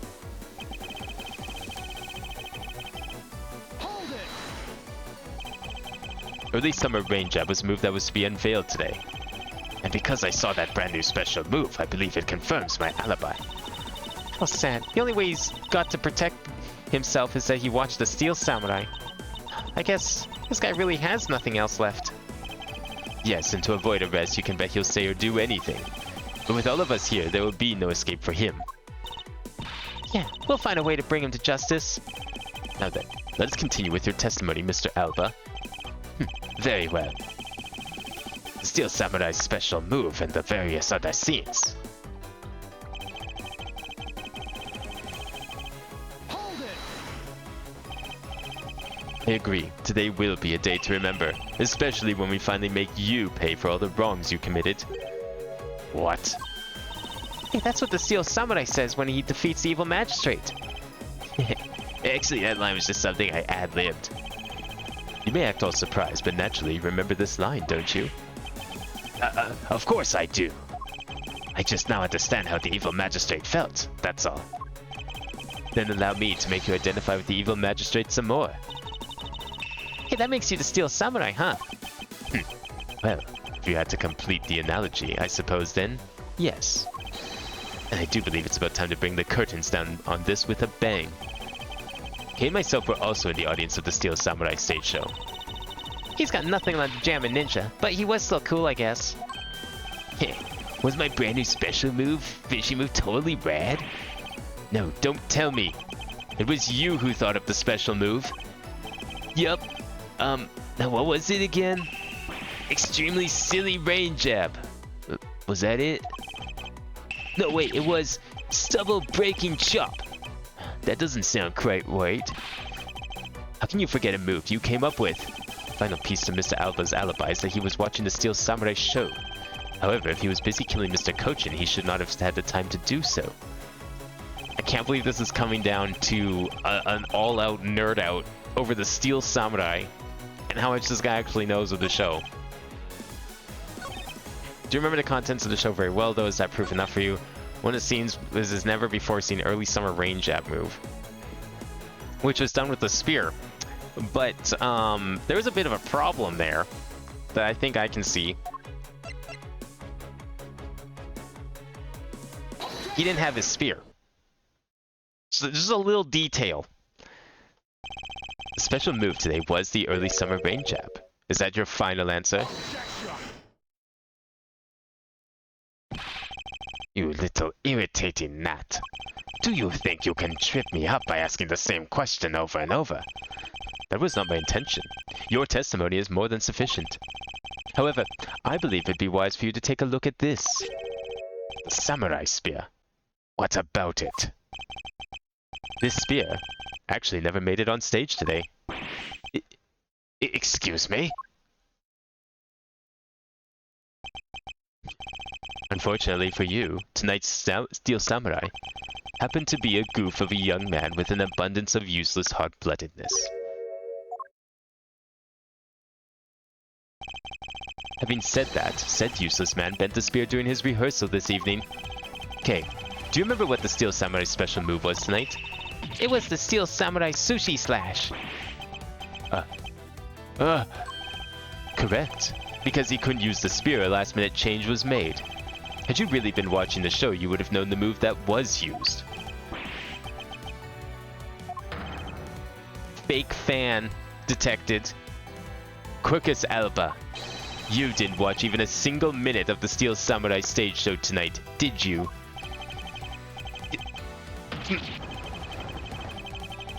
Yeah, he's done. Man's done.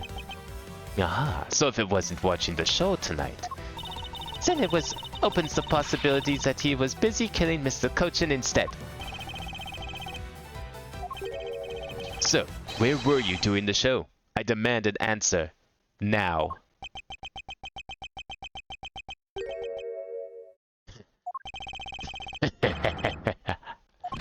Just what is so funny?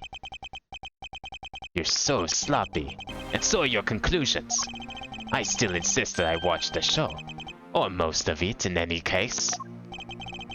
What do you mean by most of it? So you see, during the show I left my seat for a spell to visit the bathroom. I assumed that was when that dramatic scene was played out on stage. What an excuse, using the bathroom instead of killing someone. That is the lousiest, lamest excuse ever in my life, pal. Just because he got the name of the move wrong. We can't really use that as proof he didn't watch the show at all. As a fan of the Steel Samurai, I had wanted to watch the entire show. Honest.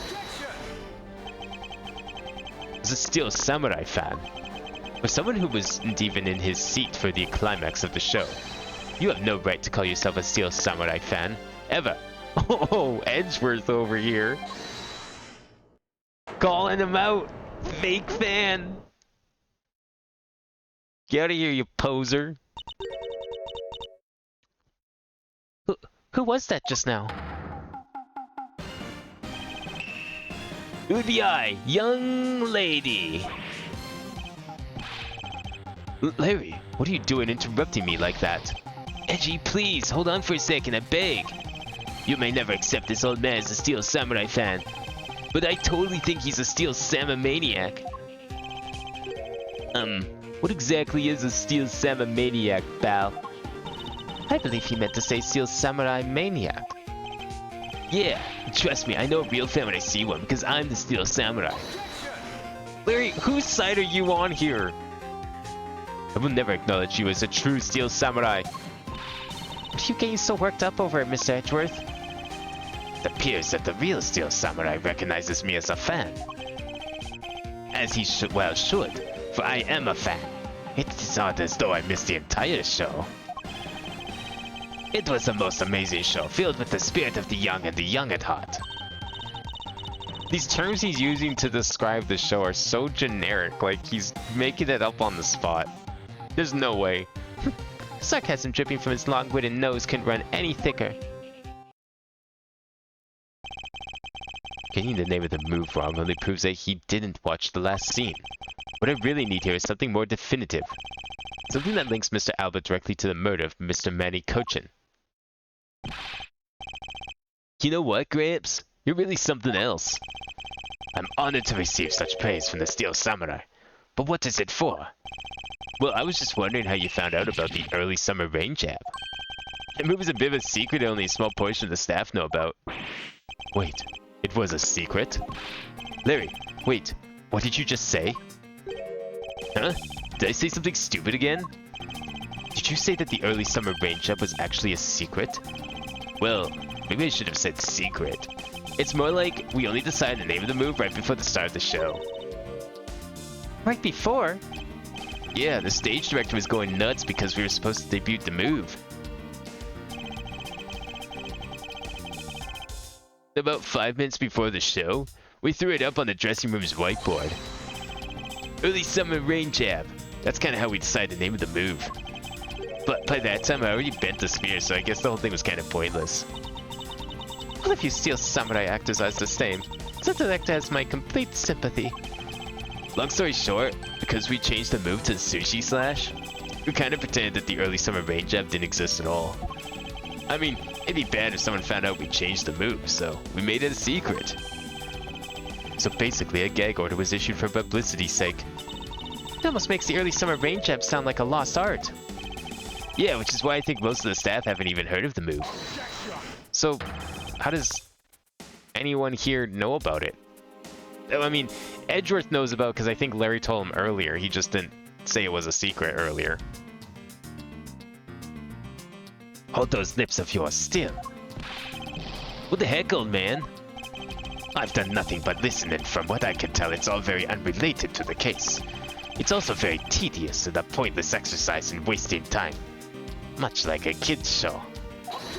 Wait, but I thought you liked the Steel Samurai. Mr. Alba, I believe the one who should be quiet now is you. How dare you? I suspect that you've already noticed. Exactly what the very severe implications are in this man's testimony. Ah, so now you're trying to bully me, huh? There are no implications to be read into a behind-the-scenes story of a kid's show. Don't even think about trying to slither your way out of this, Quercus Alba.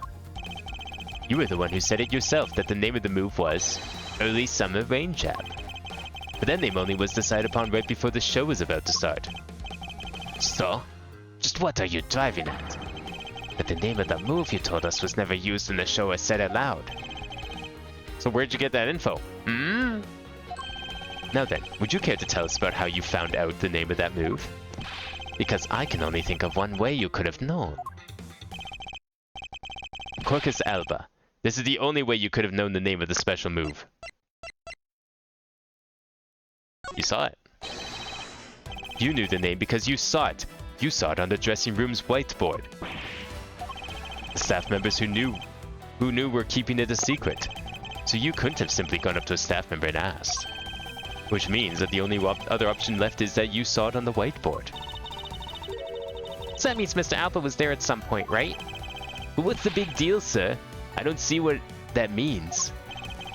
There's another piece of evidence that has a great deal to do with the dressing room, so we can't afford to let this slide. This is related to both the dressing room and to Mr. Cochin's murder. Wait, what would that be?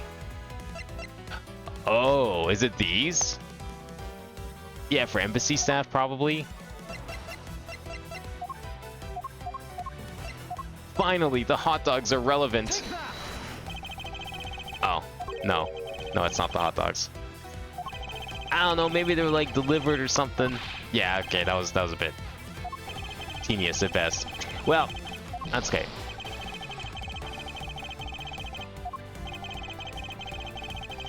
The real piece that'll prove my point. Okay. The dressing room and the murder. Well, it's not the spear. I don't see what that would have to do with anything.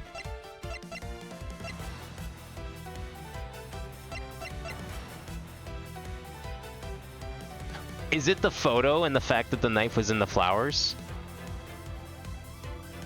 Wait, but was this taken before? Oh, I guess this would have been taken before the murder. No, okay.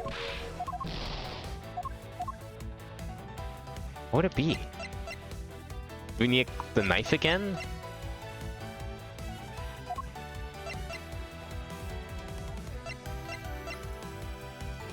I don't think it's that. Related to both the dressing room and Mr. Cochin's murder. Okay, let's read these over. Fake statue. No. This happened in his office, so that can't be it. We just tried that. That's different.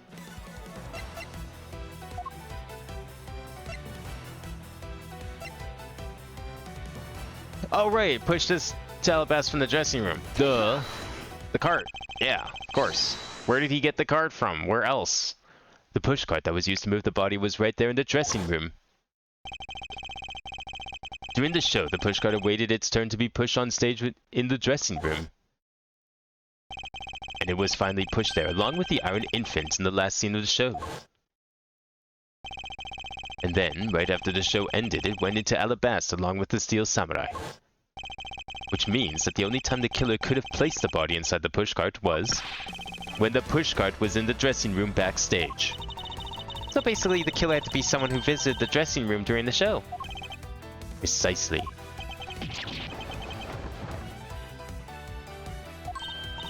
Oh, but wait, what if, and this is just a what if the murder took place right in the dressing room? What do you mean, gay? I have to admit, she brings up a valid possibility. During the show, the dressing room was supposed to be devoid of people. Slipping undetected into a private dressing room then would be as simple as pie. So the killer must have come up with the idea to move the body with the pushcart then too. Correct. Thus making the theater's dressing room the ideal location for the murder of Manny Cochin. Quercus Alba, during the show you went down to the dressing room, and I want to know why. Yes. Yes, I was there. I went into the dressing room. I knew it. I'm placing you under arrest right now, pal. You got that? Arrest. I don't think we're quite there yet, Gumshoe. Hold your horses. Not so fast. What is it now? Don't I deserve a chance to explain myself? Explain? What is there to explain? I believe I told you earlier that I went to the bathroom. Well, I got lost when I did. I wanted to ask for directions, but when I opened the dressing room door, no one was inside. Oh my god. Is this guy's whole alibi just based around the idea that he had to go use the washroom? That's what this is. This fucking Steel Samurai nerd, opposing nerd, mind you, was like, oh, I didn't kill this guy. I just had to go use the washroom. That's why I missed the show. Never seen someone come up with such a terrible excuse. How's it going, Acoustic? And that's when I saw the name of the move on the whiteboard. You still trying to get out of this? Do you really think you can get away at this point? Mr. Edgeworth, is there anything you can do to stop him? I don't have enough evidence on hand to do anything. I don't have the airtight evidence I need to put this man away for good. If that's what I need, then perhaps... Agent Lang, I believe an investigation of the dressing room in question is in order. It's possible that we may find new evidence there. Yeah, if Mr. Edgeworth pokes around in there, I'm sure he'll find some new facts, pal. Oh, and if we use Little Thief, maybe we may even learn something from a recreation. We don't need to do any of that. What? Wolfie, how could you? I'm not saying this to be mean. It's just that we've already searched there. My men really are something else. Has they found nothing? There's only one thing I can say to you, sis, and it's that they found nothing. That's it. I guess you're right. If they had found something, they would have reported it to us. They couldn't find anything because there was nothing there to find. If there's no info to feed into Little Thief, then I can't do much to help either. Is this the end? The murder took place in this theater, which is not protected under extraterritorial rights. And the fact that it was Mr. Alba himself who committed the murder. If I can't prove both statements to be true, Mr. Alba walks away a free man. Is there no other course of action left to us? It would appear that your hand of cards has turned to a bust. Now, if you will excuse me, because of you people I missed my flight. Now I must make haste to arrange for a new one.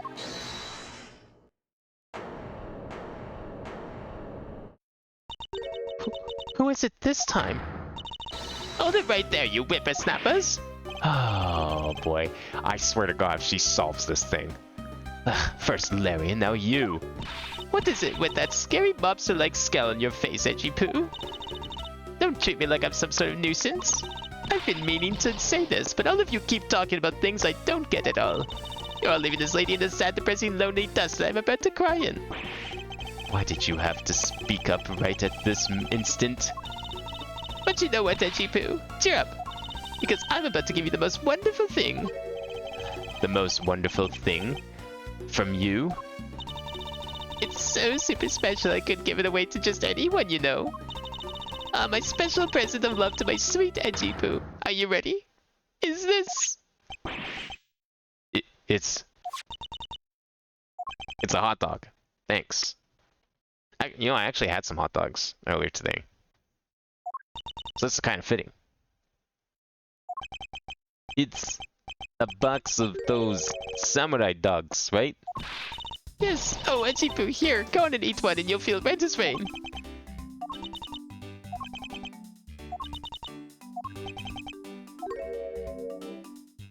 Oh, you want a hot dog now? Are we through here? Why did everyone get so quiet all of a sudden? Edgy Poo, tell me you understand the depths of this lady's love for you. I'm not the only one to hand out snacks willy-nilly, you know. The thought occurred to me that maybe it would be good if I fed you, and then if you're nice and full, one day it's my dream to serve you some of my own homemade food. I mean, it isn't the dearest of every woman to make sure that their beloved never goes hungry. That's why I want to experience one thing, though. Long ago, they used to honor me. Oh, Mr. Edgeworth, can you do anything about her? There is no power on earth that can force that woman into silence. But I'm sick and tired of it all. All you people do is look down on me. Even this box of samurai dogs played me for a fool. It had a special design on its fan, like the Japanese flag. So I thought it was special. But when I ate one, it just tasted like all the rest. Oh, it made me so mad. Wait, a special box with a Hinomaru-like fan on it. I've never heard of such a piece of merchandise existing before. What a, like, strangely specific term to just throw in here, game. The fuck did that come from?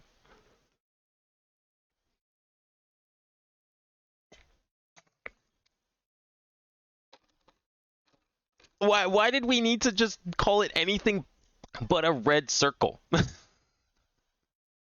Like, really? I've never heard that term in my life. How specific. That's like when you have one of those fan translations that just refuses to translate words and then just translates them anyways in like a comment or a footnote or something. However, there it is. The red sun on this fan is filled in. Is it possible? Could it be? To the show, the samurai dogs were piled up on the dressing room floor. However, there is no such thing as a Hinomaru dog. We're getting logic now? Is this our final logic? This contradiction of facts between something that should not exist and yet does. The rays from this red sun may be just what we needed to point us in the right direction. A peasant? Studio bigwigs basically told us to play delivery boys. We were supposed to hand the dogs off to the embassy people and tell them hi. I had to pile them all into the pushcart just to move them. I believe you understand what this means, correct? You killed Mr. Kochin at this theater and then placed his body inside the pushcart. Okay, I think I see where this might be going. He killed him, needed a place to hide the body, saw the pushcart, didn't realize it was full of hot dogs, so he, like, with the body in hand, hastily tossed out the hot dogs, shoved in the body, and then a certain red substance painted one of the boxes while he was doing that. And then, you forced the Seal Samurai to unwittingly move the body for you. It's time to piece the final piece of this logic puzzle together. No matter how fragile or small the connections may be, once we've found them all, the way to the truth will be revealed.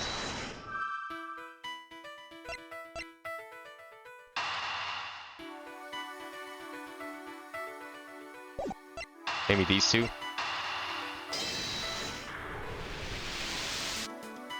Perfect. The killer used the pushcart to transport the body, which means that they had to remove the samurai dogs from within first. Therefore, the samurai dogs that were piled up on the dressing room floor were more likely taken out of the pushcart by the killer.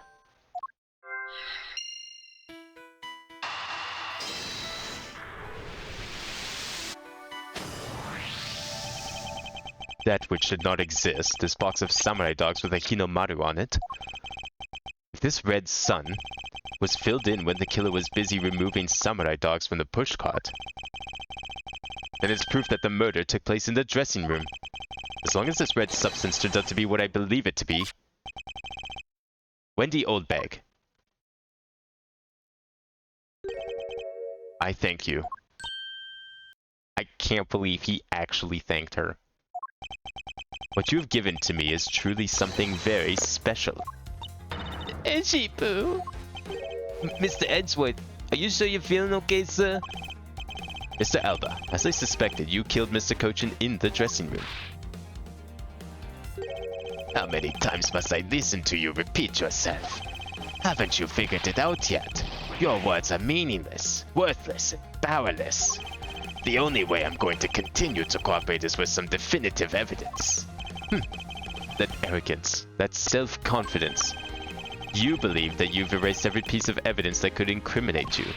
However, there remains one piece here, and it is what will put you away for good. Ha! You're bluffing. Oh, hey, Mr. Prosecutor, sounds like you finally found them. You finally found the fangs we need to go after this guy's jugular. So tell us, what about that box of samurai dogs is going to put the old man away? The trace evidence that will bring him down? Why, it's here, of course.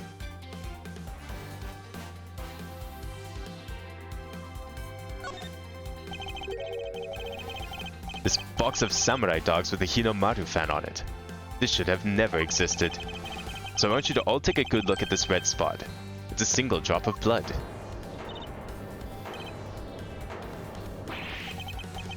Blood, you say? Agent Lang, I'd like this blood analyzed post-haste. I've got to admit, I'm a bit surprised. I can't believe we found blood in a place like this. Hey, you! Get this down to the lab, pronto. Why was there blood on that box to begin with? If we think about the flow of the crime, I think the reason will become obvious. Larry, you said that you transport the samurai dogs with the pushcart, correct? Oh, yeah. You have a great memory, Edry. That pushcart is a bit too big for my son, you know what I mean? So to make sure everyone can see him, I had to pile some stuff in. I figured the samurai dogs were there, so I used them to fill the cart. If what Larry says is true, then what were the boxes doing on the floor? Ah, I see. The killer took them out in order to place the body in the pushcart. Exactly, and that is when I believe the victim's blood found its way onto the box. But when my men investigated that room, not a single box of samurai dogs was there, because embassy staff members had already confiscated them. Yes, no doubt to hide the evidence of the murder. It's a good thing Miss Oldbag managed to steal that one box before they got to them, huh? Looks like Miss Oldbag also managed to put this great thief to shame. What a scandalous way of putting that. I didn't steal. I received it from myself. What do you mean you received it from yourself? Quick as Elba. I'd say this was one very fatal oversight on your part. Sorry to rain on your little love fest, however. How can you be so self-confident in a no-win situation for him like this? Even if that blood turns out to be belong to Mr. Cochin, then what? So, Miss Edgeworth, sounds like he's not ready to call it quits yet, huh? The sole piece of evidence that was left at the scene of the crime. That alone has shed light on a new fact. At the very least, we now have proof that the murder occurred in the dressing room. And? You say that like it means something.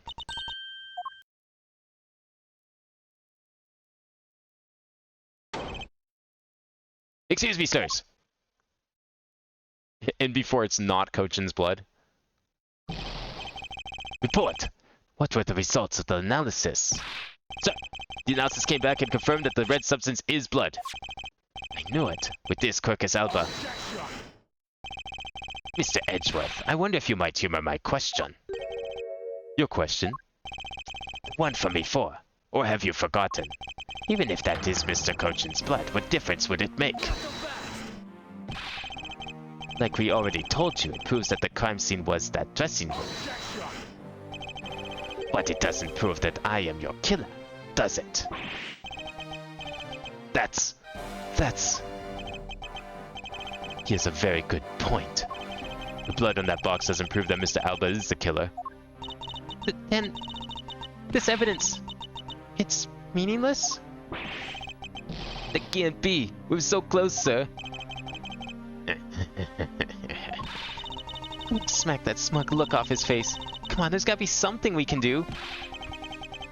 We finally found a solid piece of evidence. There must be something I can expose it with. I can't think of a single thing. I'm like half expecting Phoenix Wright to just pop in last second. Like, I don't know why he would be here, but I'm kind of half expecting it.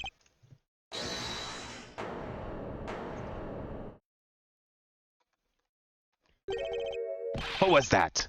It's too late. I won't allow anyone to stop me now. It wasn't me, pal. It wasn't me this time either. It wasn't me either.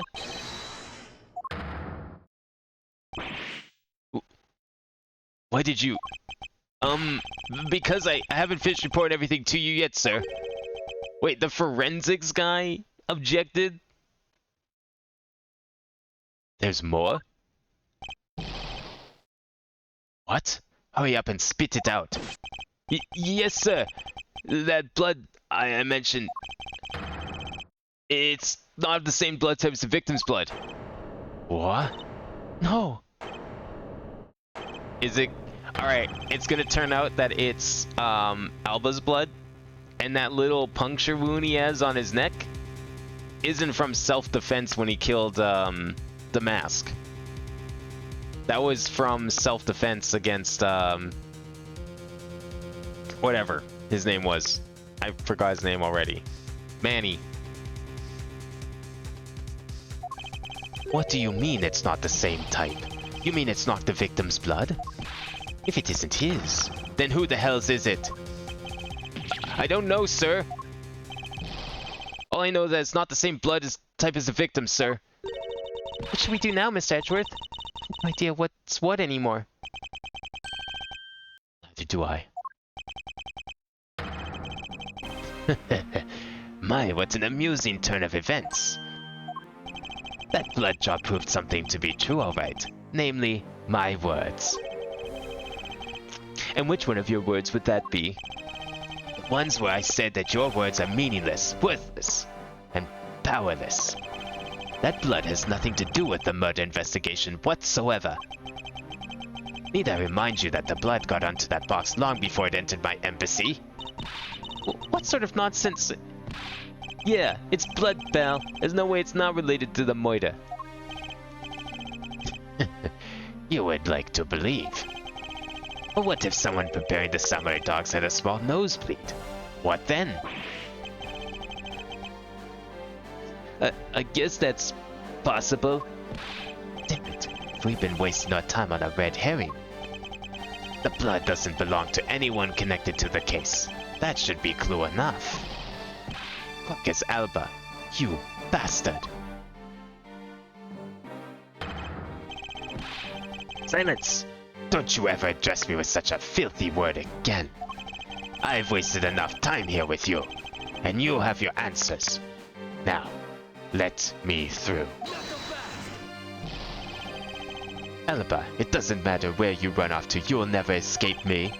Someday I will have the satisfaction of sinking my fangs into you. You will see. And all of Interpol will be behind me, working to see that that day comes. Do you know what your words sound like to me? They sound like the whinings of a pathetic loser of a mutt. Yeah, you're not helping your case there, Lang. Is this really the extent of all that we can do? Is the blood really from someone completely unrelated to the case? Or is there another possibility? Someone else other than the victim? Just when I thought I had him backed into a corner, it is I who had been backed into one. In a situation like this, what would that man do? What would he do that can turn any desperate situation around do? Turn it around.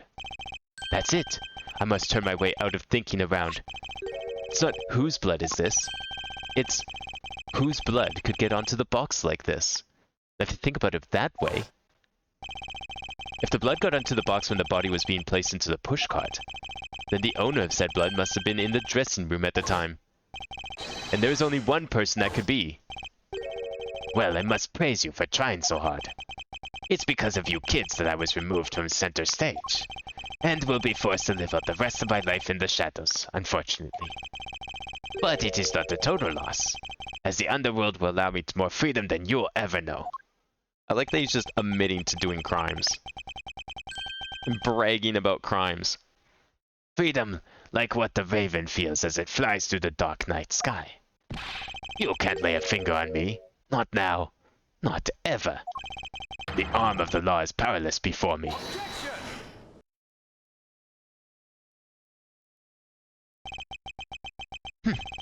Powerless, is it? I wouldn't be so sure about that if I were you. What do you mean? Allow me to describe you in one word. Pitiful. Pitiful? How so? Quercus Alba, your wings were clipped long ago. And for someone who's trying to fly away on them without noticing that fact, pitiful is the perfect word to describe you. Mere words. What do you mean by his wings are clipped, Mr. Edgeworth? Just what do you think it means, Kay? We had already caught him in our trap a while back, with an incredibly powerful, definitive piece of evidence. Hey, Eartha Mr. Prosecutor. Care to speak in English? What are you talking about? What piece of evidence? The piece I speak of is, of course, this drop of blood. But we know that it's not from the victim. I don't see how it remains relevant to the case at all. Miss Von Karma, I believe that this is exactly why it's very important to the case. And the part that is the most important is the fact that it's not the victim's blood. You're looking at a little pale. Good, then I believe you're already aware of what I mean. Then, you know who the blood belongs to. Of course I do. This piece of evidence is the irrefutable proof that will stop the killer in his tracks. The blood that soiled this box of samurai dogs belongs to this person.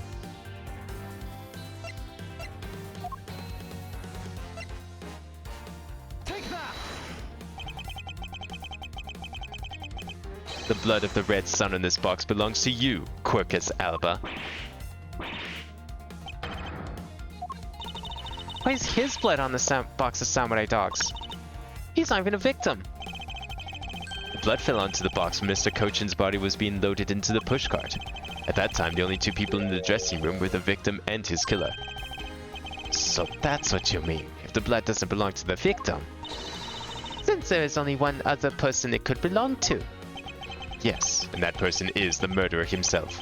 That's the only logical conclusion. But Mr. Kochin was the one who was stabbed, sir.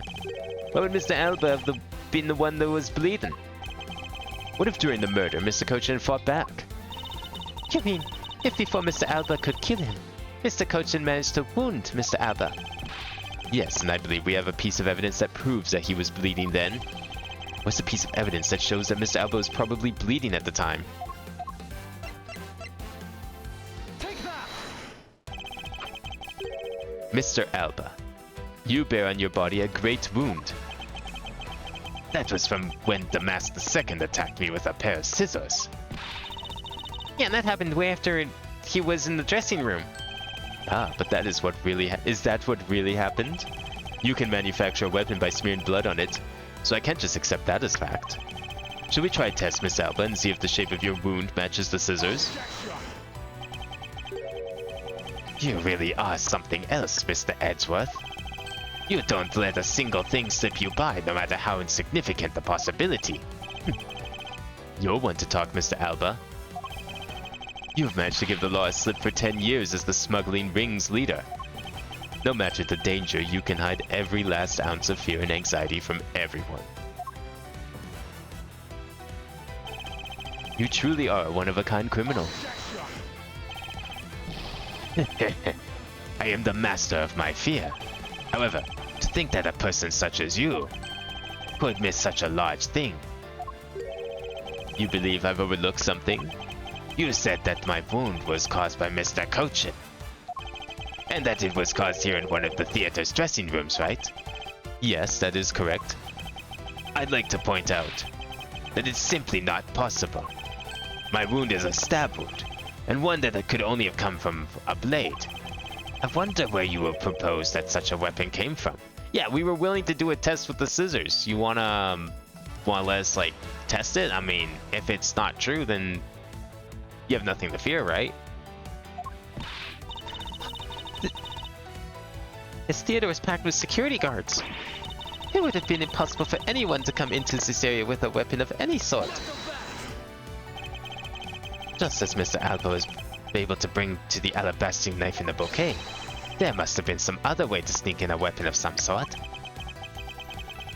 But as long as you can't prove that what that other way is, all your talk about Mr. Kochin stabbing me is pure nonsense. So if that other way does exist, you'd better hurry and tell me now. Is it the key? Although I'm not sure how the key would work because we were under the impression the key was missing for like a super long period of time. Maybe you found it since. With pleasure. Wait, what? This piece of evidence shows us how Mr. Kochin brought a weapon into this theater. Take that! Among law enforcement, this piece is known as the Yatagarasu's key. That key. That's the key my father stole from here 7 years ago. And it is very unique in that it is both a key and a knife. Meaning that under the guise of a key, it could have been easily brought into the theater. You could dispose of the knife that stabbed you. Therefore, you wiped off the blood and placed it back in Mr. Kochin's pocket. After all, the key itself opens the safe in his office. And inside that safe there was a document about Cadopian paper, signed by Mr. Cochin. In order to make it look like Mr. Cochin died as the leader of the smuggling ring, you had to make it so that the police were the ones who opened that office safe. And all that hard work to save yourself only served to destroy you in the end. Shall we try matching this knife's blade with your wound, Mr. Quercus Alba?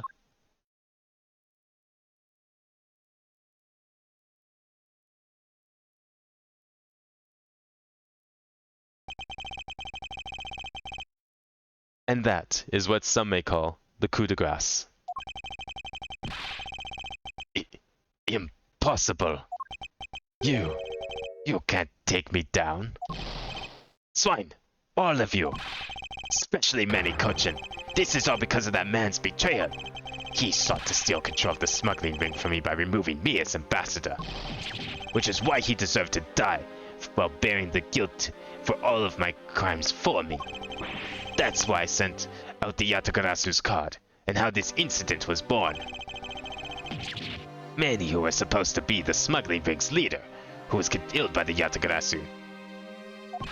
But I had yet another reason, yet another story that was supposed to play out. Manny's death was supposed to bring everything to a close, and I would have gotten away with it too if it wasn't for you meddling prosecutors. Mr. Alba, I'm afraid that there is one more question I forgot to ask. This country's, or Alabast's, which country's court would you like to face first? Either way, it's game over for you. Edgeworth! He's done. Oh, he's super done. He's just gonna burn up right here before he goes to hell.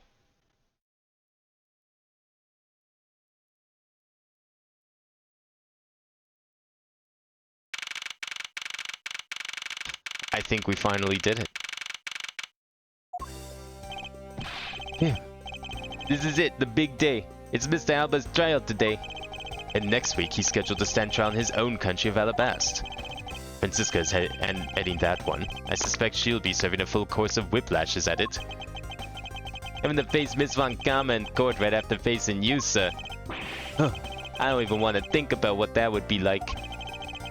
I got a glimpse of Mr. Alba as he was being escorted into the courthouse. And boy, he looked about as glum as I do on the day before I get my monthly paycheck. You know, I've been thinking. That flight attendant and even Mr. Portsman were all Mr. Alba's secret agents. Correct. That smuggling ring was the common thread between all of the incidents. Camille was to provide support during smuggling ops using her job as attendant. And Mr. Portsman was to manipulate trials related to the ring to end in their favor. Go you airlines and even the prosecutor's office. No one was safe from the smuggling ring, huh, sir? I suspect there are even more members of this ring spread throughout the world. Yeah, sounds like such a big op that I can't even begin to imagine what it's like.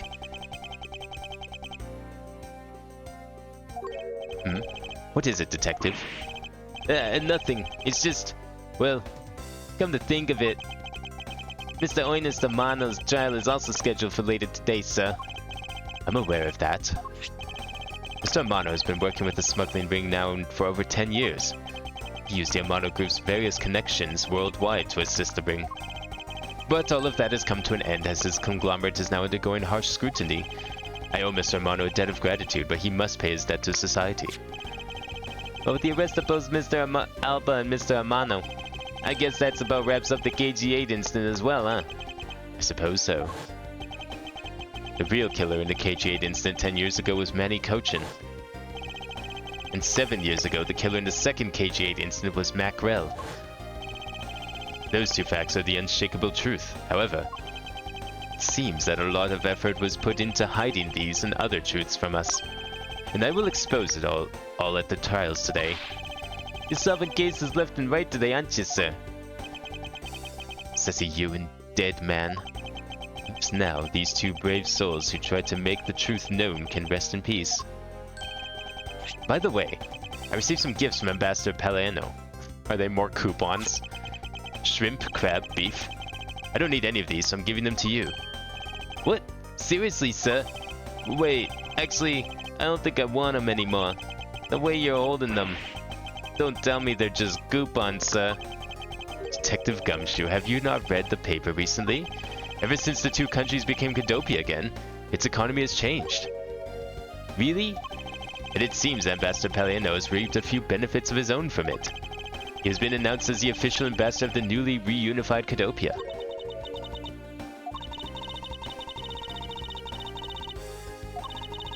Is this K probably? Oh, wait, what? Wait, that's not what I said. So, Mr. Edgeworth, please let me have them, sir. Wait, who was that said it? Wait, was K trying to imitate Gumshoe? What would that even sound like? Actually, come to think of it, where is K? How come she's still not here? How do you not? Okay, I mean, they're not looking in the right direction, but... Hey, you gotta be more alert than that. Ugh. I can't believe you didn't notice. I was even mimicking Mr. Edgeworth's voice for a bit. Totally didn't notice you. I realized that voice was you. She says ferocious love blooms with each new spring. Agent Lang, pleasant surprise to see you here. It's been a long time since I set foot into a courthouse, but I wasn't going to miss watching the guy who screwed up my country finally get what's coming to him. Well, that and something else. I want to see you in action in court. Is that so, Agent Lang?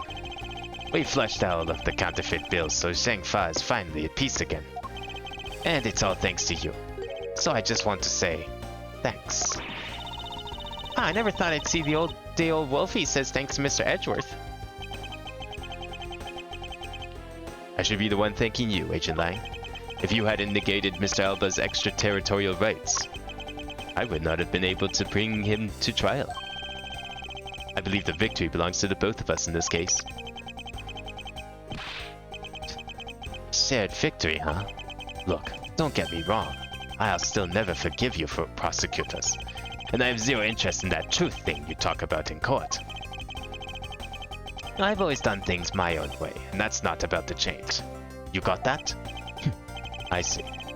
Well, I believe you should follow your own creed when you do your job. Yeah, and if there's ever someone your precious truth can't catch, feel free to sit around and cry about it all you want. But as for me, I'm going to get that person no matter what. Alright. It's about time for the trial to start. I will see you later. I'll be watching your performance from the gallery. I'm looking forward to this. I bet I'll done a ticker tape for today's victory, sir. Oh yeah, that's right. It's canon that he's the one that throws the confetti. I forgot about that. I'll have throw some around when Mr. Edgeworth wins. Hope you've got enough because I'm going to go call my men up as well. A modest amount of ticker tape goes a long way. Think about all the people that have to clean it up, guys. What about them? The scene shifts to the courtroom in the final act. Oh, I didn't see it all. The legend of the great thief Yatagarasu. It's the story of those who chose to dedicate their lives to the pursuit of the truth. Prosecutors are those who seek a guilty verdict for the defendants they meet. And to that end you have no choice but to win by any means necessary. That creed was forced onto me since I was very young. However, I no longer think that is all we prosecutors are. And that is because...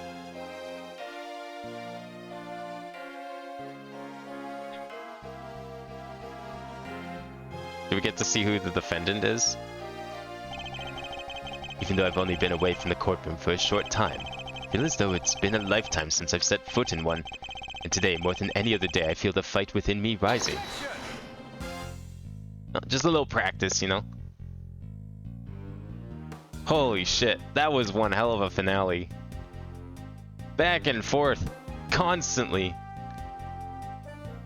I feel like some of the evidence at the very end was like obvious, and it felt weird that he was like, oh, I don't know what to do, I can't figure this out. It's like, dude, you did this like 100 times before.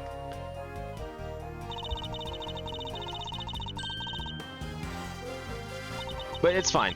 It made it more dramatic, so I'll forgive it for making Edgeworth look a little stupid.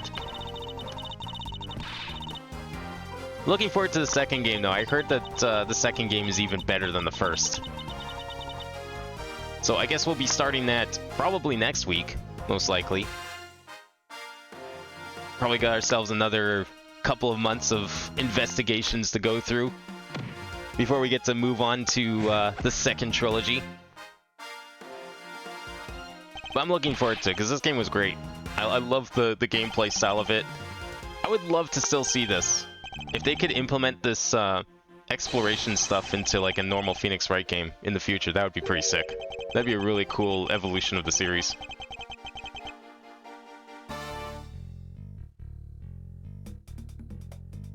I like that we have similar credits, though. Really does make it feel like a proper game and not just a spin-off. Like with all the epilogue dialogue and everything. Shame we didn't get to see who Alba's defense lawyer was, at least against Edgeworth. I don't think it was going to be Phoenix Wright. That would be crazy. There's no way he would have accepted that case. First of all, I don't think we need Alba having a chance of winning here. Second of all, I don't think... I would feel bad for Phoenix if we had to take on such a case like that.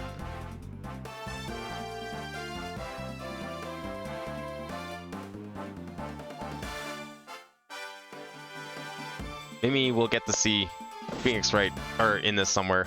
I know there's the Easter egg I missed, but maybe we'll still get to see him. What? Meekins got fired? No.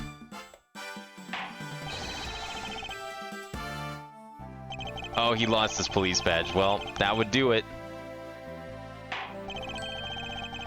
Well, I wonder where he's going to show up next. Surely this isn't the last we've seen of Meekins.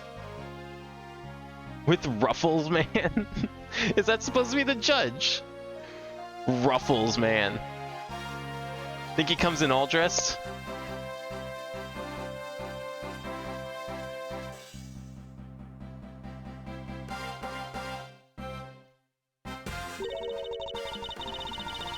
I wonder if we'll get to see her a little more in the next game. I think she's supposed to show up more in Apollo Justice, from what I understand, but I have a feeling she might show up in the second game as well. Apparently, like, a few of these characters kind of show up in the sequels, or in, like, not necessarily Apollo Justice, because I think that came out before this one did, if I remember correctly. But the other two games definitely reference these two.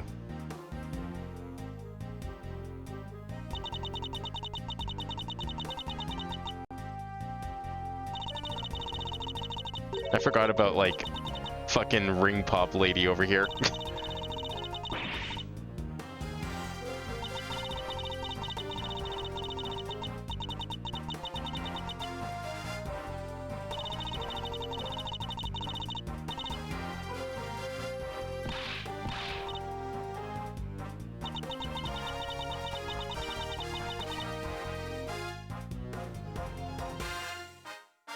I'm sorry, I just noticed, did they just leave the dead body there this whole time? Despite this being like an epilogue? Holy fuck! What flashback is this? I guess, oh, okay, this is like a while ago. An actual flashback.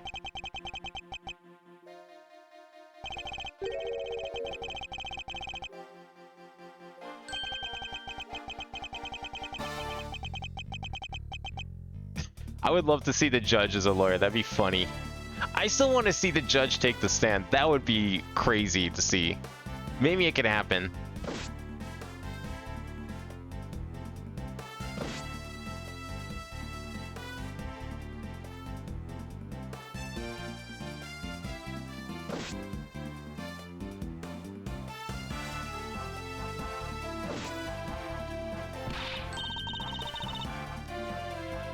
So she got to keep her job, right?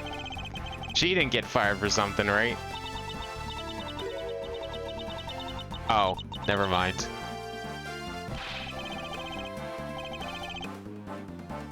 She lost yet another job. I wonder where she's gonna work next time. Surely we'll get to see her again, too.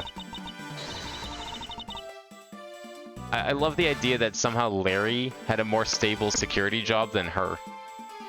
Because I think he still technically works security, he just got roped into being the Steel Samurai for a day.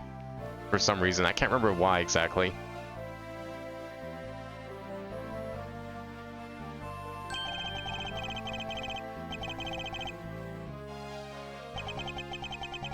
They're still giving out coupons. I thought they switched to actual food because of their economy.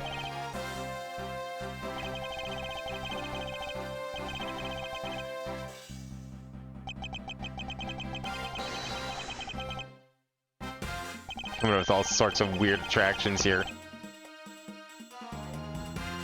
Well, at least Kay's got work, I guess. Finally gets to live out her dream as being the Yatagarasu, even if it is as a stage show.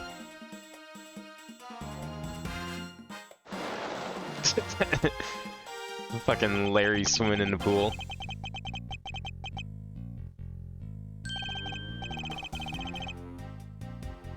Oh god, who's he with now? You're going back to Bears? Remember the last time Bears was involved in your life? I don't know if I want a blue hot dog and a blue bun. That sounds terrible, even if it doesn't actually taste any different.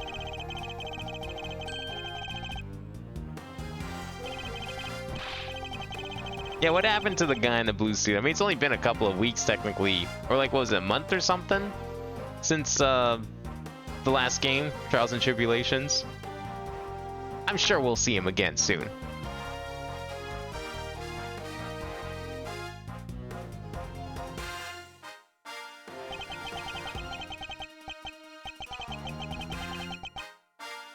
Gave testimony as a member of the Yatagarasu.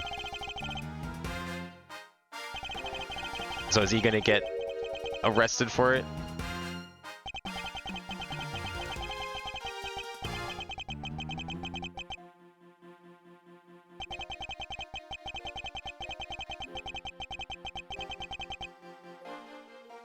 So the smuggling ring's still alive. I wonder if they're gonna be important in the next game.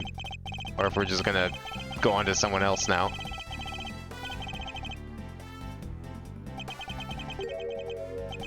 Because, like, I think the second game takes place, like, almost immediately after this, so it could be. Could very well be related.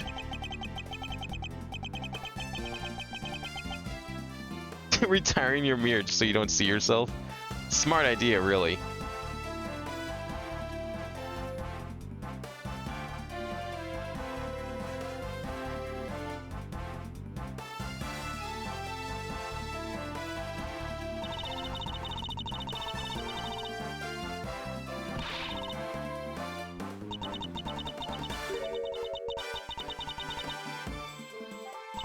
Why did Edgeworth write her a letter? What? No. Edgeworth, what are you doing? Then you wonder why she stalks you. Like, you can't just do that. You're supposed to ignore her. Unless he seriously thought writing a letter would somehow, you know, keep her at bay. That's just gonna make things worse. I guess it's kind of a lose-lose, though, no matter what you do.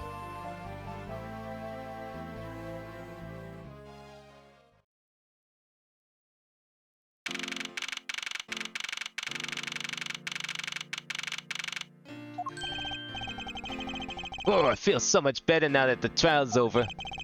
And as always, your legal prowess does not, sir. And nothing beat the look on Mr. Alba's face when you revealed the ring's secrets.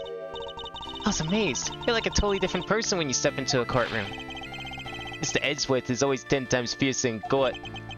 Based on the information Mr. Alba offered up, they've begun large-scale operations to clean up the rest of the ring, which I'm happy to leave to Francisca and Agent Lang. So what are your plans now, Kay? We've taken care of the creep who killed my father, so I'm not sure. Hey, I know. Maybe I'll just keep on being Miss Edgeworth's assistant. You still trying to steal my job, pal? Just kidding. Can't steal something so important to you, Gummy. Yeah, what a relief. Kay?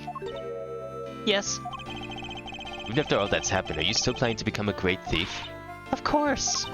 But I don't want to tarnish the legend of the noble Yatagarasu, so I'm gonna hold off on doing anything until I make a tight 3-person team of my own. 3-person team? A 3-person team of young beauties the same age as me, if possible. With those criteria, I highly doubt you'll find the 2 other people you need. Wow. Okay. My father chose to fight for the truth. I think that's what was so noble about him. So you see, Mr. Edgeworth, the only things I will ever steal are the truths that have been hidden away. I'm gonna work extra hard to make a world where the Yatagarasu isn't needed. Let's both strive for such a future.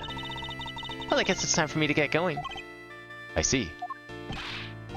Yay, keep your chin up and stay strong, okay? And don't be a stranger. Don't worry, I'll be back. I'll be sure to break the lock on the window and sneak in. If you could, I would appreciate if you came in through the building's front door. It's okay, Mr. Edgeworth. The lock on my window at home has been broken for forever. Oh, one last thing before I go. Let's take a group picture, just the 3 of us. Yeah, commemorative photo. Every big case has to end with one. No. I love that, like, stark and serious no. Hey, why not? Don't tell me you're camera shy, Mr. Edgeworth. Of course not, Detective. Come on, Mr. Edgeworth, I'm taking the picture now. Hey, come back here. Mr. Edgeworth, you can't run away from this, sir. Hey, Detective Gumshoe. Stop that. I can't be seen doing that. Okay, I'm totally taking it now. Say cheese! And thus, the long tale of the KG-8 incident came to a close. It saw the demise of a smuggling ring and the birth of a little great thief. But there is little time to rest and relax, for I am eager to tackle the next investigation into a new case. The reason for my eagerness is I want to pursue the truth, and my want to believe in the strength of those who use the power of the law for good. As someone who has chosen to live my life as a prosecutor, that is my new creed.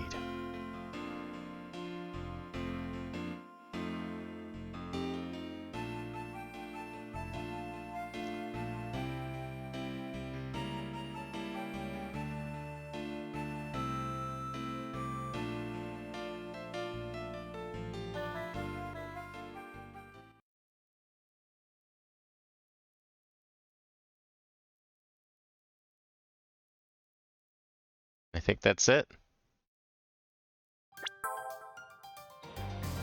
Hell yeah, we beat it! Finally beat the first game. Alright. Well, with that, that will certainly be it for tonight. What time is it? How long have we been going? 5.5 hours. Okay, not as long as some other finales for the previous games. I'll say that. Definitely a little shorter.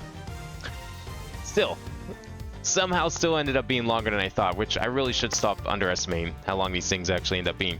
But we will start the next game next week, next Tuesday. We'll start Investigations 2. See where it picks up after this one. Otherwise, later this week, Minecraft, I guess. Anodyne or Zelda will be on Monday. Whatever, if I don't... I'm probably not going to be able to stream any Anodyne this week, unfortunately. But if there is Anodyne, possibly a video. But I think most likely we'll probably just do it on Monday and do a stream as expected.